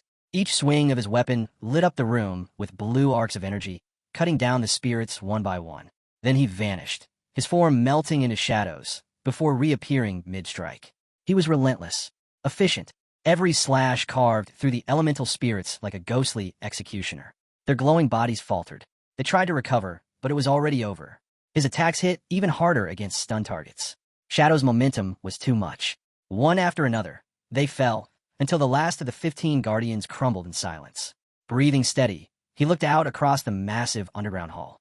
Chambers stretched out into darkness. Thousands of rooms, endless corridors, and within them, monsters, traps, secrets. The challenge ahead was enormous. But he was ready. He approached a raised platform, preparing to move into the next phase. But before he could take another step, the air shimmered. A glowing figure appeared before him, the true protector of this hidden zone. Then, without warning, a blue teleportation circle flared beneath his feet. Light swallowed the space. The world around him twisted, and when it reformed, he was standing on a ruined city street, the sky painted in the golden glow of sunset. The scent of decay and rust hung heavy. Broken buildings lined the street, rubble everywhere. Then he recognized it. From behind him, a stunned voice whispered, This is New York." A girl stood beside him, eyes scanning the devastation. But it's not just ruined, it's twisted like a nightmare version. The Statue of Liberty, it's gone. The city felt familiar but wrong, distorted. A boy behind them looked up, mouth falling open. "This is Mountain City," he said, voice filled with awe. "We're standing in the ruins of our home region." Confusion thickened. Their minds raced. Was this teleportation random? Or was there a pattern? They didn't have time to answer. A piercing screech tore through the air. Two hulking beasts stepped into view, necks long and sinewy, jaws snapping with feral hunger. They froze. Only for a second. Run! The ground trembled as the creatures charged, the earth itself shaking under their weight. Without thinking, the duo bolted, panic driving their every step. Behind them, a thunderous explosion ripped through the air, shaking the ruins around what remained of the Statue of Liberty. Dust and fire tore through the skyline as the world collapsed behind them, every second a fight to stay alive. Meanwhile, deep within the Shanghai ruins, glowing orbs hovered just above the surface of murky water, casting soft light over the dark terrain. In a nearby crater, Wang Ming crouched low, eyes sweeping the shadows.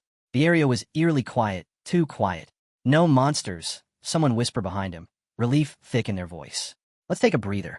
Wang Ming gave a subtle nod, eyes never leaving the edge of the crater. "We hold here. No moving forward until everyone hits level 10. We're not ready yet."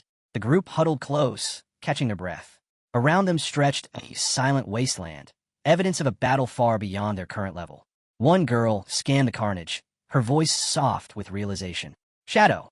He cleared this whole area. They looked around again, the weight of that fact settling in. "We definitely overestimated ourselves," she added. The mage girl gave a slow nod. "If he hadn't wiped those monsters, we'd be done for. I don't even know where we'd have respawned." Wang Ming's response came steady and practical. "No rushing. We wait. Level 10 first." Above them, the scouting owl circled slowly. Golden motes drifted from its wings as it glided between ruined towers.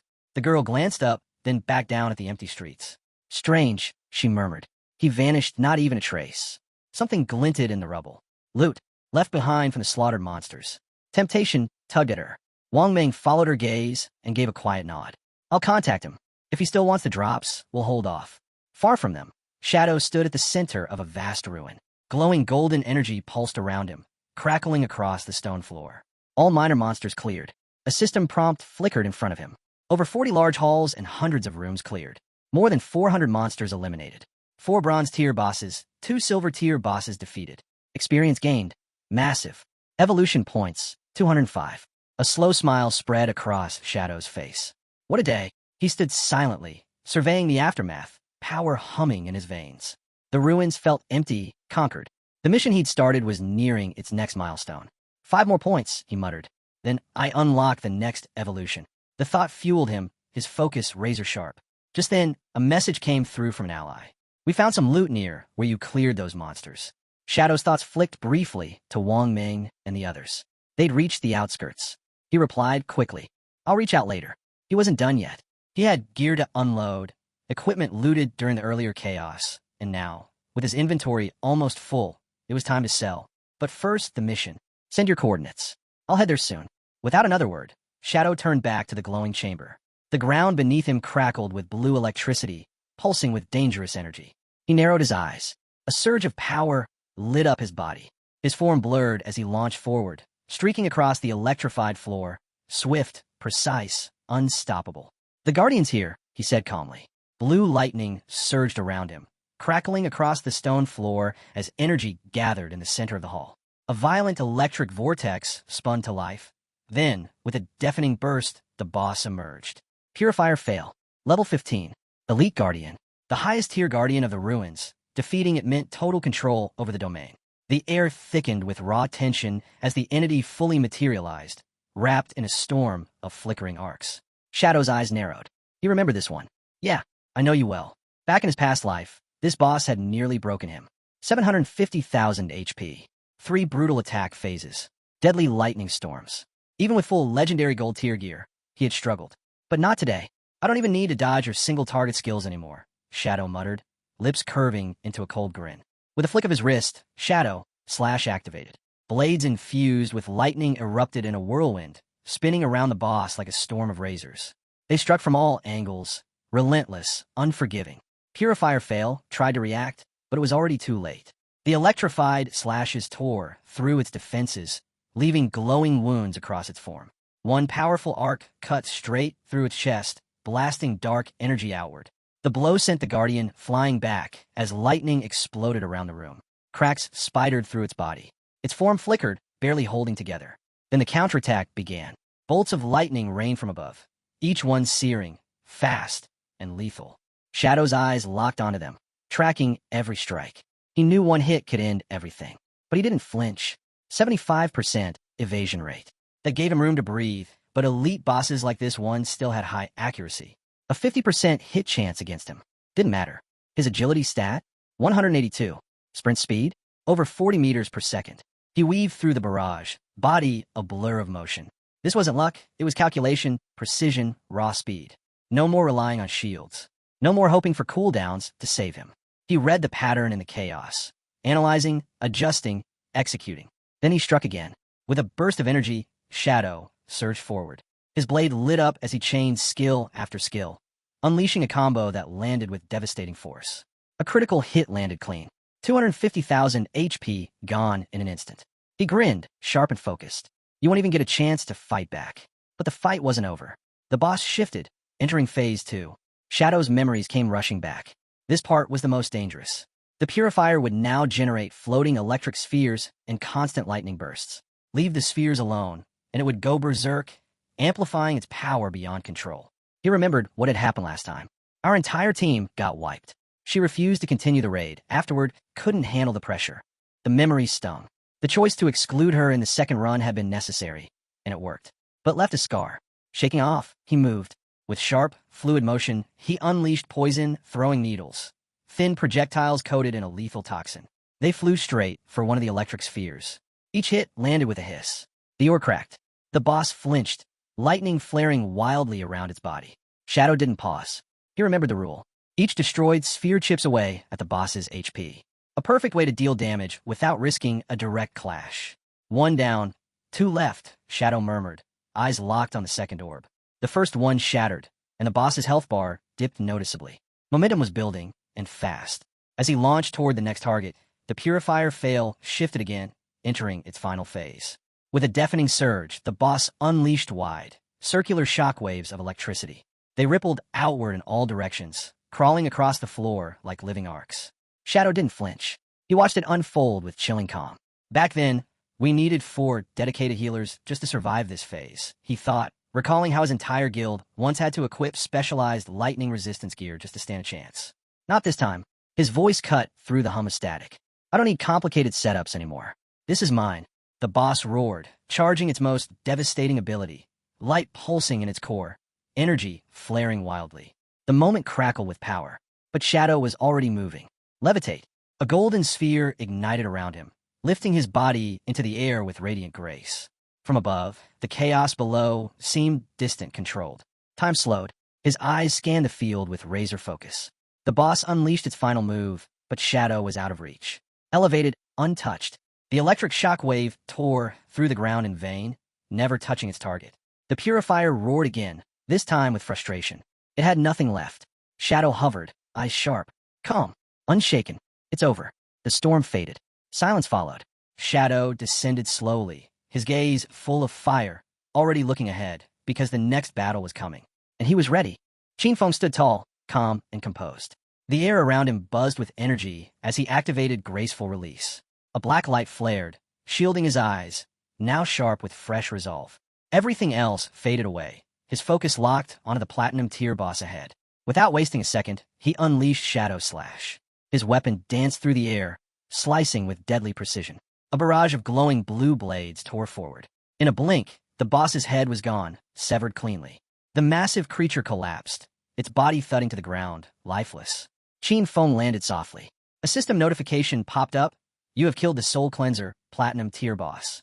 More messages followed. He'd hit level 11. All 4 main attributes increased by 4 points, plus 10 free attribute points, 20 evolution points, and a staggering 1,520 days of tradable lifespan.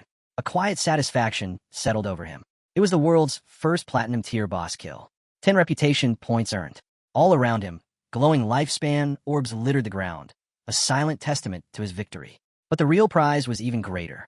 He had claimed control over the sanctified grounds, a hideout with massive implications. This wasn't just a game-safe zone.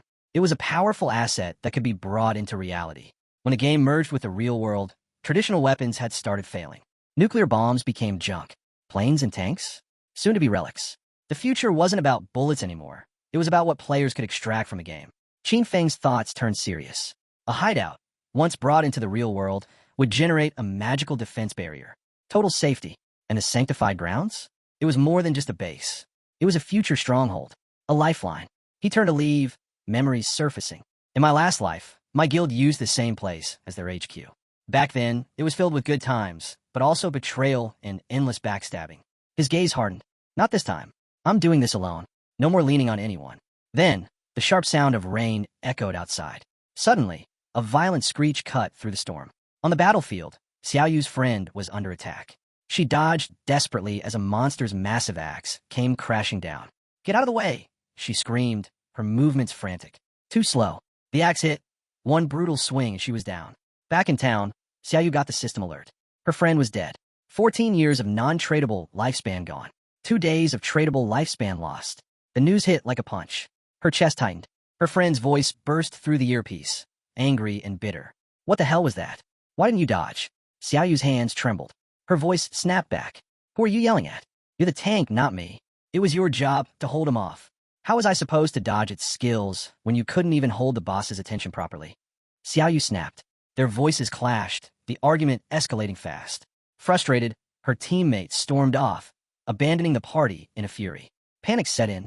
With him gone, Xiaoyu stood exposed, vulnerable to the boss's next attack. The result was swift. Another death, another chunk of lifespan lost. Meanwhile, in the ruins of Shanghai, a new message echoed across the land. System announcement. Player Shadow from Shanghai City has achieved the world's first Platinum Tier boss kill. 10 reputation points earned. The news hit like a lightning bolt. Players across the region lit up with chatter. No way. He soloed a Platinum boss, someone gasped. I haven't even seen a gold tier yet, murmured another. The name Shadow spread like wildfire, becoming a whispered legend. Speculation exploded. Who was this mysterious player? How'd he pull it off? Watching it all unfold, Xiaoyu felt a growing unease. Why are so many players still struggling with silver tier bosses? She wondered. Platinum bosses were supposed to be unbeatable, yet Shadow had done alone. Back at Shadow's base, Qinfeng was already busy collecting the glowing lifespan orbs left behind. With his fresh level up to 11, it was time to distribute his attribute points. He didn't hesitate. Agility was his priority. His fingers flew across the system interface, locking in his stats. Every point added sharpened his edge. Combined with his infinite invisibility, a thought struck him. With this setup, I could take down bosses without even getting touched. The idea thrilled him. But what came next was even better. A system notification flashed up, 20 evolution points earned for defeating a platinum tier boss. His heart skipped. That was enough to evolve Greedy Hand again. Joy surged through him. With another evolution, the skill would boost his loot count from 3 to 5. Even better, he'd gain 100 more storage slots. No hesitation. He spent 210 evolution points, leaving just 15 behind. System notification. Greedy Hand has evolved from epic to legendary. The upgrade was massive. The legendary version offered a staggering 500% chance for bonus loot drops. And every extra drop, it now had a guaranteed upgrade by 1 tier. It didn't stop there. A new passive kicked in, 100 slots of greedy space. More room for more loot, all the time. Grinning, Qin Feng activated his new legendary skill. 5 extra drops materialized, just as expected. Among them, the system awarded him another 100 evolution points, bringing his remaining total to 115. He scanned the loot window. 2 pieces of assassin gear and an assassin skill book gleamed back at him. Perfect, but his current level wasn't high enough to equip them yet. No problem. He sent them straight to storage in the Sanctified Grounds warehouse, saved for later. Then he summoned a devout. Qin Feng summoned a believer, instructing them to gather and neatly stack all the loot from the palace. The follower moved quickly, collecting every valuable item scattered around. As the believer worked, Qin Feng turned his attention to the 115 evolution points he still had to spend. He wasn't going to let a single one go to waste. First up, Shadow Stealth. He evolved it 3 times, pushing it to epic. The upgrade was immediate. Stealth duration jumped from 36 to 60 seconds. Even better, attacks coming out of stealth now dealt 300% to 500% more damage. Cooldown dropped too, from 22 seconds to just 15. Next was Backstab Enhancement. Using 34 evolution points, he upgraded it twice, reaching epic. The damage boost from back attacks soared from 50% to 75%. Devastating. Then came Darkest Moment. With just 6 points, he advanced it all the way through Platinum, Emerald, and Diamond to Epic. Now, it unleashed a blast of dark light that blinded enemies within a 50-meter radius. The effect lasted a base of 16 seconds, shorter if the target had a high spirit stat. Finally, he turned to Bloom Curse, dropping 33 points to evolve it to Legendary. And the new effect? Terrifying. He could now cast Bloom Curse on a player's corpse within 60 seconds of death. It would absorb 50% of their remaining non-tradable lifespan, along with any scattered light orbs, and make the body vanish completely. His eyes widened. He hadn't expected that. The skill could now directly consume non-tradable lifespan orbs, perfect for rage zones and heil areas, where that type of lifespan burned away quickly. Essential for survival. Just then, a message popped up from Snowy. She congratulated him on the platinum boss kill and added news. The Eastern Sage just logged off. His clan's gathering at the Jiangnan Hotel to convert lifespan into combat power. Qin Feng thanked her. No need, she replied coolly. It's my job. Then her tone shifted, serious. You have to beat Eastern Sage. If you don't, I'm done for. Don't worry, Qin Feng said, calm and focused. His mind was already on the next move. He finished storing the loot, grateful for the extra 100 storage slots. Space was no longer an issue. Once everything was packed away, he headed off to find Wang Ming. Time to sell what they didn't need. As he walked through the ruins, someone familiar stepped into view. Shadow had returned. Excitement rippled through the group. Little Black and the others lit up with joy. Xiaoyu was the first to run toward him, her steps quick with anticipation. But just before she reached him, Qin Feng raised his hand, firm but calm. His voice turned businesslike. Same as always. I set the price. If you don't like it, feel free to walk. He scanned the loot, calculating quickly. Over 30 pieces here are just basic bronze and common junk, he muttered. So, I'll give you a discount. 950 days of lifespan for the lot. Xiaoyu didn't hesitate. She smiled, nodding. That sounds fair to us. Deal, Xiaoyu nodded. They had already calculated their earlier loot, worth around 1,000 days of lifespan. To make things easier, she offered, let's just call it 2,000 days for everything. Qin Feng raised an eyebrow, eyes narrowing slightly. Hold on, he said, voice steady but pointed. This haul includes silver, gold, and even platinum tier items. The real value is closer to 18,000 days of tradable lifespan. Xiaoyu froze. Her fingers flew across the system interface as she reviewed the list. Her eyes widened. Platinum gear, she whispered, stunned. I only have 1 gold tier item myself. Who would even think of selling this stuff? Her voice trembled with excitement. This changes everything for Jianghai City. This will speed up everything. Qin Feng simply shrugged. Just helping each other out, he said casually, brushing off the praise. But Little Black wasn't so quick to accept it. She narrowed her eyes, suspicious. How do you even have that much inventory space? She asked, voice edged with curiosity. Wait, are you Doraemon? Qin Feng chuckled softly. A subtle smirk crossed his face. I'm not Doraemon, he replied calm, a little amused. Your inventories are probably full already. There's a portal under the statue in the city ruins. Teleports back to the starting town. First use costs 500 lifespan days. After that, it's free. He turned to leave, then added over his shoulder. Think about it. Xiaoyu watched him walk away, smiling knowingly. Told you, she said, her voice playful. Shadow has to be a reborn player. No one else would know about that portal. Wang Ming, a bit lost in the moment, scratched his head. Captain, maybe don't spook him like that. You're gonna scare the guy, he said, trying to ease the mood. Xiaoyu blushed faintly. What do you think would happen if I tried flirting with Shadow? She asked with a mischievous grin. But Qin Feng was already focused on the next move. The system chimed in with a familiar prompt. Would you like to consume tradable lifespan to extract a skill into the real world? He didn't hesitate. Yes. The system confirmed 27,000 days of lifespan consumed. Level synchronization and class advancement synchronization complete. A surge of adrenaline coursed through him. The divide between game and reality had vanished. This was power in its purest form. He dove in. First, 1,946 days to bring Shadow Mel to level 10, unleashing its full strength. Then, 900 days to push Backstab Enhancement to Epic. Another 1,000 into Greedy Hand, maximizing loot drops. 3,200 more for Shadow Flash Slash. 5,366 into Ghost Blur, enhancing his evasiveness and speed. A massive 16,999 for Curse of Blooming, adding raw devastation. And 11,313 into Blacklight Shield, fortifying his defense. When it was over, he had 7,480 tradable lifespan days left. But he wasn't done. Next, equipment. 3,600 days went into the Boots of Concealment, Gold Tier. Then 3,394 days on the Pendant of the Devout. More than just flashy, the pendant reduced cooldowns and even summoned a Silver Tier follower. A nearly invincible force in the real world. That's the real game changer, Qin Feng thought, his mind already spinning with plans. After all his extractions, he was left with just 486 days of tradable lifespan. But in exchange, his real-world strength was now nearly on par with his in-game power. He could feel it coursing through him, raw energy and control. This is what it's all about, he thought, then melted into the shadows. Moments later, Qin Feng opened his eyes in the real world. Familiar surroundings greeted him, grounding him with renewed purpose. But a thought flickered. Kyan probably knows where I live now. A hint of unease crept in.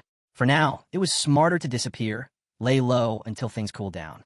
He knew extracting the Sanctuary of Soul Purification would cost over 1,300 years of lifespan. Too steep right now. First, he needed a temporary base, just until he gathered more resources. His eyes sharpened. He activated Greedy Hand. One by one, every item in the room vanished, sucked into the void. Weapons, gear, random items, all gone. Stored away like magic in his personal inventory. A cheat code come to life. He grinned. This is beyond broken. Like unlocking God-tier inventory in my favorite RPG. In a flash, he leapt to the window, phone in hand, scanning the map. Dongfan's clan was about 15 kilometers away, at the Jiangnan Hotel. Piece of cake, he muttered. 10 minutes. That's all I need. Then he was gone. Cloaked in invisibility, he moved like a sci-fi assassin. No sound, no trail, just pure precision. His route was direct. No stumbles, no distractions. The city passed by in a blur. Before long, he was there, right outside the Jiangnan Hotel. Inside, tension was rising. The Dongfang family gathered, the atmosphere buzzing with ambition. This is our moment, one man said, raising his glass. The game's skills and lifespan affect the real world. Thanks to Siener's foresight, our clan is about to rise to the top. Siener sat back, eyes gleaming with pride. Everything's going perfectly, he said, a little too smug. The family's elder nodded with approval. I'm proud. We've bought up a ton of exchangeable lifespan, all to push our top members to level 10. The goal? Control, both in the game and out. But Siener had no time for talk of legacies. He didn't care about dynasties or the family name. His thoughts were far darker. The old man's barely clinging to life, yet he still wants to play king, he scoffed silently. But once I get my hands on Shadow's secrets, it's over. He already had a plan. Trap Shadow, expose his abilities, then milk him for every ounce of lifespan. Once I'm at the top of the rankings, he fantasized, they'll all follow me. Dongfang will be mine. The old man turned to him, smiling. How's the plan with Shadow? Sienna gave a cold grin. Don't worry. I've already found someone who can uncover his identity. We'll have answers soon. He leaned in, voice low and dangerous. The grandfather says the shadow guy must be captured alive. He tells them to make the shadow serve the Dong Fong family, and that's the only way he can truly be of value. Xian just agrees with his grandfather. Outside their room, our hero has already cleared out the guards, while inside, they're busy chanting "Long live the Dong family," not knowing what's coming for them. Our boy thinks he didn't expect the people in the family to still be armed.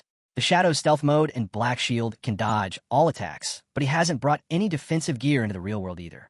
If he gets hit in the heart or head, it's game over. Right then, he summons a devout follower monster with just a flick of his hand. He reminds himself to stay conscious. His devout follower has sharp claws for close combat and green flames for long-range attacks. He commanded to get in there and kill them all, leaving no survivors. As a silver-tier boss, this monster has insane durability, even against firearms. It can tank a lot. Just as it's about to bust through the door inside the room, a guy and a girl are drinking. They spot the monster and panic. The summoned monster roars as the security team pulls their guns. Xian yells at them, saying this thing's a monster from some godforsaken game. Shoot it now. On his command, they open fire as the monster charges in. It instantly takes out a guard, green flame, through a distance. Then it pierces its hand straight through another guy's chest, then goes for another one. Xian watches it, killing everyone and sweating bullets. Next up is the Grand Master himself. He cries out for help as the monster pounces upon him, but Xian bolts in the opposite direction while the monster starts devouring his grandfather right there. The guy in a black suit runs outside, thinking he has to escape, and if he can make it into the game, he'll be safe. If he manages to hit level 10, he can extract that power into the real world and come back unstoppable. But then, right in front of him, there's our hero, surrounded by black energy. He's confused for a second as our boy stands inverted. But before he can react, our hero charges in and slices his neck clean off in the blink of an eye. Even after dying, the guy's body runs a few steps before collapsing, his head rolling on the floor, and his soul probably still wondering what just happened. Then our hero casts the curse of the blooming flower, and the whole ground fills with creatures that start devouring the corpse and cleaning the area. He stands on the floor, wrapped in thick red energy, while an interface appears, showing he just absorbed 27,000 days of tradable lifespan and 482 years of non-tradable lifespan. Our hero says this is a massive harvest. Xander's body dissolved into a flurry of blooming flowers, and Qin Feng couldn't help but smile. This time, the blooming curse had truly lived up to its name. It wiped away every trace. No blood, no body, just flowers. More importantly, it drained every last second of Xander's remaining life. His lifespan, once non-tradable, had now been absorbed. An astonishing 2,327 years added to Qin Feng's own. With this buffer, stepping into rage zones wouldn't be nearly as nerve-wracking anymore. Just then, panic broke out. Someone shouted an alarm, yelling for the police. There had been gunshots and screams coming from one of the private rooms. Qin Feng's expression shifted. He remembered clearly. That room belonged to the Dongfang family. Moments later, a group of police officers stormed toward the scene. Based on the reports, they were bracing for casualties. But when they threw the door open, they were stunned. Not a single corpse in sight. It was baffling. The room was a wreck, clearly signs of a violent struggle, yet there was no one there. One officer looked around in confusion. Did anyone see anyone leave the building? He asked. But no one had. It was as if the entire Dongfang family had vanished into thin air. With no leads, they had no choice but to call on the investigation unit. Meanwhile, Qin Feng had already slipped away from the hotel. His next destination, Qian Corporation. But he knew their headquarters had relocated to North America before the game descended. Only the CEO's daughter, Qian Shishir, remained trapped in Demon City. He needed to eliminate her before she escaped the country. The distance from Jianghai City to Demon City was nearly 300 kilometers. On foot, it would take hours, and that was time he couldn't afford to waste. Deciding he needed rest, Qin Feng began preparing to log out. His plan was to return to the game once recharged. Back in that forsaken game world, Qin Feng appeared in the ruins, quickly spotting a few silver and gold tier bosses still lingering nearby. Time to farm. Just then, Captain contacted him, voice buzzing with excitement. "We've got huge news," she said. Xiao Hei found a tomb entrance, but there's a gold tier vengeful spirit guarding it. We couldn't take it down. Surprised, Qin Feng asked how they even stumbled upon a tomb. Captain explained they were heading back to the starting city when they took a small detour to avoid some weak monsters. Somewhere along the way, they realized Xiao He was missing. After some searching, they found him at the bottom of a pit. He'd accidentally fallen into a special tomb zone, one where Team Chad's tech didn't work. They jumped in after him, only to be chased by a level 12 gold boss. Fortunately, they managed to outrun it and escape back to Shelltown. If you want in, Captain offered, I've got the coordinates. Qin Feng chuckled. Talk about luck, finding a tomb just by stepping in the wrong spot. It didn't get more random than that. Still, it was the kind of luck he could use. Tombs like faith temples and cursed ruins were chaotic, unpredictable, and extremely rare. Qin Feng asked Captain to send the coordinates, and she did right away. Turns out the tomb was hidden near the ruins of Shelltown. He thanked her and added, if I find anything I don't need, I'll sell it to you guys, no problem. He couldn't help but admire how sharp Captain and you were. As he reached the location, his attention landed on a massive well. He paused. Was this really the entrance? It looked too obvious. Hard to believe someone could just stumble in by accident. Then again, Xiao He had done exactly that. No second guessing. Qin Feng jumped straight in. The system immediately greeted him. You've entered the Tomb of Resentment. Long-range communication is now disabled. He landed at the bottom and started walking down a shadowy corridor. That's when it emerged. A towering monster, the Wailing Spirit, a level 12 gold rank boss. Qin Feng stood still, studying the creature in silence. He'd never come across this boss in his past life, but just by looking at it, he could tell it hit hard, covered a wide area, and dealt heavy physical damage. Now he understood why Inu and the others had run. The gear and skill books he'd sold them didn't do much to boost defense. If someone like Wang Meng, a Holy Shield warrior with about 5,000 HP, took a direct hit, he'd probably lose over half his health in one shot. Qin Feng narrowed his eyes. One clean strike from that axe would be fatal. He activated Bless and followed it with instant Shadow Slash, darting in and slicing off the monster's arms in one clean combo. The boss had sky-high defense, and instant Shadow Slash only dealt 80% of its usual damage, but that wasn't the goal. He was setting it up for the real finisher. Blessed Release, Throat Slit. The monster's severed arm twitched and shot toward him. He reacted fast. Boom! An explosion rocked the corridor. Qin Feng barely managed to leap back in time. His heart pounded. A corpse explosion. He'd gotten sloppy. If Ghost Blur hadn't triggered when it did, he'd be dead already. The boss's remains crumbled, then transformed into pure lifespan energy. Qin Feng recalled something similar from his past life. His team had once killed an unknown boss, and someone had rushed in too eagerly to loot it. The corpse exploded, taking him out instantly. Entire squads have been wiped like that before, usually by platinum-level bosses and above. He hadn't expected a gold-rank boss to go out the same way. Using Greedy Hand, he scooped USP the loot. A flood of system notifications hit him. You have slain the resentful ghost, gold-tier boss. Rewards, plus 10 days of tradable lifespan, plus 20 evolution points. Bonus from Greedy Hand, plus 63 days tradable lifespan. Platinum tier, resentful leather armor obtained. Platinum tier skill book acquired. Night Ring Blades. He raised an eyebrow. Gear and a skill he could actually use? The system described it in detail. Dark Night Ring Blade, a platinum tier assassin weapon. The skill was exactly what Qin Feng had been hoping for. Dark Night Ring Blade, a move that infused the blade with dark elemental energy, striking every enemy within a 5-meter radius and adding 500 points of dark elemental attack. Its cooldown was normally 10 seconds, but his buffs had already pushed it down to 5.7 seconds. The required level? Just 11. Perfect. This was exactly the kind of elemental burst the assassin class needed. The shadow class relied more on spirit than strength, meaning his magic damage far outstripped his physical output. No wonder skills like this one fit him so well. He glanced at his stats. Strength 9, Constitution 9, Agility 24, Spirit 15, He nodded to himself. Time to go all in. Without hesitation, he poured 6 evolution points into the skill, reducing his total to 36. In a flash, Dark Knight Ring Blade evolved, first to Emerald, then Diamond, and finally landed at Epic Tier. The result? Its range shot up from 5 meters to 12, and the Dark Elemental bonus leaped from 500 to 1,300 points. Qin Feng's expression sharpened. He understood exactly what this meant.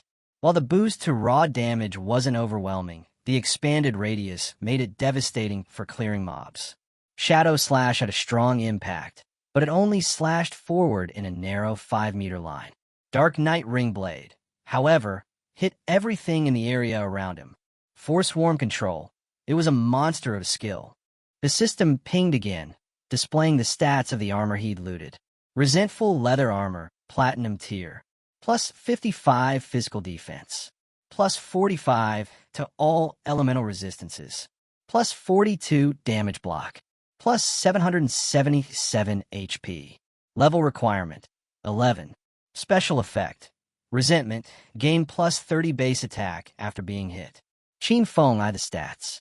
The resentment effect wasn't game-changing, but the armor's defense, resistances, and block rate were top tier.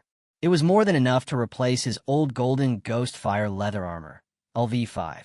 He packed up the rest of the loot, 20 items in total. Selling everything would net him over 10,000 days of tradable lifespan. Now that he had access to the tomb, he was hoping to strike it big.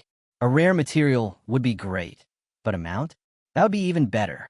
Elsewhere, things weren't going so smoothly. A goblin, swinging wildly, sliced straight through Qin Xiaoyu and her teammate, killing them instantly. They respawned back in town, but one of the men was absolutely livid. He lost it, screaming, furious. He stormed over to Qin Xiaoyu, grabbed her by the collar, and shouted in her face. "You're useless. You've grown taller, but your brain's still the size of a pea." He was fuming, blaming her for the entire team's wipeout. "It's always you. Every damn time it's your screw-ups that get us killed. I've only got 2 years of non-tradable lifespan left because of you." Then, with one brutal motion, he threw her to the ground. "If you dare come near me at school," he warned, voice low and dangerous, "I'll make sure you regret it." Someone approached to help her, just as the furious man disconnected from the game. Her friend turned to her, concern in her voice. "Come with me to my parents' village," she said. "They've got a support group for people like us, those who can't keep up with this crazy game. It's mostly for the elderly, but they'll help anyone struggling." But Qin Xiaoyu's hands were clenched. Anger bubbled up inside her. "No," she snapped. Then she logged off without another word, rejecting the offer outright. "Go by yourself, Yin Yin." She jolted awake in her bed, still seething. Grabbing her phone, she messaged Henin. "Can you help me level up?" Henin replied with a smile. "Sure, but it'll cost you. One night with me. I want to see what the school's goddess is like in bed." Her face twisted in disgust. "You disgusting creep," she spat. "Who do you think you are?" But then, as if flipping a switch, she changed her tone. A soft smile crept onto her lips. "Actually, I've always liked you too," she said sweetly. "The only reason I didn't accept your confession before was because my brother Qin Feng wouldn't let me. But now that we're no longer close, we could finally be together." Henin didn't fall for it for a second. "You're really something," he laughed. "Trying to guilt-trip me now? Please. If you've already ditched your own brother, who knows what you do to me?" Then he cut her off coldly. "Don't ever contact me again." Still, she didn't stop. She started messaging everyone she could think of. First up was Sharp Young Master. She invited him over, hoping for some company, and maybe a bit of help leveling up, but he instantly saw through her. "Oh, it's you," he scoffed. "I'm platinum level now. Got plenty of women. Don't need you." And he told her to get lost. Next, she messaged Brother Zoma, claiming she was bored and waiting for him in Shelltown. His reply was no better. "Everyone knows how you tricked Zhang Wei," he said. "Try that on me, and I'll test out my new skill on your face." Her chest tightened. She was getting nowhere. She cursed them all under her breath. Men, useless when it really counts. In her frustration, she stared blankly ahead, a sinking feeling settling in. Only 2.5 years of non-tradable lifespan left. She didn't know what to do. Tears welled up in her eyes. She felt completely alone. That's what she thought of Qin Feng. He wouldn't ignore her. He never had. If anyone could help her, it was him. She had to go see him, even if it meant swallowing her pride. Night had already fallen by the time she reached his apartment. As she stood outside the door, she imagined how it would go. She'd step inside, say a few heartfelt words, maybe even apologize. He'd forgive her like always. But the thought made her pause. Why should she apologize? She hadn't done anything wrong. No, she told herself. This wasn't about pride. She just had to play it smart. She raised her hand to knock, rehearsing it in her mind. Act humble, get him to help her level up, and once she was back on her feet, she'd cut ties with him for good. A faint smile played on her lips. Just a little longer, Qin Feng. Once I get what I need, we're done. This was the plan, and Sayo thought she was an absolute genius for coming up with it. Feeling confident, she knocked on the door. Qin Feng, open up. She knocked again, louder this time. Come on, I know you're in there. Are you asleep or what? Then her voice softened. I'm back. Please, open the door. Her knocking turned desperate. Please let me in. When there was still no response, frustration took over. She kicked the door open and froze. The apartment was completely empty. No bed, no table, no clothes, nothing. She stepped inside in disbelief. Where is he? Pulling out her phone, she tried calling Qin Feng. No answer. He was gone. Meanwhile, deep inside the grudge tomb, Qin Feng was tearing through monsters without mercy. One after another, they fell before him. He soon reached what looked like the final chamber. Along the way, he'd taken down over 200 minor monsters, plus several bronze and silver tier bosses. Now, he was nearly level 12. In front of him stood a single, ancient coffin. He summoned a devout follower to aid him and prepared to open it, hoping that the final boss would be platinum tier. But the moment he pushed the lid, something went wrong. Dark energy surged from the coffin, flooding the room. It poured into his follower's eyes and mouth. And just like that, the system declared, your devout follower has been annihilated. Qin Feng's eyes narrowed. Death miasma, a gold tier boss. He cursed under his breath. This was one of the worst ones. It had no physical body, making it completely immune to physical attacks. He remembered this thing from his past life. Someone had released it near a base, and the chaos it caused was horrific. Civilians had died in droves, and anyone possessed by it had almost no chance of survival, unless they had a teammate who could dispel it or access to rare invincibility-type skills. No hesitation. Qin Feng activated Dark Knight Ringblade. Shadows whipped around his body, swirling fast. And then, he saw it. The true form of the boss, hidden deep inside the miasma. Without wasting a second, he struck with his dagger. The system window flashed. You have slain the gold tier boss, Death Miasma. Qin Feng let out a breath. This boss was listed as gold tier, but its strength was clearly above platinum. The fact that it dropped only gold-grade loot was disappointing, but at least the magic-type damage of his new skill had worked. The boss's form dissolved into a glowing lifespan orb. He used greedy hand to claim the loot. He sighed. After all the effort it had taken to clear this tomb, he really hoped something valuable would drop. Then he saw it. Rare item obtained. Mount Bell. Qin Feng's eyes widened. It was real. He'd actually got a mount drop. So the rumors about Lin Lu's koi-like luck weren't exaggerated after all. This wasn't luck, it was destiny. According to the system, the Mount Bell, Ghost Nightwolf could summon a level 11 Ghost Mount. Not only could it assist in battle, but it could also be ridden, perfect for fast travel. The only requirement was to be at least level 11, and Qin Feng knew exactly what this was. The Ghost Nightwolf, one of the fastest and most effective early game mounts anyone could get. The Ghost Nightwolf was no ordinary mount. At level 11 in gold grade, its stats were impressive. Strength, 148. Constitution, 155. Spirit, 135. Agility, 191. It wasn't just fast, it was powerful. Better yet, it leveled alongside its owner, getting stronger over time. But there was a catch. If its Mount Bell was ever traded, the wolf's progress would reset back to 0. Its abilities, though, were what really made it shine. Dash boosted mounted movement speed by a whopping 245%. Nightwalk. At night, it stayed in permanent level 1 stealth. Attacking broke the effect, but dealt plus 120 revealed damage, with a 60-second cooldown before re-entering stealth. Pounce. A triple strike leap on a single target, each hit adding plus 267 physical damage, with a 12-second cooldown. Wolf Howl buffed all allied units with plus 35 attack, plus 35 physical defense, and plus 35 elemental resistance for 180 seconds. Cooldown, 600 seconds. Qin Feng realized this wasn't just a mount, it was a combat companion. And with stealth on top of that, it was a massive win. Night had fallen as he rode the ghost Night Wolf out of the tomb ruins. His next goal was clear. Hit level 15, gather enough lifespan, and extract the mount for real-world use. Then, he'd log out and head straight to Magic City to eliminate Qian Shi, wiping out any chance of future threats. As he rode through the quiet night, he passed by the towering Jianghai Coliseum, a massive structure with 2 underground floors, forming a tangled, monster-infested labyrinth. Perfect for grinding levels. With light jumps, the ghost Night Wolf scaled the outer wall of the Coliseum.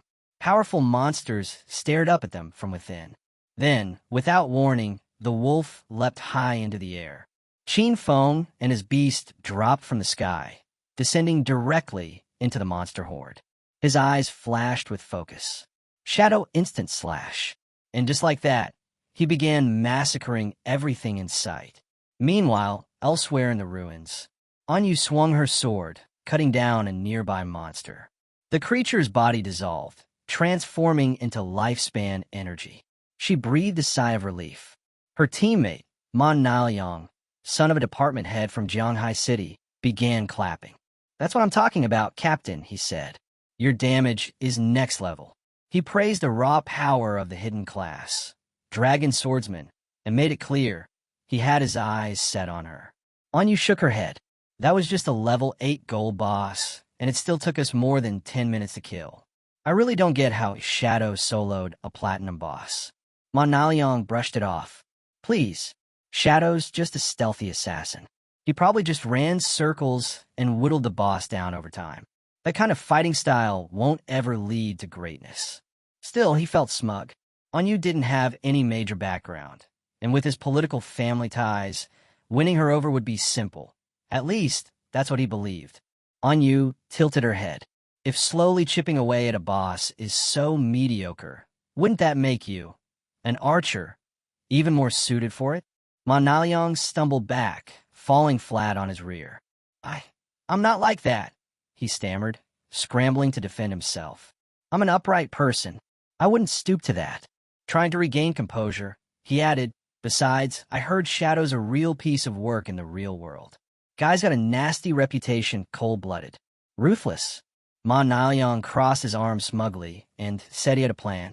He knew a hunter from the Metropolitan Police, someone with level 3 anti-stealth skills. If they worked together, they could expose Shadow's real identity in the real world and then force him under control.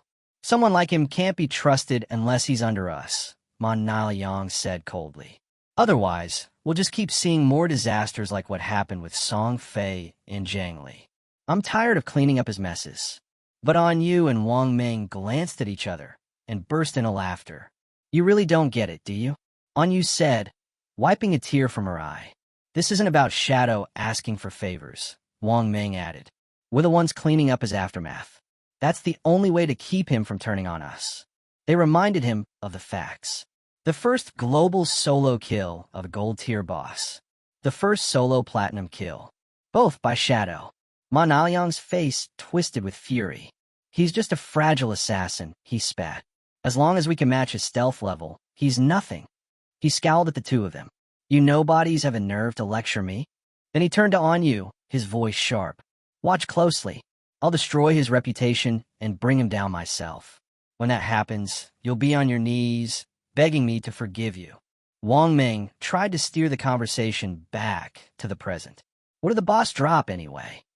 Anyu thought for a second.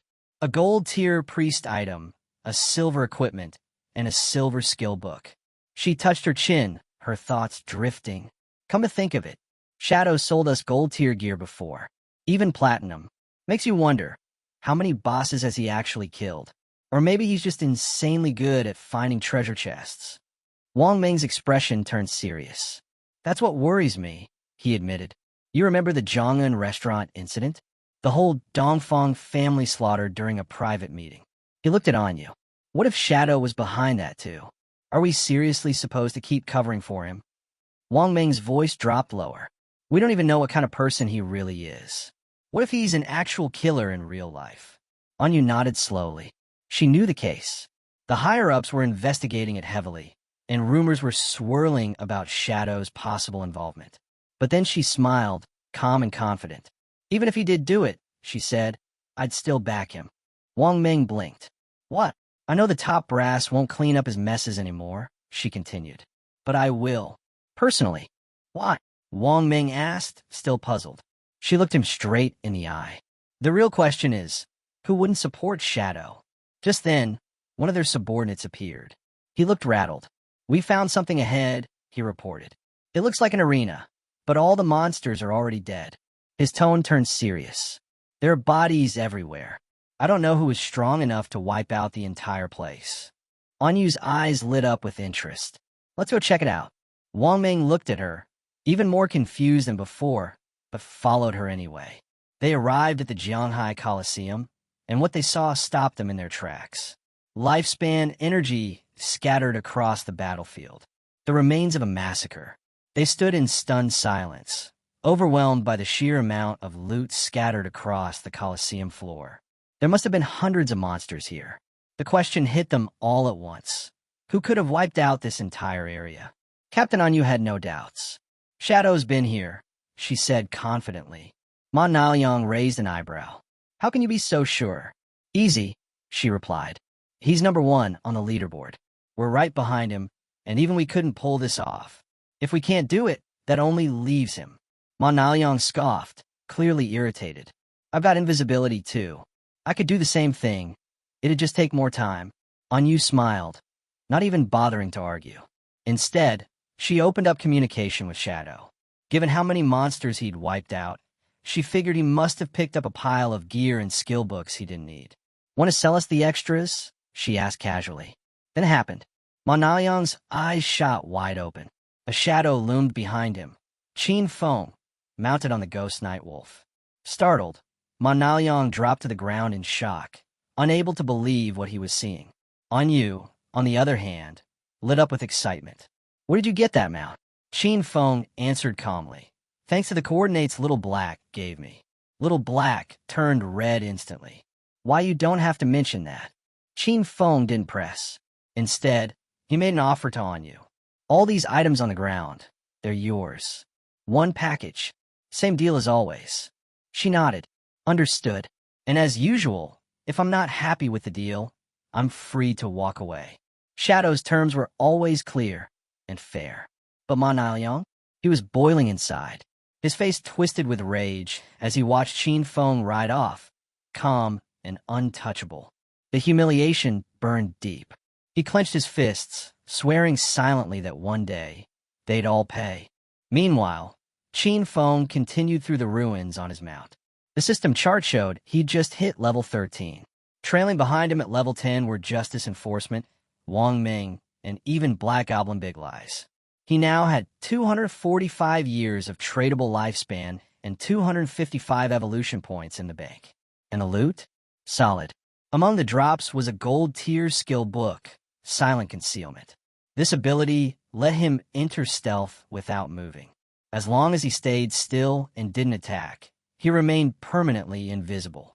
If he attacked from this state, it added plus 300 detection penetration damage. The cooldown was 120 seconds, and the skill required level 13 to use. Qin Feng's eyes narrowed.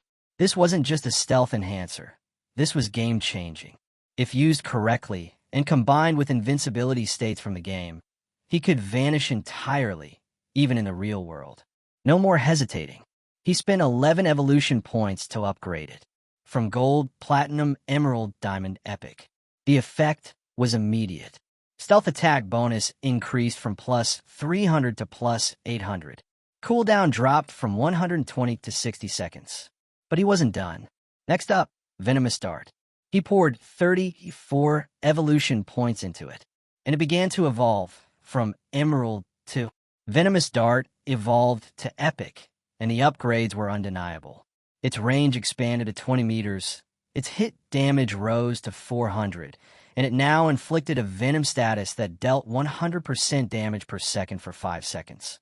The effect didn't stack, but it didn't need to.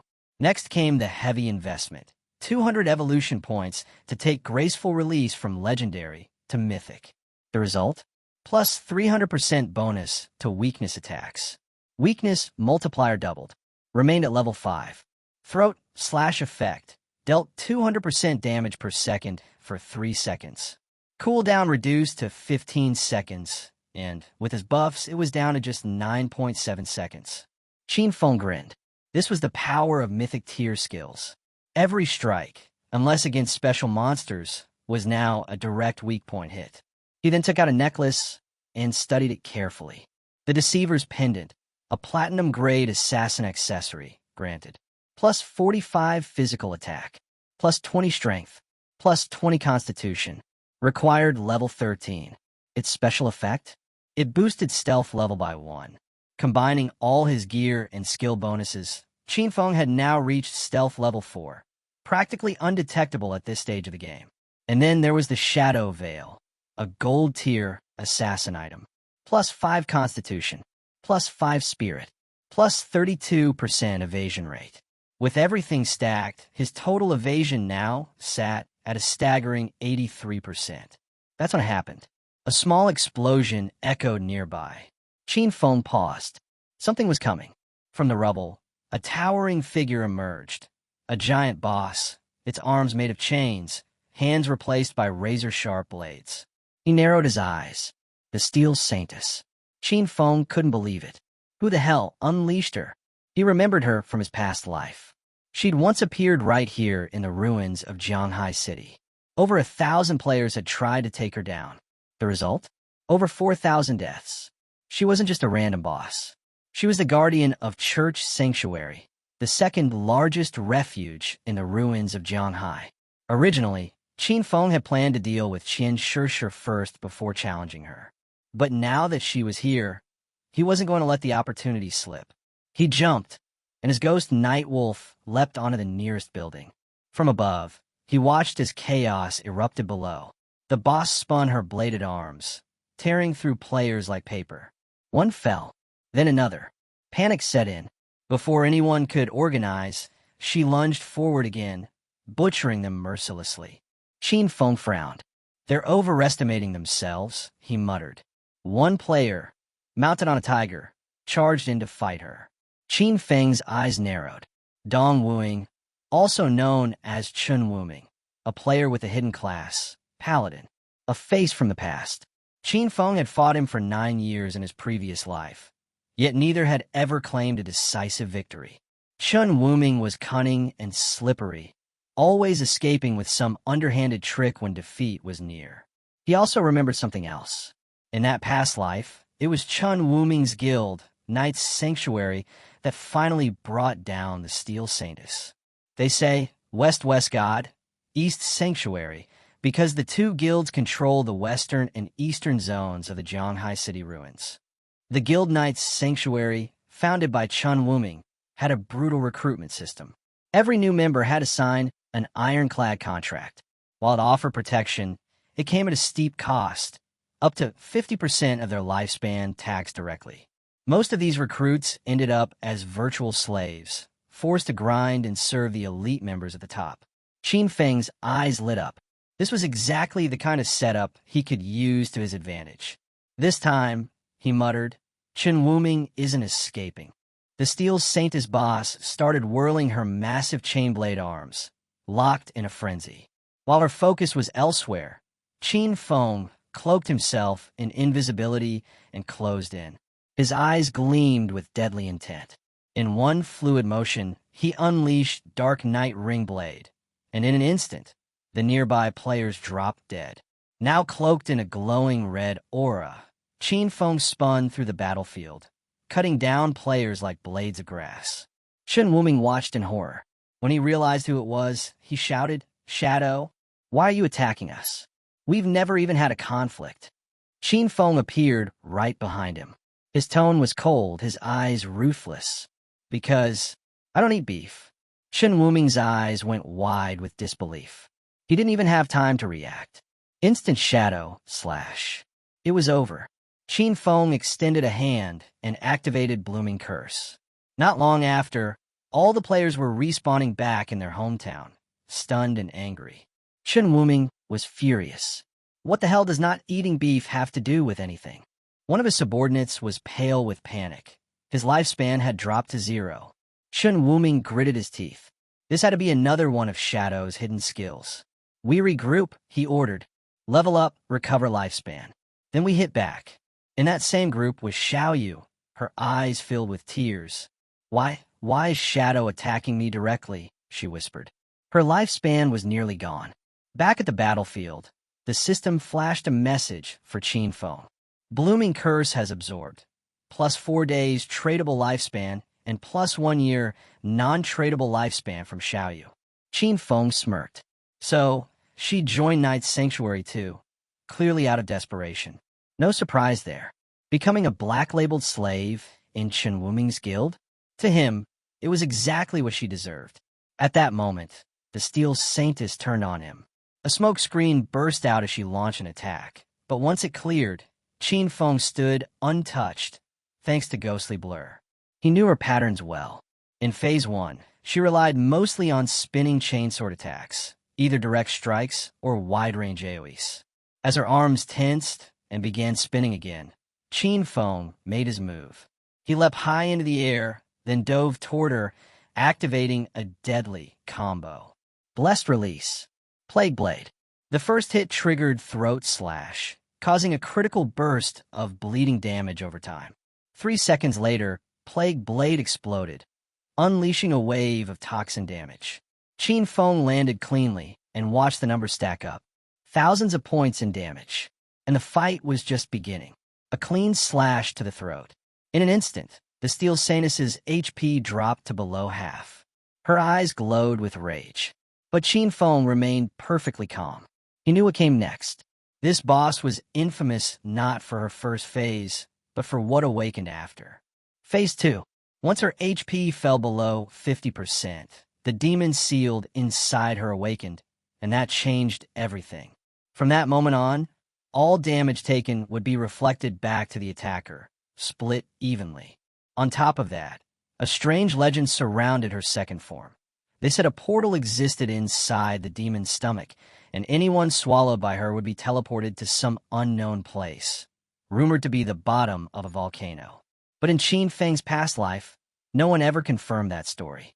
He chalked it up to gamer folklore, probably players confusing it with mechanics from other titles. A group of players observed the battle from a distance. They were stunned. Shadow's brutal. One of them muttered, "That boss was summoned by Knight's Sanctuary, and he just wiped them all like it was nothing." And then with one skill, bam, half her HP gone. Straight into Phase 2. Up on the cliffs, Qin Feng, now cloaked in invisibility, watched them silently. His gaze sharpened. He knew the Steel Saintess had a specific weakness in her second phase. During her attack animations, the damage reflection temporarily deactivated. If timed perfectly, he could land hits without getting punished. But there was a major problem. All of his key skills, Shadow Slash, Throat Cut, Plague Blade, Poison Dagger, inflicted damage over time, which meant even if he timed the hit, the lingering damage would still be reflected. And at his current level, just one hit of that feedback would kill him instantly. He narrowed his eyes toward the players still chatting on the ridge. He had an idea. Down below, one of the curious players stepped forward. "Move aside. I want a better look." His name was Anyu. The others seemed energized by his presence. His subordinate explained that they'd been watching the fight for a while. They'd already memorized the boss's attack patterns. Apparently, she only had a few core moves. Grinning, a girl beside him raised her hands. After the boss drops below half HP, she pauses briefly. Her body changes slightly. Looks like she gains new skills. And just when she entered that second phase, she added, shadow vanished. Anyu clenched his jaw. No way. He was fighting her solo. His expression darkened, eyes glowing with frustration. Shao, activate Red Eye. Find him. The girl nodded and began channeling her skill. A small spirit rabbit materialized and hopped toward the boss unnoticed. She scanned the area and frowned. I can't detect him, she said. If he's still here, I can't see him. Level 3 anti-stealth. And still nothing? Anyu's face stiffened. That could only mean one thing. Shadow had a level 4 stealth skill. And if that were true, then he really had left. Still, he wasn't taking chances. Keep watching, he ordered Shao.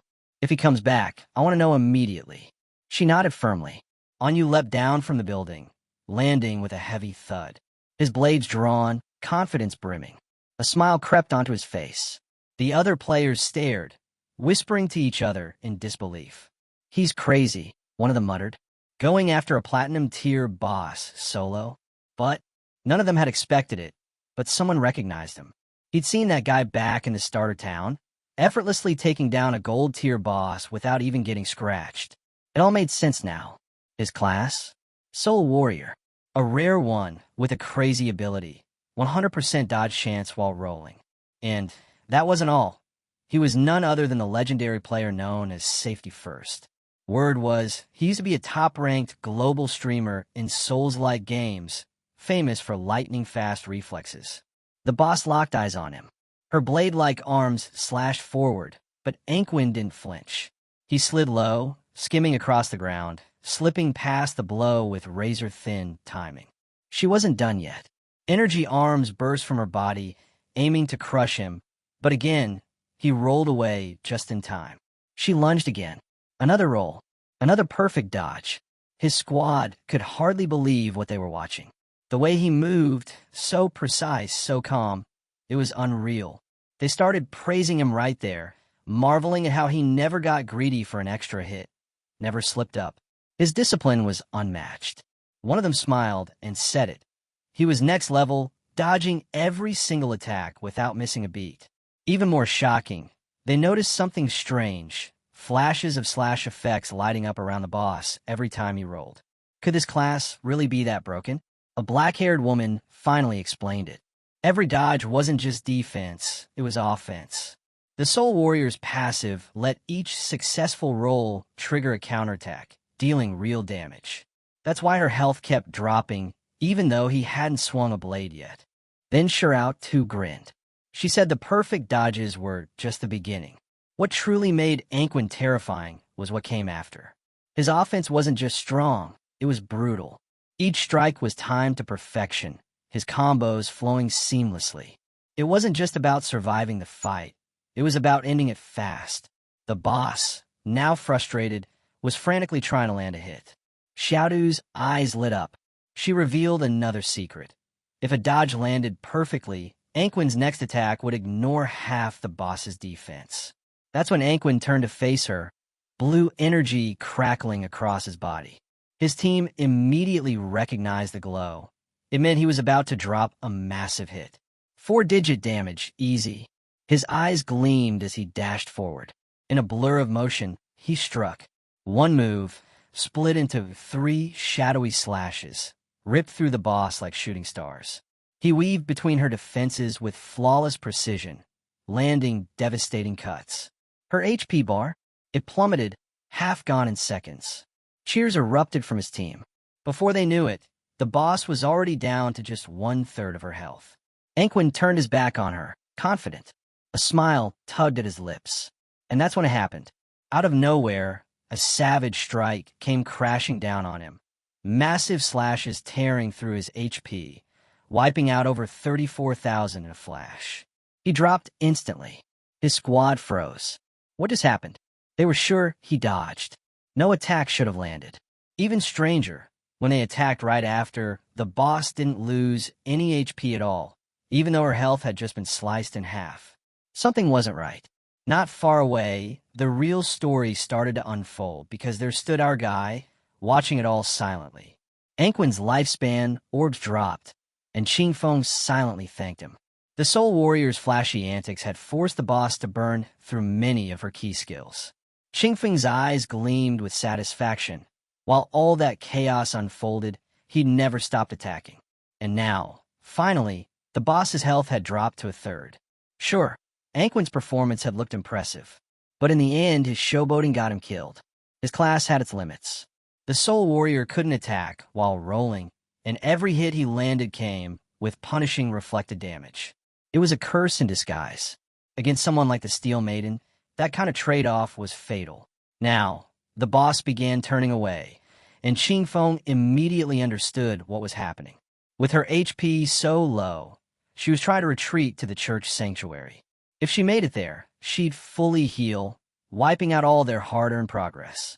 His gaze swept over Anquin's team. They looked shaken. His death had rattled them. Qing Feng could tell they weren't going to attack again, and unless someone forced the boss to fight, her damage reflection would stay active. It was time to act. Qing Feng stepped forward, blocking her path. He wasn't about to let her escape. The other players looked stunned.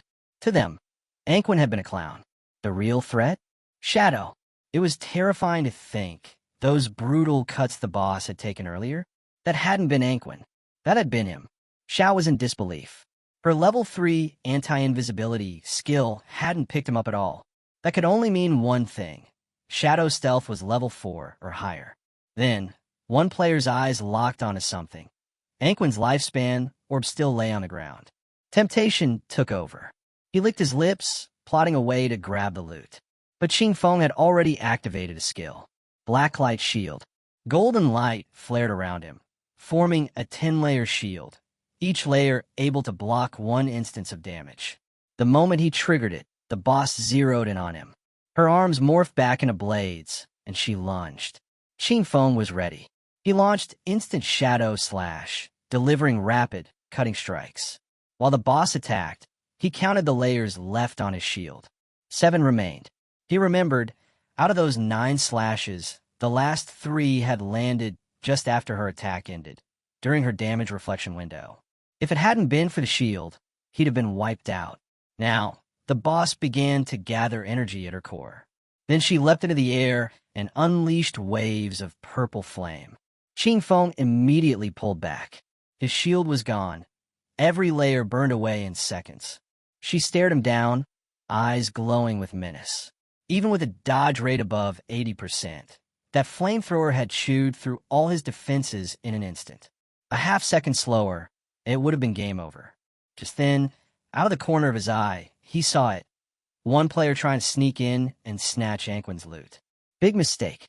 Without hesitation, Qing Feng flicked a poison dart. It struck the thief straight in the forehead. Instantly eliminated. He made it crystal clear. No one was taking that loot but him. Then the system message appeared. You have obtained 612 days of tradable lifespan and 67 years of non-tradable.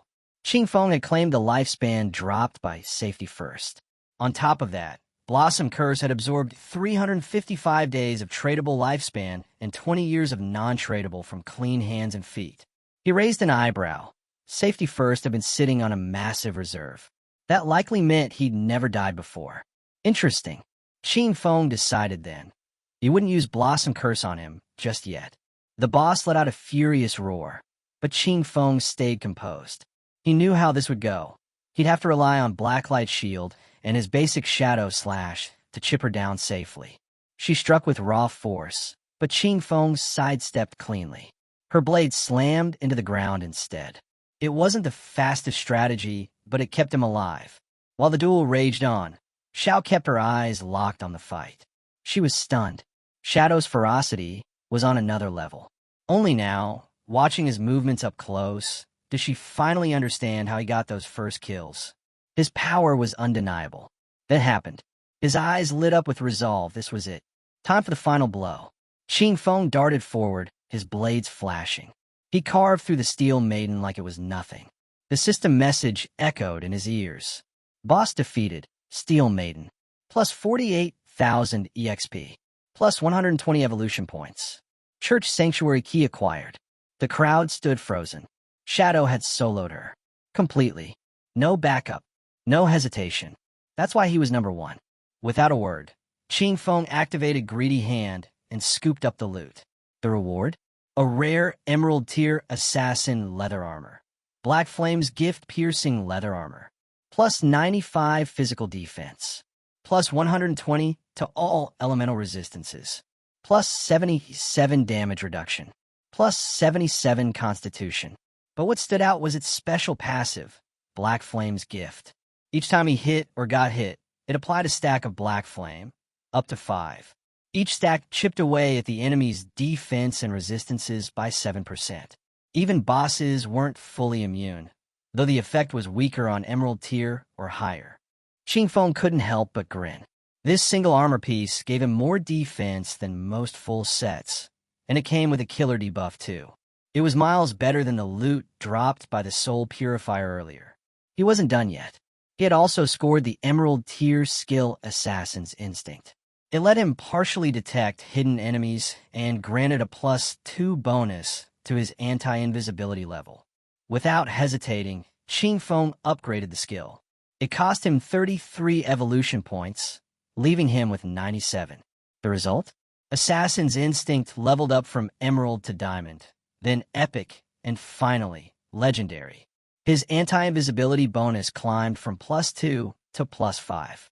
And with the Legendary boost, he gained a new effect, the ability to pinpoint weak spots with extreme precision, increasing critical damage by a massive 50%. An anti-invisibility skill, now legendary. Level 5 stealth detection, a 50% boost to crits. Combined with the passive graceful deliverance, it brought his total crit multiplier to 350%. At this point, he could hit weak points even with his eyes closed. Still sitting on 97 evolution points, Ching Feng moved on to his next upgrade. He targeted Ghostly Blur, evolving it to Legendary. The cost? 80 points, leaving him with just 17. The upgrade was worth it. Ghostly Blur was now something else entirely. The Ghostly Blur upgrade boosted Ching Feng's evasion rate from 75% to 85%. And more importantly, it granted full immunity to damage every time the evasion triggered. Right then, Captain Anu and her group showed up. She greeted him with a friendly grin and asked if he'd scored anything good from the boss. Ching Feng blinked, slightly confused by her cheerful tone. Anu smiled knowingly. She admitted she hadn't checked the leaderboard before and definitely didn't expect him to hit level 13 in a single night. Insane, she said. Absolutely insane. Wang Ming chimed in, still catching his breath. We've been grinding nonstop since last night, and we're not even halfway through level 11. Captain Yu smacked him on the back of the head. Stop complaining. Men always level faster anyway. Ching Feng wasn't sure what to make of the conversation, but he brushed it off. He casually mentioned that he had picked up some loot. In total, he'd appraised it all at 45,000 days of lifespan in a single package. Without hesitation, Anu transferred the lifespan to him. A system alert confirmed the trade had gone through. Then Ching Feng's tone shifted. He had something else to offer. With a serious look, he asked if she knew about hideouts. Captain Anu's eyes lit up. She smiled and said they'd already heard rumors. Apparently, in the ruins of Jianghai City, there were no safe zones. But player groups could claim hideouts as operational bases, places to store resources and activate magic barriers when enemy waves surged. Ching Feng assumed she was referring to the smaller hideout dropped by the Golden Tier boss. But she shook her head. Jianghai's officials hadn't secured any hideouts yet. She added that in Modu, the government had already taken over a medium-sized hideout, and that's how word had started to spread. That's when Ching Feng pulled it out, a gleaming golden key from his inventory. He laid it out plainly. This was a sanctuary hideout key, dropped by the Steel Maiden herself. The hideout covered over 800 square meters. He told them they'd talk numbers after they returned to base. Depending on the offer, he'd consider selling. Captain Anu and Wang Ming stood frozen. They knew exactly what that meant. The bigger the hideout, the stronger its defense and infrastructure. At that size, every member of Jianghai's official forces could have their own private space. She extended her hand with a mix of curiosity and urgency. How much do you want for it? Qing Feng stayed calm. He said he'd wait to see what the officials could put on the table. He already knew, in his past life, a hideout like this had sold for 2,000 years of lifespan. If he could pull that off now, combined with what he already had, it would be enough to extract all his gear, skills, and levels into the real world. Captain Anu's expression turned serious. She accepted his terms and promised to report to her superiors immediately. But she had one more thing to ask. They'd just received urgent news. 7 gold-tier bosses had appeared together in Dark Moon Town. The casualty count was already rising. If Shadow was willing to step in and take them down, she said they'd pay him 10 years of lifespan for the job. Hearing the request, Qing Feng shrugged. 7 gold-tier bosses? Didn't sound like a big deal. Even if they were grouped up, the official forces should be able to handle them with enough time. Which meant there had to be a catch. He raised an eyebrow and said as much. Captain Anu gave him a thumbs up, clearly impressed. Exactly. She explained that they had managed to isolate and defeat one of the bosses. But the moment it died, it came back. And worse, all 7 bosses suddenly had their stats spike off the charts. In the next instant, her entire squad was wiped out. Qing Feng's eyes narrowed. That sounded familiar. He recalled a special type of group-based boss that could resurrect. And more importantly, synchronize power among each other. That could only mean one thing. They might be puppets controlled by the cursed slate, one of the infamous ancient god slates. If that was true, then this wasn't just a simple mission. It was something he couldn't afford to ignore. I'm going, he said. Send the coordinates. Anu wished him luck as he turned to leave. He had to admit, Inu was the genuine type. Most would try to lowball him on rewards, but not her. The loot from 7 gold-tier bosses could easily fetch 40 or 50 years of lifespan. On top of that, she was offering him an extra 10 just for showing up. That was more than fair. Mounted on his ghost Nightwolf, Qing Feng began racing through the ruins. As he passed a worn-down statue, his eyes suddenly locked onto a scene below. A group of players was surrounding and attacking someone. His expression shifted. It was Xiaoyu. A woman from the group smirked and slapped her hard across the face. Trying to seduce the guild leader already? You just joined. Xiaoyu's face was already swollen with bruises. She began to cry. The woman glared and hissed. This is a warning. Get close to him again, and I'll tear that pretty little face apart. The beating continued. From his vantage point, Qing Feng watched in silence. He understood right away. Xiaoyu had been pulled into the kind of petty, poisonous drama that often festered inside big guilds. She'd joined the Knight's Sanctuary, and now she was paying the price. In his past life, he'd always cleaned up these messes for her. This time was no different. He dropped down from the rooftop. Xiaoyu sobbed, begging them to stop. It hurts. Please, I think I'm going to die. The women ignored her. We should kill you. Who knows how many men you've seduced already? Qing Feng turned and walked toward the massive statue in the city center. He remembered something few did. Beneath that monument was a secret chamber, one that allowed teleportation back to the starter town. A hidden shortcut known to only a handful of players. The moment he stepped inside, a magic circle lit up. He knew the cost. Nothing came free. First teleport, 500 days of lifespan. Second, 1,000. Third, 2,000. Each time the price doubled. Over time, the starter town itself would evolve. Monsters would become bosses, secret loot would emerge. And now, with the appearance of the ancient god slate, this was a prime opportunity he couldn't pass up. A system prompt flashed before him. Teleport to the abandoned land of the gods, Dark Moon Town. He paused. Dark Moon Town, a place that never existed in his previous life. Without hesitation, he chose yes. The system deducted 500 days of lifespan, and in a flash, Qing Feng was teleported to Dark Moon Town. To his surprise, the place wasn't as bleak as he'd imagined. The town was bustling, with elderly folks everywhere, chatting and laughing like it was a community center instead of a war zone. That caught him off guard. Not far ahead, he noticed a small group of players assisting an older woman to her feet.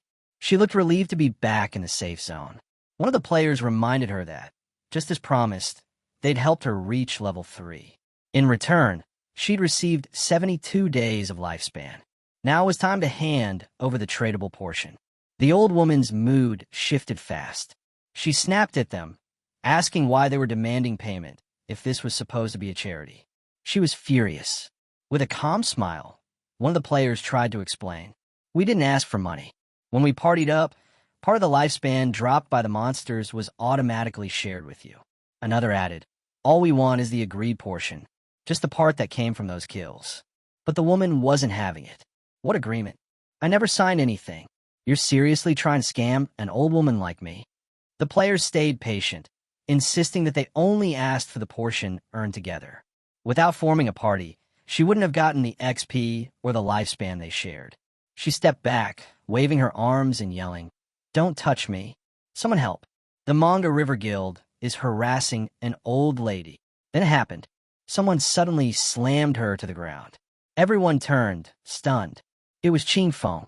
No hesitation. No warning.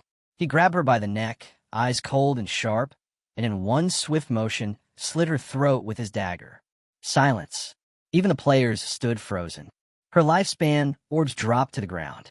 Qin Feng looked at them. There you go. Her lifespan's on the ground. Take it. Still in shock, the players finally snapped out of it and began to cheer. Who? Who was that? Which expert just helped us? Qin Feng was already walking away, just lending a hand. They picked up the 72 days of lifespan and thanked him over and over. But for Qin Feng, it was a nuisance that PvP was restricted in town zones. He frowned, annoyed. His thoughts drifted to the Manga River Guild. They were based here in Dark Moon Town. He remembered, originally founded to help the elderly survive in the abandoned land of the gods, they operated as a charity. Eventually, they gained official backing and massive support. Now, in terms of membership alone, Manga River was the largest guild in all of Heikia. Qin Feng's eyes narrowed with interest. In a world collapsing into chaos, it was exactly groups like these, naive, well-meaning, and vast, that could change everything. Meanwhile, deep in the night, somewhere in the forest, a battle was unfolding. A massive mud creature roared, thrashing wildly. Two mages were fighting back. Mother, use lightning strike now. On it, she replied, beginning to charge her spell. The staff pulsed with energy, and a thunderbolt ripped down from the sky, slamming into the mud monster with a deafening crack. Seeing the opening, the party's swordsman dashed in and sliced the creature clean in half. Its body dissolved into glowing orbs of lifespan. He exhaled in relief. They'd won. The girl clapped her hands and smiled. You guys are amazing. The player called Mother responded with a calm nod. If you just follow good tutorials, even small fry like us can take down monsters.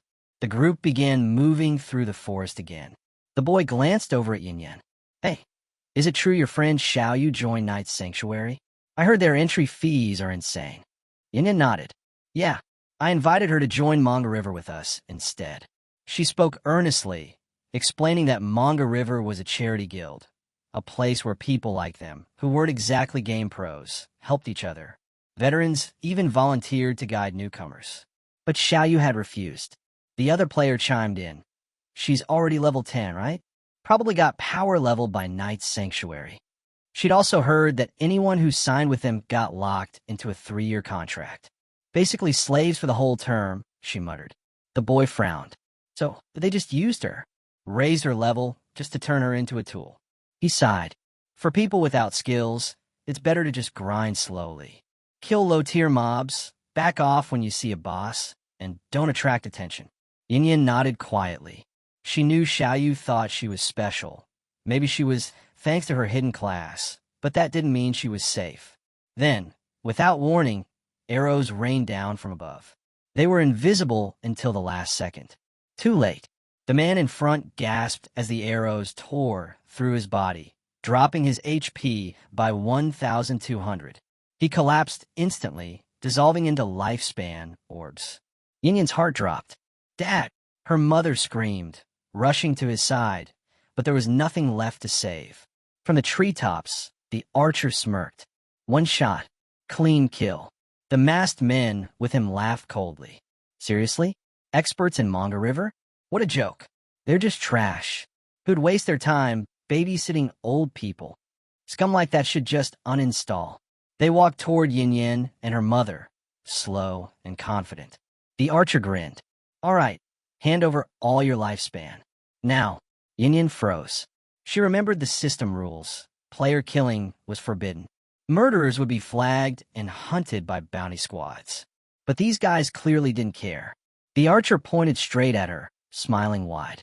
3 seconds, then we take it by force. Mother gave in immediately, reaching into her inventory. Yin Yin stepped forward and grabbed her arm. Don't! Send an SOS through the guild channel. Now. I'll hold them off. The archer's expression twisted. Kill the old one. Keep the kid alive. Might be fun. The masked thugs lunged forward. But just then, out of the shadows, a massive wolf appeared. Its jaws clamped down with a crunch. Yin Yin stood frozen, unsure what had just happened.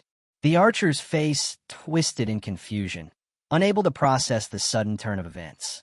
Before he could react, before he could even take his next breath, his head was severed in a single, clean strike. Qing Feng had arrived. While his wolf tore through the remaining masked attackers, Qing Feng stood over the fallen archer, staring silently at the lifeless head. It didn't take long for him to realize the truth. This guy had been Shadow. Back in town, the archer and his men respawned. Their rage boiled over. One glance at their HUDs, and the fury turned to shock. They didn't just die, they'd lost everything. Every single bit of lifespan gone, and somehow, a massive portion of it had dropped and was now marked tradable. How? Even with killer status, that shouldn't have happened. Nothing made sense. They bolted toward the forest, desperate to kill monsters and recover what they could. If this continued, they were finished. But just as they neared the tree line, a strange energy swept over the area. In the next second, a massive sword made entirely of light slammed down from above, locking them in place. They couldn't move. Footsteps approached. 2 priests stepped out from the trees. The man in front was holding a skill book, calm and firm. We're official bounty hunters, he announced. Under system law, you're under arrest. He demanded their real-world IDs. The second priest stepped forward with a glare. Resist, and we'll drain your lifespan to 0 on the spot. Back in the forest, flowers began blooming from the archer's corpse. Yin Yin's eyes widened. She felt overwhelmed with relief. She turned to Qing Feng. Thank you. If you hadn't shown up, we would have died. He didn't reply right away. His gaze dropped to the ground. Chu Yen, she's something else. Brave, kind-hearted, strong, so unlike Qin Xiaoyu. How had the two even become friends? But it didn't matter now. Their paths had already split. And just like that, Qing Feng vanished. No sound, no trace. Yin Yin and her mother looked around in confusion. Where did he go? Her mother asked. Yin Yin stared at the orb of lifespan on the ground, wondering quietly, is this Dad? She had no answer. Her mother scanned the area. Where are the others? And how did Shadow just disappear like that? I don't know, Yin Yin said softly. All I know is he's the #1 shadow boss in the world. Meanwhile, deep in another part of the forest, a group of players huddled near a glowing ruin. One of them glanced at the time. Captain Anu said Shadow would be here any minute. It's been almost half an hour. Think he chicken out? Someone asked.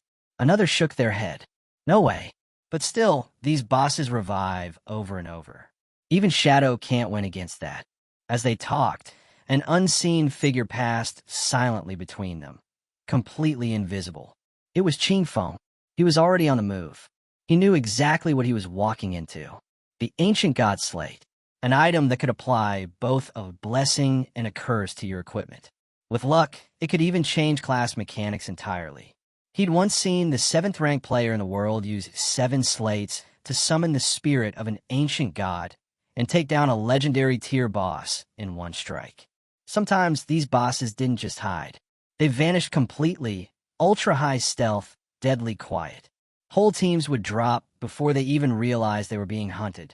The group-type bosses spawned by the ancient god slate came with dangerous, unpredictable mechanics, each one armed with unique skills.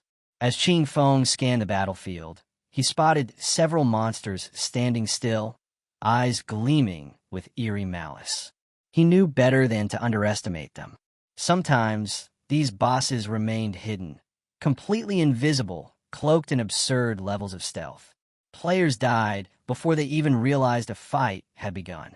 Other times, the visible boss was nothing more than a puppet, while the real one, a summoner-type sorcerer, lurked somewhere in the shadows. In those cases, the fake boss would just keep respawning endlessly. According to official reports, killing even one boss caused all of them to revive, with a stackable berserk boost. Each time they came back, they got stronger. But what if he killed all of them at once? Would they still come back? It was a risk worth taking. To test the waters, Qing Feng equipped the follower's pendant and summoned a devout follower. Without hesitation, the follower charged into battle and landed a clean hit, dealing over 1,400 damage. That was enough to get their attention. One of the bosses turned with glowing eyes, snarling. Moments later, the follower's body exploded into nothing. The others didn't even blink. Qing Feng narrowed his eyes. All of them were level 10. No damage reflection. Stat-wise, they were only about twice as strong as normal gold-tier bosses. Manageable, but definitely not normal. He made his move. Shadow Ringblade. Crimson energy began swirling across the area, carving a path toward the enemies. Then came the poison darts, fast and precise, embedding directly into their throats. The bosses dropped one by one, but something fell off. No loot. Their corpses began to vanish, and then the ground trembled. The bosses were merging, combining into something far more dangerous. A massive form began to take shape. Qing Feng stepped back, eyes locked on the evolving monstrosity. He guessed right. Killing them all together had triggered the next phase. A giant boss now stood before him, its body covered in symbols. It let out a thunderous roar and charged. Qing Feng dodged, narrowly avoiding the blow. His eyes focused on the glowing markings across its skin. He recognized them. Ancient God script. One by one, he read the characters. Disaster, Sky, Ancient Tuwu Gods. It clicked. Rearranging the characters revealed its true name. Yuthos, the Calamity Ancient God. As the monster loomed closer, Qing Feng hesitated. He didn't know how to deal with this. Then a thought struck him. What if the symbols had to be targeted in sequence? He'd poured countless hours into studying ancient god script for this exact kind of moment. It couldn't be coincidence. Without wasting time, he slipped beneath the giant's legs and struck at the symbol on its lower limb, then the one on its arm, then the chest. Suddenly, black poison began to seep from the boss's body. It let out a guttural roar of pain. Its form began to break apart, then collapsed into the nearby water. Qing Feng stayed sharp, uncertain what came next. That's when coffins started rising from the water's surface, each one detailed with glowing inscriptions. Yuthos floated upward, its body shifting, mutating violently. Then, monsters began pouring out of it, roaring into the night. Qing Feng studied the coffins closely. The carvings on each one matched perfectly with the monsters now emerging. This phase was different. To end it, he needed to kill each monster next to its matching coffin. And just beyond them, barely visible under the haze of dark mist, was the ancient god slate. Exactly what he came for. The monsters surged toward him. Qing Feng stood his ground, eyes gleaming with cold resolve. Above the battlefield, a murder of crows circled ominously, drawn by the chaos erupting from the final phase of the ancient god slate. Across the valley, players began to feel the tremors. Something massive was happening. They couldn't tell if it was an earthquake or if the boss had entered some kind of berserk state, but one thing was clear: it wasn't normal. Curiosity got the better of them. "We should go check it out," one of the mages said, narrowing her eyes. Her friend scoffed. Why bother? Shadow's not showing up. No way he could take on a boss like that. But then the swordsman gasped. "Guys, come look at this." The battlefield was empty. No sign of Qing Feng. No trace of the boss. Nothing. They fanned out in disbelief, scanning the ground. Cracks had split the terrain apart. It looked like the land itself had been torn open. "What the hell happened here?" one asked. "Did an earthquake kill the boss?" A voice crackled through their comms. It was Captain Anu. "Stand down. Shadow already handled it." The group froze. Wait, what? They stare at the broken chains hanging from the open coffins. Just minutes ago, they had been convinced he wouldn't even show up, that no one could solo those 7 bosses. And now, in less than 10 minutes, all of them had vanished without a single sound. It was starting to make sense. Every decision their leader had made, every risk taken, it was all building toward this. Meanwhile, under the quiet moonlight, Qing Feng walked alone, the ancient god slate in hand. This run had been more than worth it. A grin tugged at his lips. Not bad. He'd hit level 14. Between taking down all 7 bosses and using Greedy Hand, he'd earned a massive 294 evolution points. But the slate, that was the real prize. He knew the system well. The authorities wouldn't be able to crack its code for at least a month. In that time, the losses would be staggering. But not for him. The real treasure is not the loot scattered around, but the ancient god slate itself. Its active power is simple yet dangerous. Attach a curse to any piece of equipment, and it will grant a random positive affix based on the gear along with a matching negative one. He decides right away that the curse will go on the gift of Black Flame, a bone-chilling leather armor. Lightning flickers faintly around him as he explains that this emerald-grade armor can cut a target's defense and elemental resistance by up to 35%. When the curse fuses with the gift of Black Flame, the black flames coil out from his body in a swirling tide. At the same time, a system prompt blinks into view, listing the newly gained positive effect and the accompanying negative affix. A thought hits him. Could the maximum stack limit of Black Flame really have jumped to 15 layers? If so, he can crush a boss's defense and elemental resistance into the negatives. This is exactly what he expects from an ancient god slate. Its positive affix is monstrous, and the downside is barely worth mentioning. Then our guy glances at his hand, now wreathed in yellow mana over a flicker of fire. He speaks the next words. Skill evolve. In an instant, Shadow Slash ascends to legendary rank. Now it is time to see exactly what new power it holds. He used 210 points on one upgrade, leaving him with 115. Shadow Slash evolved, epic to legendary. The results were game-changing. Blink range increased to 40 meters.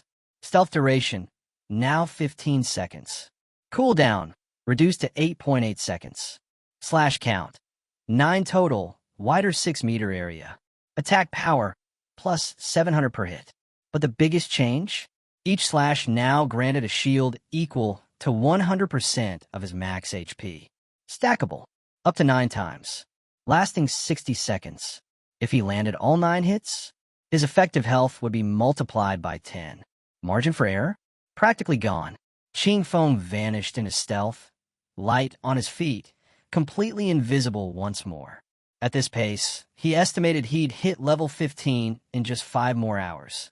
And once that happened, it would be time. Magic City was next. Several hours later, Qing Feng arrived at the same ruins where the guild women were still beating Xiaoyu. To his surprise, they hadn't stopped. They were actually still at it. Ruthless didn't even begin to describe them. The white-haired woman casually stretched her arms, taking a break like it was just another day's work. She groaned as she slowly got up, her back and waist aching from the ordeal. Her friend, clearly annoyed, looked down at her swollen hand, grumbling that it felt like it was on fire after all the hits she'd thrown. Both of them spat near Xiaoyu, declaring they'd done enough for today. This beating should be a wake-up call. Bruised and battered, Xiaoyu struggled to sit up. Tears rolled down her cheeks. In her mind, all of this, every bit of suffering, was Qin Feng's fault. She had told him to cut things off, but he'd actually gone and done it. Didn't he know that when girls say stuff like that, they don't always mean it? Leaning on her magic staff, she slowly rose to her feet. Thankfully, she had already signed a contract with a knight's sanctuary. For the next 3 years, survival wouldn't be a problem. Though she had sacrificed half her lifespan, she'd still have enough to live and grow stronger, faster than Chu Yin and the rest. She activated her holy healing skill, a powerful spell that fully restored the target's health. One day, she swore, she'd rise up and make sure everyone who mocked her paid for it, Qin Feng included. And those crazy women? They wouldn't get away either. But then, something unexpected happened. The healing spell activated and started restoring someone else.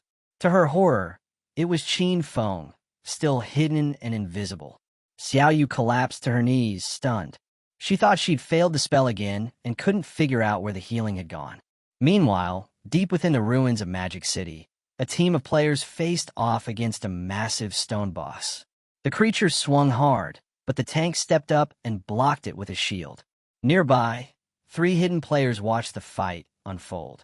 One of them was Chang Shirshir. She scoffed. So that's Daxia's elite? 18 of them for one boss, and they still don't dare to go all in. Her friend chuckled and told her to be nice. They were putting in work, so Shirshir's team didn't have to. We should at least act grateful, he joked. With a grin, she blew him a kiss. You're such a gentleman. But seriously, these pigs from Daxia hit like toddlers. A gold-tier boss, and they're still not done. The battle raged on, and the boss's HP bar was already under halfway. The team's mage called out to push harder. It was almost down, and one final effort could finish the job. But just as he raised his staff to cast, a spear pierced through his chest. In an instant, his body disintegrated into pure lifespan. Standing behind him was a man from Chang Shirshir's crew, grinning coldly. Thanks for the free loot, he said. Chaos erupted. The Daxia players realized who they were up against. The Spade Gang, a ruthless group of female-led mercenaries made up of locals and foreigners alike. No one could believe their own kind would help outsiders slaughter their people. Still, the Daxia team refused to back down. Their leader rallied them. There's only a few of them. Let's take them out now. But she wasn't impressed. I'll wipe every last one of you pigs out, she snapped. Her second-in-command stepped forward, twin hammers in hand. With a roar, he activated Thunderous Tremor, slamming the ground and triggering a mini-quake that locked their enemies in place. Then, she calmly drew her. Her daggers flashed like lightning, swift, deadly, unstoppable. In just seconds, the players were down, lifeless on the ground. She scoffed at their weakness, shaking her head. Daxia's warriors? Nothing but trash in her eyes. Her gaze darkened. She knew the authorities in Daxia had already flagged their group. Not that it mattered. To her, Daxia was just a festering dump, crawling with worthless fools. One of her teammates pointed out that they were just regular players, no match for a crew backed by serious money. As the Fallen turned into glowing lifespan orbs, she reminded them they were still incognito, but just to be safe, it was time to move. North America was their next destination. Eyes scanning the battlefield, she made a decision. Once they got there, they'd start a new guild with one mission: hunt every last Daxia player down. The dark-skinned man with her liked the plan. The other asked what they'd name the guild. She held up her dagger, smirking. We'll call Alice. She dropped to the ground, relaxing and letting her thoughts drift to wild daydreams. That was enough for one day. Time to log out and celebrate the birth of Guild Alice with a proper party. Later, Captain and Yu appeared, waving at Qinfeng. With a sly smile, they invited him to discuss the cost of the hideout. They'd arrived at a price. Qinfeng asked for the number. 1,500, you said. He raised an eyebrow. Way too cheap. You chuckled, admitting she thought the same. She'd pushed back hard in negotiations and finally got the boss to agree on 2,000. Qinfeng agreed. The statue in the ruined center would seal the deal. He respected Anyu's sharp thinking, even if she'd tried to undercut him first. A bit later, he arrived at the statue. Captain Anu was already there, flanked by armored knights. She blushed slightly and explained, with a smile, that she was carrying too much lifespan. The higher-ups didn't feel safe and had sent her with a military escort. Qinfeng's eyes sharpened. It didn't faze him. These guards barely scratched the surface of what he was truly capable of. They knew a few tricks, nothing more. He handed over the key. A system notification confirmed it. The deal was done. He'd traded the church sanctuary hideout key and received 2,000 years of tradable lifespan in return. Captain Anu waved him off, and he left. Meanwhile, the knights stared, clearly baffled. Why would she pay that much for just a hideout? She looked at them and spoke plainly. You don't get it. This isn't just a base. It's a fortress that could hold hundreds, maybe even thousands. And only someone like Shadow would give it up willingly. The deal couldn't have come at a better time. With a new lifespan, Qinfeng was ready to gear up before diving into Magic City. He got to work fast. He burned 71.2 years to hit level 15. Then came the skills. He grabbed Blessed Liberation, a mythical tier ability, for 161.7 years. Next was the legendary Assassin's Instinct, costing 71.12 years. And for epic tier power, he took Shadow Ring Blade, Silent Concealment, and Darkest Hour for 36.35, 23.71, and 34.65 years each. Finally, he spent 113.89 years on an item called Mount Bell. By the time he was done, everything was set. Except for gear, his entire level and skill set had been transformed. Now that everything was synced, Qin Feng's real-world strength nearly matched what he had in the game. A system alert popped up. His hunger level had hit 90%. He hadn't eaten in ages. Time to log off and refuel. As he disconnected, his vision shifted back to reality, waking up in a cage at the Hoi Lun Hotel. A group of armed men noticed he was awake. Weapons drawn, they demanded he hand over all his lifespan, or end up like the other bodies scattered across the motel. One of them laughed darkly, saying the apocalypse was the best thing that ever happened to him. It gave him the freedom to kill as he pleased. Qin Feng stayed silent, locking eyes with him, his stare sharp as steel. One thug snapped, yelling at him to stop glaring and cough up the lifespan.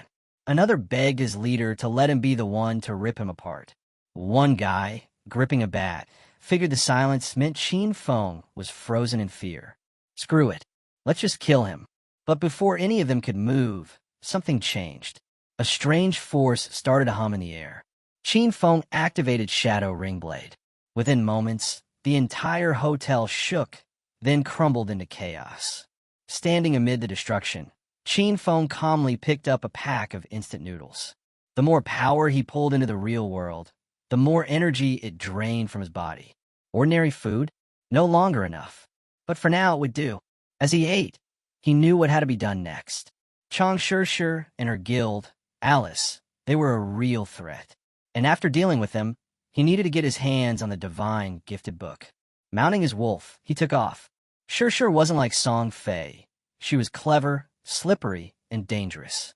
But maybe he could use the Kill Fong mission he'd taken earlier to draw her out. Stomach growling, he headed toward Magic City, hoping to find something decent to eat on the way. Elsewhere, in the heart of Magic City, Chang Xi was throwing a wild party. She laughed and clinked glasses with her crew, praising her men. Wrapped in the arms of two dark-skinned teammates, she told them there was nothing better than dozing off into the game right after a legendary battle. They hyped her up, calling her the baddest of them all, crazy, hot, and unstoppable. Mid-celebration, a subordinate approached with news Shadow had messaged. Qin Feng was dead. Shadow wanted to meet in Magic City, in the real world. He said he'd bring Qin Feng's head and collect the last part as payment. But Xi hesitated. Meeting Shadow face-to-face was a serious risk. Forget that, she said. Tell him to just send a photo. The man replied that Shadow didn't use phones, too paranoid about getting tracked. She smirked. So he's anti-authority too, huh? With the authorities tightening their grip lately, pulling Shadow into Guild Alice might be their golden opportunity. If he joined, the Da Xiao pigs wouldn't stand a chance. But she needed to be sure. So she hatched a plan, just a small performance to figure out where Shadow truly stood. Instead of a real-world meeting, she invited him to meet inside the game first. She sent him a set of coordinates and made her way to the ruins. There, she opened voice chat. Skywalker, she purred. Are you there? I've been missing you. She spoke sweetly into the mic, asking Skywalker for a favor. She needed his help dealing with someone still alive. Meanwhile, Qin Feng sat silently in meditation, deep within the shadows. He was using silent concealment, a skill that let him remain in permanent stealth as long as he didn't move an inch. Hearing her request to meet in-game, he smirked. She wasn't just bold, she was smart. The coordinates she sent pointed to Spectre Academy, just outside the Magic City ruins and conveniently close to where he already was. Without wasting time, Qin Feng logged back in. He was curious. What game was she trying to play now? Hours later, he arrived at Spectre Academy, still cloaked in invisibility as he slipped off his mount. That's when a new development hit. A squad of government agents appeared before Chang Shi. They weren't there to talk. They formally announced that her gang had been located. She was identified as Spade A, and they demanded her immediate surrender. If she resisted, they'd be forced to act. Military-grade force. Shi smiled, cool as ever. She turned to their leader, Tianning Jian, and told him to go back with a message for Daxia. This wasn't the Spade Gang anymore. They were now Guild Alice. And Guild Alice? They specialized in wiping out Shirao's lackeys. She even flaunted her curves to drive the point home, taunting them with a wink and a smirk. Tianxing Jian and his troops flushed with embarrassment and rage. They cursed her out, vowing that the officers of Great Zia would drag her to justice. "You've got no shame," they shouted. But Shi only grinned wider, eyes gleaming with mischief. She dared the Daxia pigs to come at her, and hinted that if they put on a good enough show, maybe she'd reward them with something even bolder. All of this, Qin Feng watched from above. Tianxing Jian, fists clenched, shouted that this madness had gone far enough. He swore to bring her in, and Qin Feng? He recognized that name. Chu Hanan, alias Tianxing Jian, a well-known informant. The man who once secretly fed intel to the Alice Guild, and who wouldn't fall until the 7th year of the game. Seeing him so early, working with Shi made one thing clear. This was a setup. They'd planned this entire encounter to test him. If he stepped in now and sided with Shi, he'd be marking himself as an enemy of the authorities. But if he stood by and did nothing, Shi might never trust him. She might never agree to meet Shadow in the real world. There was only one move to make. Qin Feng leapt from the sky, blades at the ready. He unleashed Shadow Ring Blade and made his decision. A crimson aura swept across the battlefield, wrapping around Tianxing Jian and his squad. One by one, their health drained to 0. System alert. Tianxing Jian and his men defeated. Lifespans rose from their bodies and scattered into the air. Shi and her people blinked, startled. What just happened? Then Qin Feng stepped forward from the shadows. Our hero calmly introduced himself simply as Shadow. Hearing this puts Shi on edge as all washes over her and a flush rises to her cheeks. This is the powerful man she always dreamed of meeting. She wept that fate-cursed Shadow as a Daxia pig and wondered why the strongest man alive had to be from there. To her it was unfair, saying Daxia did not deserve him. Her subordinates saw Shadow deal over 40,000 damage in one strike and gaped. They rushed to greet him with respect, nearly tripping over themselves. Moving with the speed and finality of a thunderclap, our hero severs the head of 2 men on the spot, their bodies dissolving instantly into shimmering orbs of lifespan. His expression stayed cold as he pretended not to understand, though he guessed they were talking trash. She was stunned and quickly explained they hadn't insulted him, only greeted him. Our boy just shrugged and gave a sly apology, suggesting everyone stick to Daxia in this part of the world to avoid accidents. Then, he said it was time to begin the exchange. But before anything else, he told her to put some clothes on. She asked with a grin if he had brought Qin Feng's head. Inwardly, she found Shadow's eccentric attitude bizarre, but that only made him more interesting. Our hero said he did have Qin Feng's head, but couldn't show it in the game. If she wanted proof, she would have to see it in the real world. She said there was no need since Shadow had already proven himself and confirmed the deal in the system, transferring him 1,500 days of tradable lifespan. Our guy was ready to leave, but she called out, asking him to wait. Smiling, she proposed a partnership. She had the money, he had the skills, and together they could handle any job. She brought up a new assassination target and invited him over that night, promising to satisfy him. Our boy asked her directly who the new target was and what sort of reward was on the table. As she logged off, she told him to meet her in person for the details. The reward would be several times what he earned tonight, and she would wait at Magic City's port. He wondered if her place at the city port meant a private yacht, the kind of high-stakes meeting he expected from her. Meanwhile, not far from the statue, Haonan and his crew were using some magic circles. Haonan was furious, cursing our boy and convinced he would betray the authorities sooner or later. Still, he had to admit that getting Shi and Shadow to team up was a win of sorts. He pinned the whole mess on Jianghai City's short-sighted leaders, who kept provoking Shadow again and again. He told Lin to gather the team's lifespan fast, with action coming and every edge needed. Lin, calm as always, only nodded. She knew that if Shadow had really joined forces with Spade A, they might have to take him out even at the cost of their lives. But she also knew the gap was huge. She hadn't even seen him move before the fight was over. Hours passed until just past midnight, when a lone figure boarded the yacht in Magic City's port. He introduced himself to the guards as Shadow and said he had come for Spade A, and they recognized him at once, greeting him warmly and saying they had been waiting with everything ready for departure. After a while, the ship sailed deep in the ocean, and Shurshur made her entrance. She wore a stunning red dress and carried 2 glasses of wine. She handed our boy a glass with a playful toast to their first real-life meeting, teasing that she never expected the infamous Shadow to be just as mysterious off-screen. Our hero wasn't one for small talk and asked straight out who her target was. She only grinned slyly and dodged the question, teasing that it would be a waste to talk business on a night like this. Better to enjoy the moment, she said, since there would be plenty of time for deadly deals later. Raising her glass, she urged him to toast to their beautiful evening. Shadow grabs the glass and drinks it all in one go. As soon as he drinks, Shurshur's smile turns a little mischievous, and she pushes our hero onto the sofa and moves closer to him, wrapping her arm around his and asking if he was feeling anything yet. She said the drinks contain her secret recipe that could make even a tough guy like Shadow follow her commands. This baddie just got to her knees, looking wild. She told him he needs not to remove his cloak until they both would reach their peak. She literally started sucking out the talent of our boy. As he keeps doing that, our hero, strangely, doesn't stop her, but sweats up as she cries out loud for him to come out. Suddenly, blazing green flames burst from Shadow, heat blasting out in waves. Shurshur jumps back in pain as the flames catch her completely.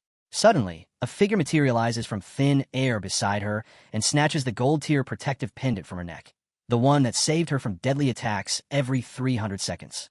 It's Qin Feng, exuding an overwhelming dark energy. Shurshur freezes and asks, didn't Shadow kill him? Our boy calmly tells her that if Shadow didn't kill him, then there's only one explanation, that he is Shadow. She backs away, looking at the man she is riding wild. As his cloak slides, the hooded figure pretending to be Shadow is just a summoned minion, who might be blushing from what freaky happened moments ago. Seeing all this baddie drops to her knees, saying, Daddy, please forgive me. In this slaving pose, she cries for mercy and confesses her wrongdoings and offers her life in a last-ditch effort, pledging to be his slave if he just lets her live. Our hero shrugged her off and asked about the 5 foreigners she had with her. In a pitiful attempt to appease him, she barks like a dog, begging him to let her live. But before she humiliates herself even more, our hero twists her neck and breaks it within a split second. The system interface notes that he obtained 659 years of tradable lifespan. As she dies, he takes a quick look at her phone. On the other side, we see many boats sailing towards a ship. Without hesitation, our hero calls the authorities using her phone, reporting the grisly massacre. A mass murder tied to the heirs of the Qian group is no small affair. Whoever makes the call claims the suspect matches Shadow for Forsaken by the Gods. The investigation unit scrambles. Haonan is one of the first to arrive, and he's furious. He can't believe Shadow has gone too far this time and says no one is above the law. To him, it feels personal and like an attack on the whole nation. As his boats swarm the yacht, he orders them to open fire to kill everyone on it.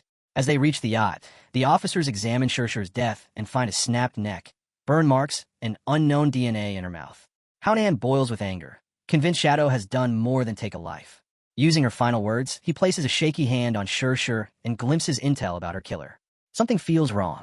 He whirls around with his gun raised and calls an assault on 6 o'clock. But the warning comes too late. A venom dart shoots from the shadows and strikes his head. His glasses break, and he falls beside the body he meant to avenge. The officers are stunned, frozen by the surprise attack. But the female captain keeps her cool. She conjures a protective shield, shouts orders, and launches a counterattack. She demands to know if Shadow is really trying to start a war by killing an investigator. Our hero spoke with an icy voice that the real reason Haonan is dead is because he was a traitor selling info to Shurshur for cash.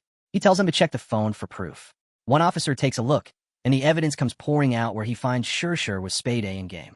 The captain says he needs to look herself too. The office tells her to wait, but she snatches the phone anyway. As she scrolls down and finds intimate photos of Haonan and Shurshur together, the truth hits hard. Her face goes red as she realizes that Shadow words are indeed true. He gained Shurshur trust just long enough to take her down, then exposed the corrupt investigator in front of everyone. In one brutal night, he wiped out a crime queen and a dirty cop.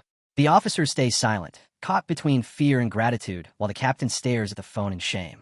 She knows now that if Shadow turned on them, it would be a massacre. With trust in her eyes, she thanks our boy and admits she was wrong. Then, without warning, she raises her gun and shoots herself in the leg. Officers shout in alarm, rushing to her aid, but she waves them away despite the blood running down her uniform. With tears in her eyes, she says her debt to Shadow is paid and asks our boy to stay with them. The officers are shocked, but she dismisses their worries. Better to take the hit than risk doubt with Shadow. They carry her off. Meanwhile, our boy was watching from the roof. He couldn't help but be impressed by her act. He ponders she might become a top leader of Magic City's official force in future. Meanwhile, chaos is the norm elsewhere in the game. Near the ruins, monsters start popping up and attack two players who are struggling. A dude raises his shield and calls his healer to buff him up. The female healer, feeling clumsy and panicked, lifts her staff but totally messes up as the monster devours his companion. Instead of healing her teammate, her spell hits a monster and the Melanine monster starts to heal. Suddenly, the monster fires a beam of energy that cuts through them.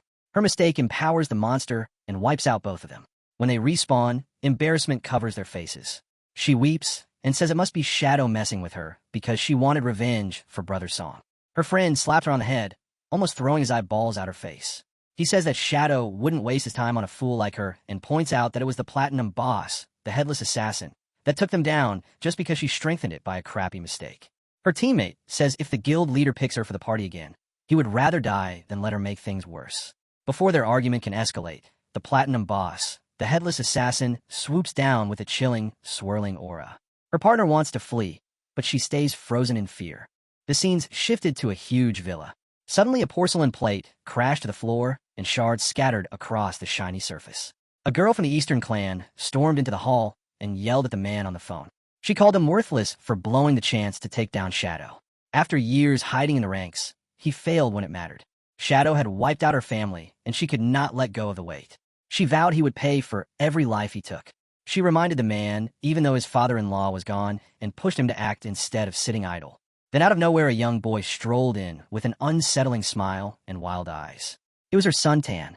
Behind him lay the body of a maid, a clear sign of how far he had fallen.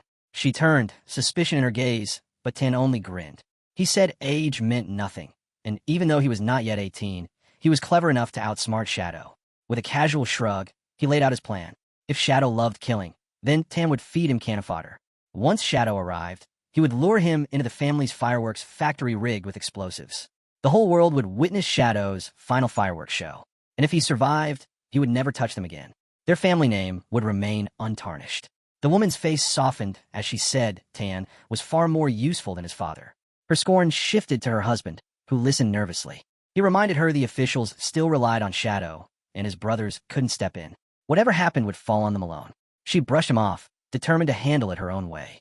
She asked about the peasant who refused to give up her lifespan. Tan smirked with a twisted apology, admitting he lost his patience and that the woman would not be a problem anymore. Far away in the wreckage of a once demonic city, chaos erupted in the game, forsaken by the god. The healer girl, one of the last standing players, got taken down brutally. One by one, players dropped dead, invisible blades slicing through them without mercy. Panic spread like wildfire as everyone scrambled to escape, convinced that Shadow had gone off the rails and was taking them out. While chaos raged in the ruins, Shadow stood calm on the shore, facing the endless sea. The beach was breathtaking, a sharp contrast to the choice before him. He was about to bring his greatest treasure, his underground hideout, out of the game and into reality. The cost was steep, 1,315 years of his lifespan. The system asked for confirmation. As he accepted, the sea trembled and a massive underground fortress erupted into existence. A vast crater yawned at his feet above the waves, and the ocean surged back in. A system notification rang in his head, extraction complete. Shadow knew what was coming next. It was time to secure the Divine Tomb. Just as Shadow was about to jump back into the game, his screen lit up with an incoming call from Fong. Rumors were spreading that Shadow was on a killing spree, but Fong knew better. Shadow hadn't even logged in. After digging around, he discovered the real culprit, a platinum-level boss known as the Headless Assassin. It was so stealthy that even level 3 anti-invisibility couldn't detect it. Fong pressed him hard. Was Shadow going to step in? Because if anyone could take down a monster like that, it was him. Back in the ruins, adventurers were dropping like flies, their blood staining the stones as the assassin struck from the shadows. Even Fong's usually chill teammates were shaken. One of them vented in frustration, wondering what kind of insane platinum boss could waltz past their defenses like that. Her anti-invisibility should have caught the assassin, but it moved like a ghost. No signs, no warnings, just pure death. Everyone was on edge as another member warned them to stay quiet or risk becoming the next target. They scrambled to higher ground, desperate to spot her before it was too late. But fate intervened. One man slipped on a stray banana peel and spun out of control before he realized what had happened.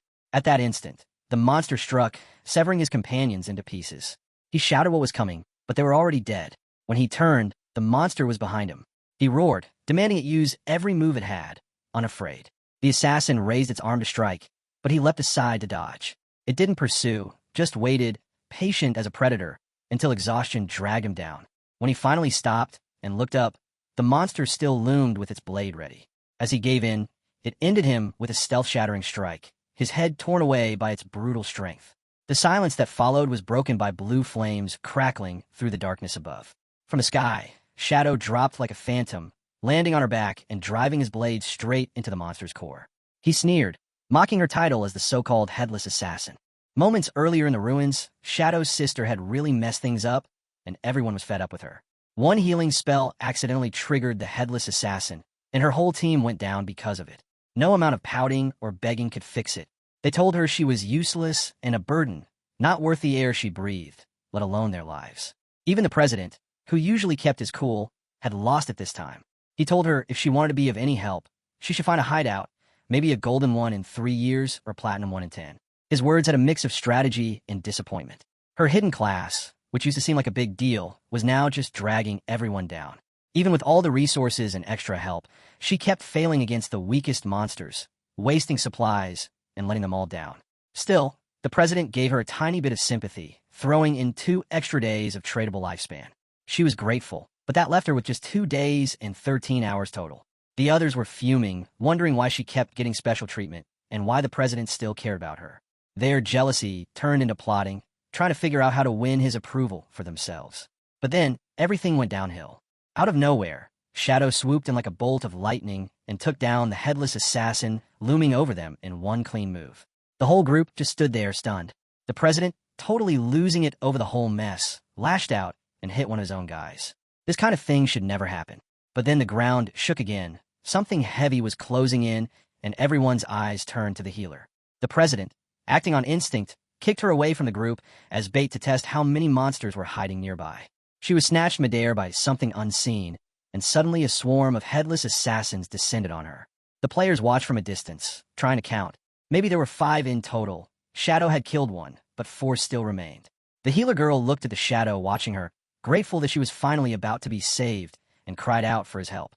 Our hero's eyes lit up as he activated his Shadow Flash/Slash skill. When a monster lunged for the healer, he zipped through it in a blur of blue aura, unleashing a storm of slashes that dealt massive damage in seconds. When it was over, he had racked up 48,000 experience points, 20 evolution points, and 1,520 days of tradable lifespan. But the sad part was that the healers still couldn't make it out alive in the deadly slaughter.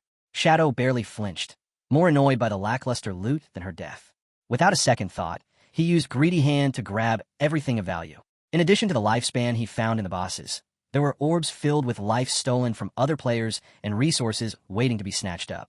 Just then, Captain Anu and Wong showed up, their usual cheerful selves, ready to buy whatever loot he didn't want. Their constant presence got on his nerves, but it worked out for him today. He had the inside scoop on a treasure vault, and if the price was right, he'd take them there. Anu's eyes lit up with excitement, but when she tried to tag along, the system shot her down. The vault was for men only. Anu, never one to back down, playfully teased Shadow, asking if he was in a guise and assuring him she wouldn't take it personally. Shadow flicked her forehead, calling her a bad girl, and then headed off with the guys. Frustrated, Anu decided she'd level up and come back to show those sexist NPCs who's boss, rallying the women to tackle the monsters in the mountains instead. Meanwhile, Shadow was busy putting his team together. The guys were feeling the pressure, nervous about keeping up with the best player. Meng tried to lighten the mood, saying it was a rare chance to learn from the top dog. But honestly, keeping pace was tough. Shadow looked chill, but he was miles ahead before anyone even noticed. Only Meng was able to keep up while the others were lagging behind. While he waited, Shadow went through his loot. Out of the 20 items he'd found, 2 really stood out. First was the Forest Bone Blade, a cool emerald-colored weapon meant for assassins that boosted strength, agility, and attack, plus gave him a sweet evasion effect. It was way better than his poison blade. The second one was even more lethal, the Shadow Blade, a platinum dagger crafted from pure, dark elemental essence. Every hit added 600 dark elemental damage and stripped a random buff from whatever he attacked. Shadow didn't waste any time. He dumped 56 evolution points into it, boosting it to legendary status. The upgrade made it seriously powerful. Every time he hit a weak spot, it refunded his cooldown time, so his special attack was basically instant. It felt like he could unleash it over and over. When he glanced around, everyone was left far behind him, and he wondered where they were. Now about 2 kilometers behind our boy, Meng rests on the rock, exhausted from trying to keep up while the other complains to keep up. Meng pulls his companions, but they act all drained of stamina. Qin Feng and his crew finally made it to the legendary Tower of Divine Authority, hidden deep in this ancient forest. Qin Feng turns to Meng and warns him that inside, they'll run into an NPC notorious for being insanely greedy. The stronger they fight, the higher the prices for his items, so he suggests holding back and using only a fraction of their power. Their real goal? Just take down the gold-tier boss. Meanwhile, Meng and his guys are sprawled out on the grass, panting and soaked in sweat after trying to keep up with him. But Meng manages to raise a shaky thumbs up to show he's all in for the mission.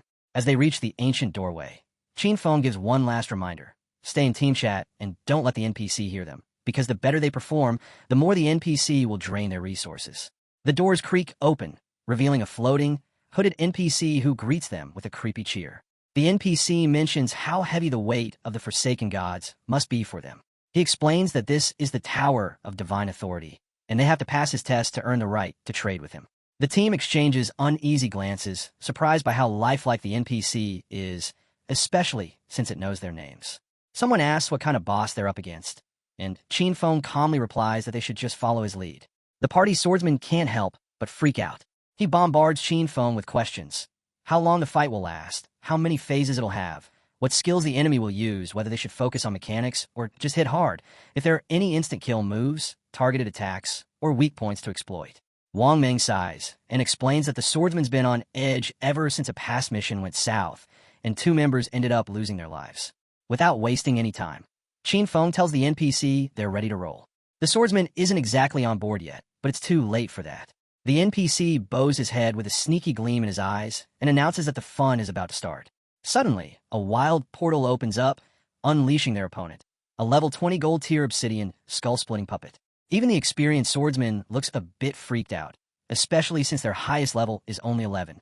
But Qin Feng isn't sweating it. He tells everyone to chill and reassures them that they've got this. With a nod, he signals Meng, who charges in with his shield and sword. Wang lands a solid shield bash on the puppet's jaw, making a loud thud. Furious, the puppet strikes back hard, sending Meng flying, but Qin Feng rushes in just in time to catch him. The swordsman and archer hesitate, but Qin Feng stays locked on the boss. He tells the archer to fire the starshine shot. Arrows whistle through the air and slam into the puppet, staggering it a bit.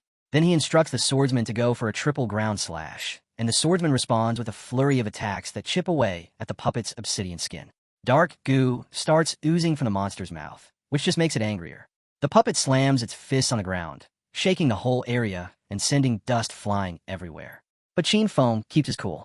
He reminds everyone to stay sharp, saying that while the puppet hits hard, its attack patterns are pretty predictable. An intense aura starts radiating from the puppet as it enters berserk mode, and black energy wraps around the swordsman. Qin Feng quickly points it out and warns everyone to steer clear of the spreading black oil. The swordsman panics and scrambles away, while the archer barely dodges a massive blow. Qin Feng takes advantage of the distraction, jumping up and throwing the shadow blade at the puppet's face. The attack connects perfectly, taking off 4,500 HP. The furious boss roars, but Qin Feng immediately breaks its berserk state, leaving it wide open. Meng grins, saying that the hit really exposed the monster, while the swordsman beams with excitement at Qin Feng's spot-on move. The archer, still trying to catch his breath, wonders how Qin Feng figured out the NPC's prices would shoot up if they showed too much skill and when he learned these tricks. Qin Feng chuckles a bit, saying the game is full of secrets, ruins, and hidden clues. He adds that the real question is whether players actually explore and learn or just cruise along swinging their weapons. The swordsman and archer go quiet, but there's no time to ponder things. Suddenly, the golem's jaw cracks open and fire starts swirling around, forming this massive, destructive orb. Qin Feng is already on the move, recognizing the telltale spin indicating it's about to blast flames. He shouts at the team to dodge right away, warning that fire and oil together could turn them to ash in no time. Meng spots the swordsman running the wrong direction, but the warning comes way too late. Qin Feng quickly tells Meng to activate invincibility. Trusting his leader, Meng raises his shield just as the firestorm hits. The shield glows with power, holding back the flames and saving everyone from being toasted. Qin Feng gives a nod of approval and tells everyone to unleash their best skills. The party goes all out. The archer unleashes a storm of arrows, while the swordsman hacks into the puppet with wild precision. Meng keeps protecting his teammates from counterattacks without missing a beat. Their combined attack rips through the golem, racking up over 25,000 points of damage until the obsidian puppet finally crashes down with a huge thud. A system chime sounds, congratulating them on the win. They're all exhausted but thrilled, taking a moment to breathe easy, but Qin Feng is still on edge. He remembers that when the boss drops below 70% health, it goes into berserk mode. It won't calm down until that effect wears off. Up above, the floating NPC reappears, looking pretty pleased with themselves. The NPC gives a shout-out to the chosen blue star for being the first to finish his trial. As he laughs, rare items pop up in the air like magic. He breaks down the next step. If they want to snag that divine gifted tome, it's going to cost them their lifespan.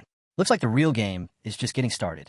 The NPC raises his hand, and glowing runes float above his hood, spelling out the name Wickley. The party's swordsman freezes, but it's not the name that shocks him. His eyes are locked on Wickley's hands. He counts them again. 6 fingers. Wickley's gaze sharpens, a cold light flashing in his eyes. Out of nowhere, a thunderbolt slams down, striking the swordsman. The system flashes a damage count, 99,000. His body shatters in a glowing lifespan, orbs drifting away. Wang Meng stumbles back, shouting in confusion, demanding to know why the NPC attacked without warning. Qin Feng stays calm and explains. Wickley carries a taboo. For him, it's his fingers. Just pointing them out gives him the right to attack first. Without breaking a taboo, NPCs can't start fights on their own. Wang Meng asks if they can take him down, but Qin Feng shakes his head. Not yet. The system flickers, dropping a chilling truth. These NPCs aren't just game code.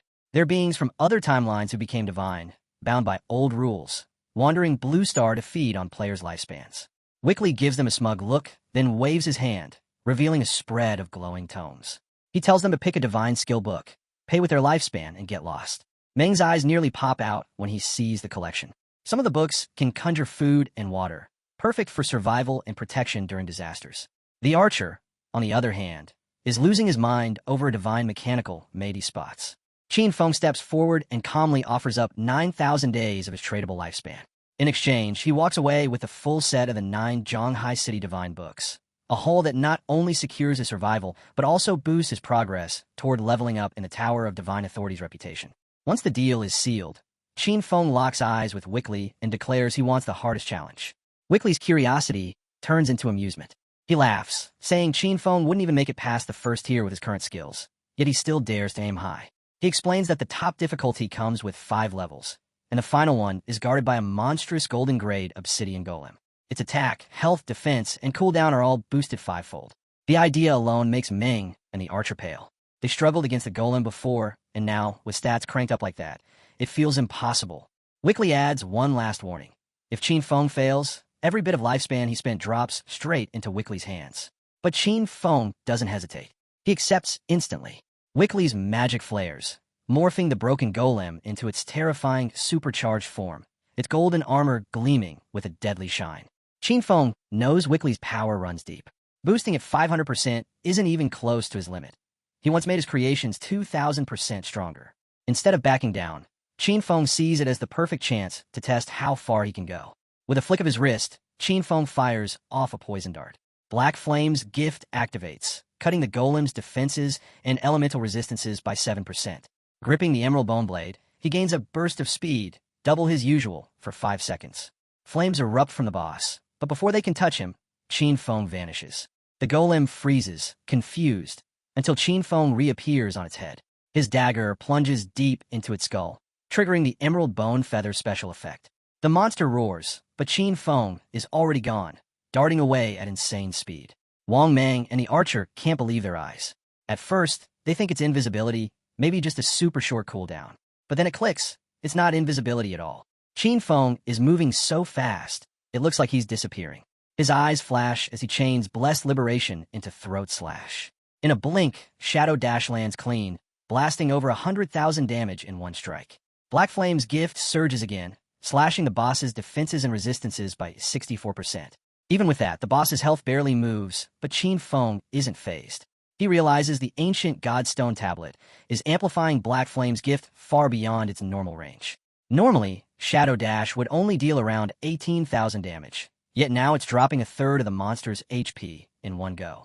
The archer finally manages to follow his movements. It's not just the usual 3-strike cap. Qin Feng's attack looks like a storm of endless shadow slashes, each faster than the last. From the sidelines, Wickley frowns. The game on Blue Star has barely started, yet this player is showing strength and skill far beyond what should be possible. Qin Feng doesn't care. Throat Slash keeps doubling its damage every second.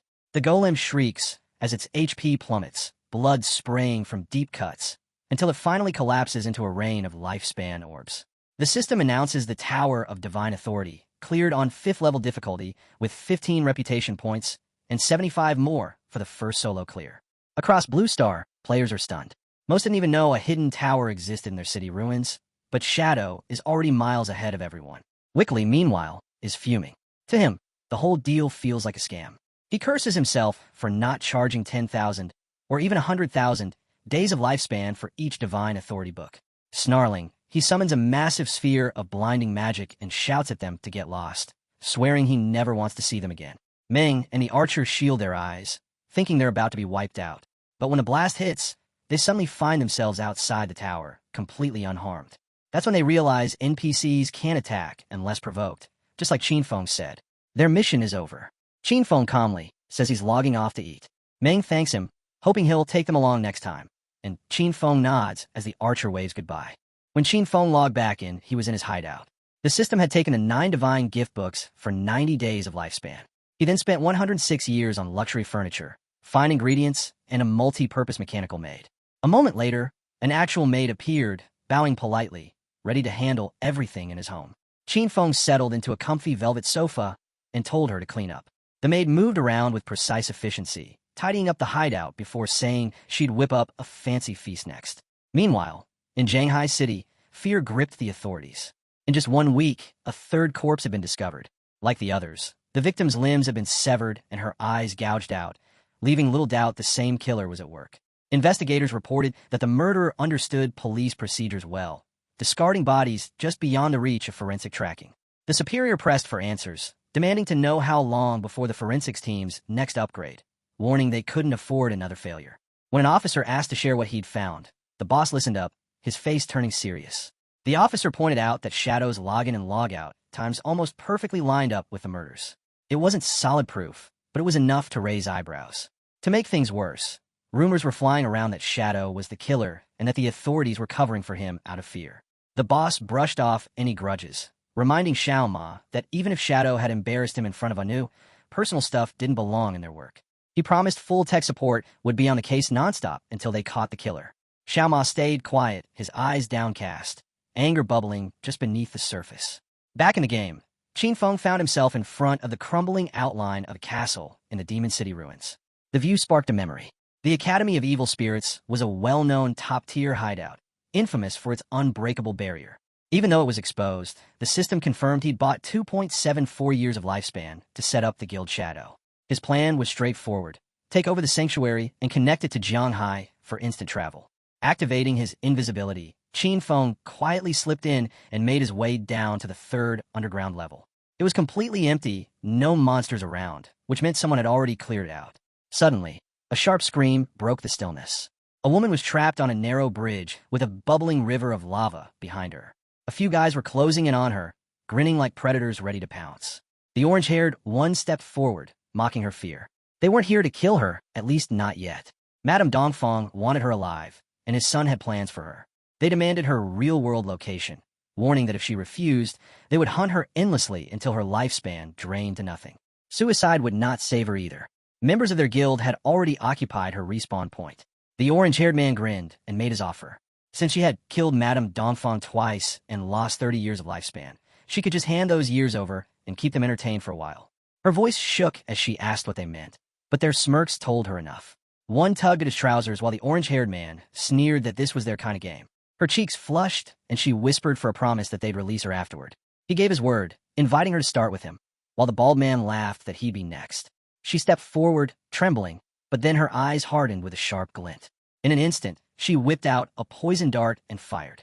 Before it hit, the blindfolded man slammed her into the stone with a golden cauldron quake, the bridge shuddering under the impact. He scolded her for fighting back, while the orange-haired one leaned close, licking his lips and warning her to open her mouth or lose her last chance. But her expression shifted. Fear vanished, replaced by a cold, merciless calm. With one ruthless slash, she cut the bald man and the orange-haired one clean in half. The blindfolded man froze in shock, only to feel a talisman wrapped tight around his neck. A sharp crack followed, and his head burst like an overripe melon. Qin Feng's eyes narrowed as he recognized the class, called Chainblade. She glared at the corpses with raw fury and crushed them into nothing but lifespan orbs. In her grip gleamed a weapon that made Qin Feng's pulse quicken, the blade of the underworld. Standing over the carnage, her voice rang out with venom. She swore that Dongfang would die by her hand. The ghost shade stood amidst the blazing lava, wielding her blade of the netherworld. The story revealed that, just like the hero, she too belonged to the only hidden class in the assassin path. He remembered that in his previous life, Ghostblade had ranked 10th among the world's top powerhouses. As he followed behind her, he recalled how she had once opposed the true ruling family of the Demon City. When her real identity was exposed, she was surrounded and hunted from all sides. Even then, she took down thousands before finally succumbing to exhaustion. Back then, everyone in his guild had deeply regretted her death when they heard the news. He never expected to run into her again. When he called her name, she froze in surprise. He remembered that she had once mentioned the name Dongfang, a clan he should have wiped out. Yet her furious reaction came as she accused him of having an accomplice. He firmly denied it. Enraged, she lashed out, demanding that he cut the nonsense and die immediately. She unleashed her netherblade and summoned the chains of the netherworld, binding and swirling around him. The chains tightened, but he shifted into shadow and reappeared behind her, startling her completely. With calm confidence, he told her that he would toy with her for a while. She leapt up again, striking with the netherblade, and activated Shadow Dive, vanishing into ash before his eyes. He mirrored her move, disappearing as well. Both assassins now hid, lurking unseen. She grew unsettled, realizing she could not detect him. Yet her blade of the netherworld had a level of anti-stealth detection, and with it she still sensed his presence. She gasped in disbelief, wondering if this man could truly be Shadow himself. But before she could think further, he appeared right behind her, whispering that he was standing there all along.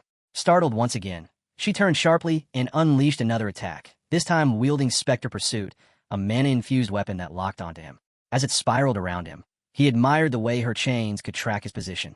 She pointed at him, stating that even if her eyes could not see him, her weapon could. Once marked by Spectre Pursuit, she warned there was no escape. He swiftly maneuvered to evade, realizing that this class ignored stealth detection levels when tracking targets. With a smirk, he admitted that her moves were not bad.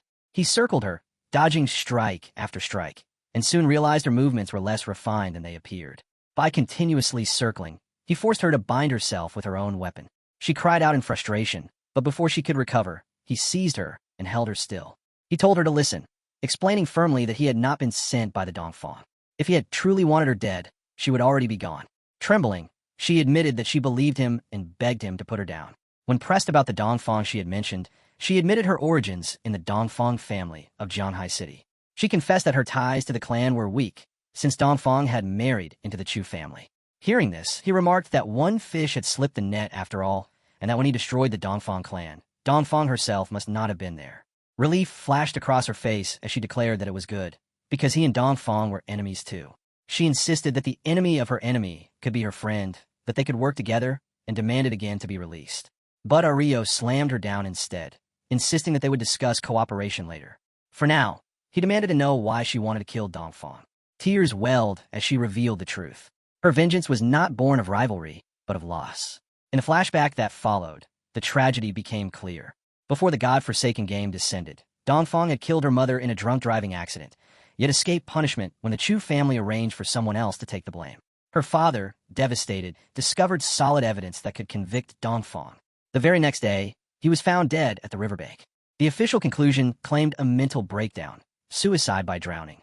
Crushed, she had gone to Dongfang Yu to demand justice, only to be beaten half to death by the Chu family's guards. Despair consumed her, as she nearly took her own life. Then came a second game.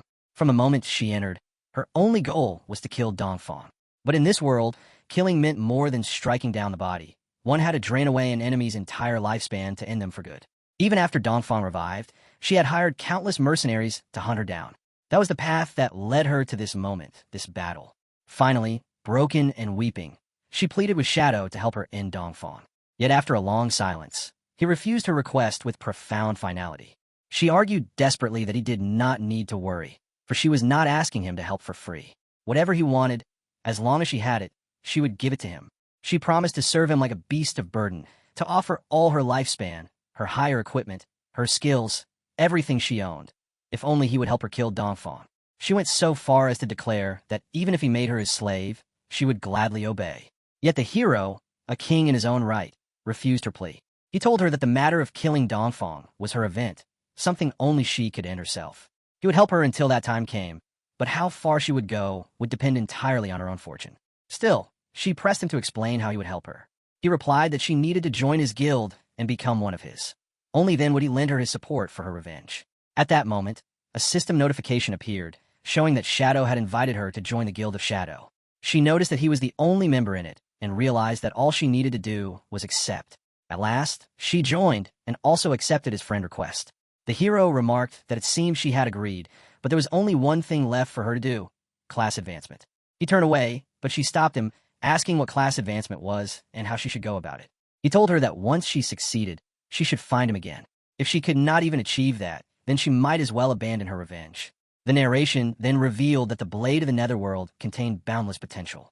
With only a bit of guidance, she was destined to grow far stronger, and once she matured, she might even prove useful to him. In the depths of the Spectre Academy awaited the mutated witch Stana with a platinum grid. The hero stood before her, observing with quiet anticipation and acknowledging that this was the guardian of the Spectre Academy. He launched his Dark Knight Ring Blade, striking heavily and inflicting significant damage. This marked the first phase of the battle, when only one of the boss's 4 heads was active and immune to physical damage. Forced to adapt, the hero relied on weaker elemental skills instead.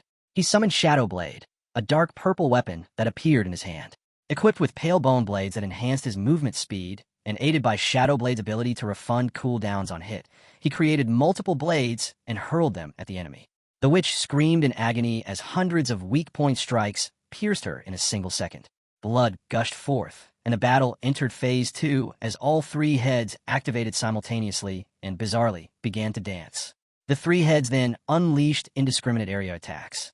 Colored laser beams rained across the base, but Hayo evaded swiftly and retaliated with another devastating blow, causing blood to spurt from one of the heads. He summoned Shadow Blade once more, preparing to end the discord, when suddenly a massive explosion erupted. The system declared that Hayo had slain the mutated witch Stana, gaining 50,000 experience points and obtaining the key to the Spectre Academy hideout. Another notification appeared, announcing that his Shadow class had advanced to Tier 2. His strength, agility, and spirit soared. His stats increased exponentially, and dark blue mana swirled around him as he unlocked a passive stealth skill.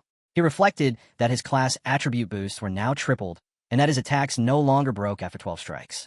His evolution into Tier 2 Shadow was a complete transformation. Meanwhile, outside the Spectre Academy, a few minutes earlier, Ghost Shade was in danger. Several thugs had returned. One sneered that he had been careless before because he did not know she wielded chain blades. But this time, they had brought reinforcement from the Azure Hall Guild. He challenged her to see where she could run now. Another leapt at her, boasting that they would not hold back like last time, and unleashed an Earth Slam. Ghost Shade leapt back quickly, using her Shattered Ice skill to avoid the impact. They then hurled a flare grenade, catching her off guard and leaving her wounded. One of the attackers rolled toward her with the intent to teach her a lesson. She declared she would not give them the chance, and pulled out a ring.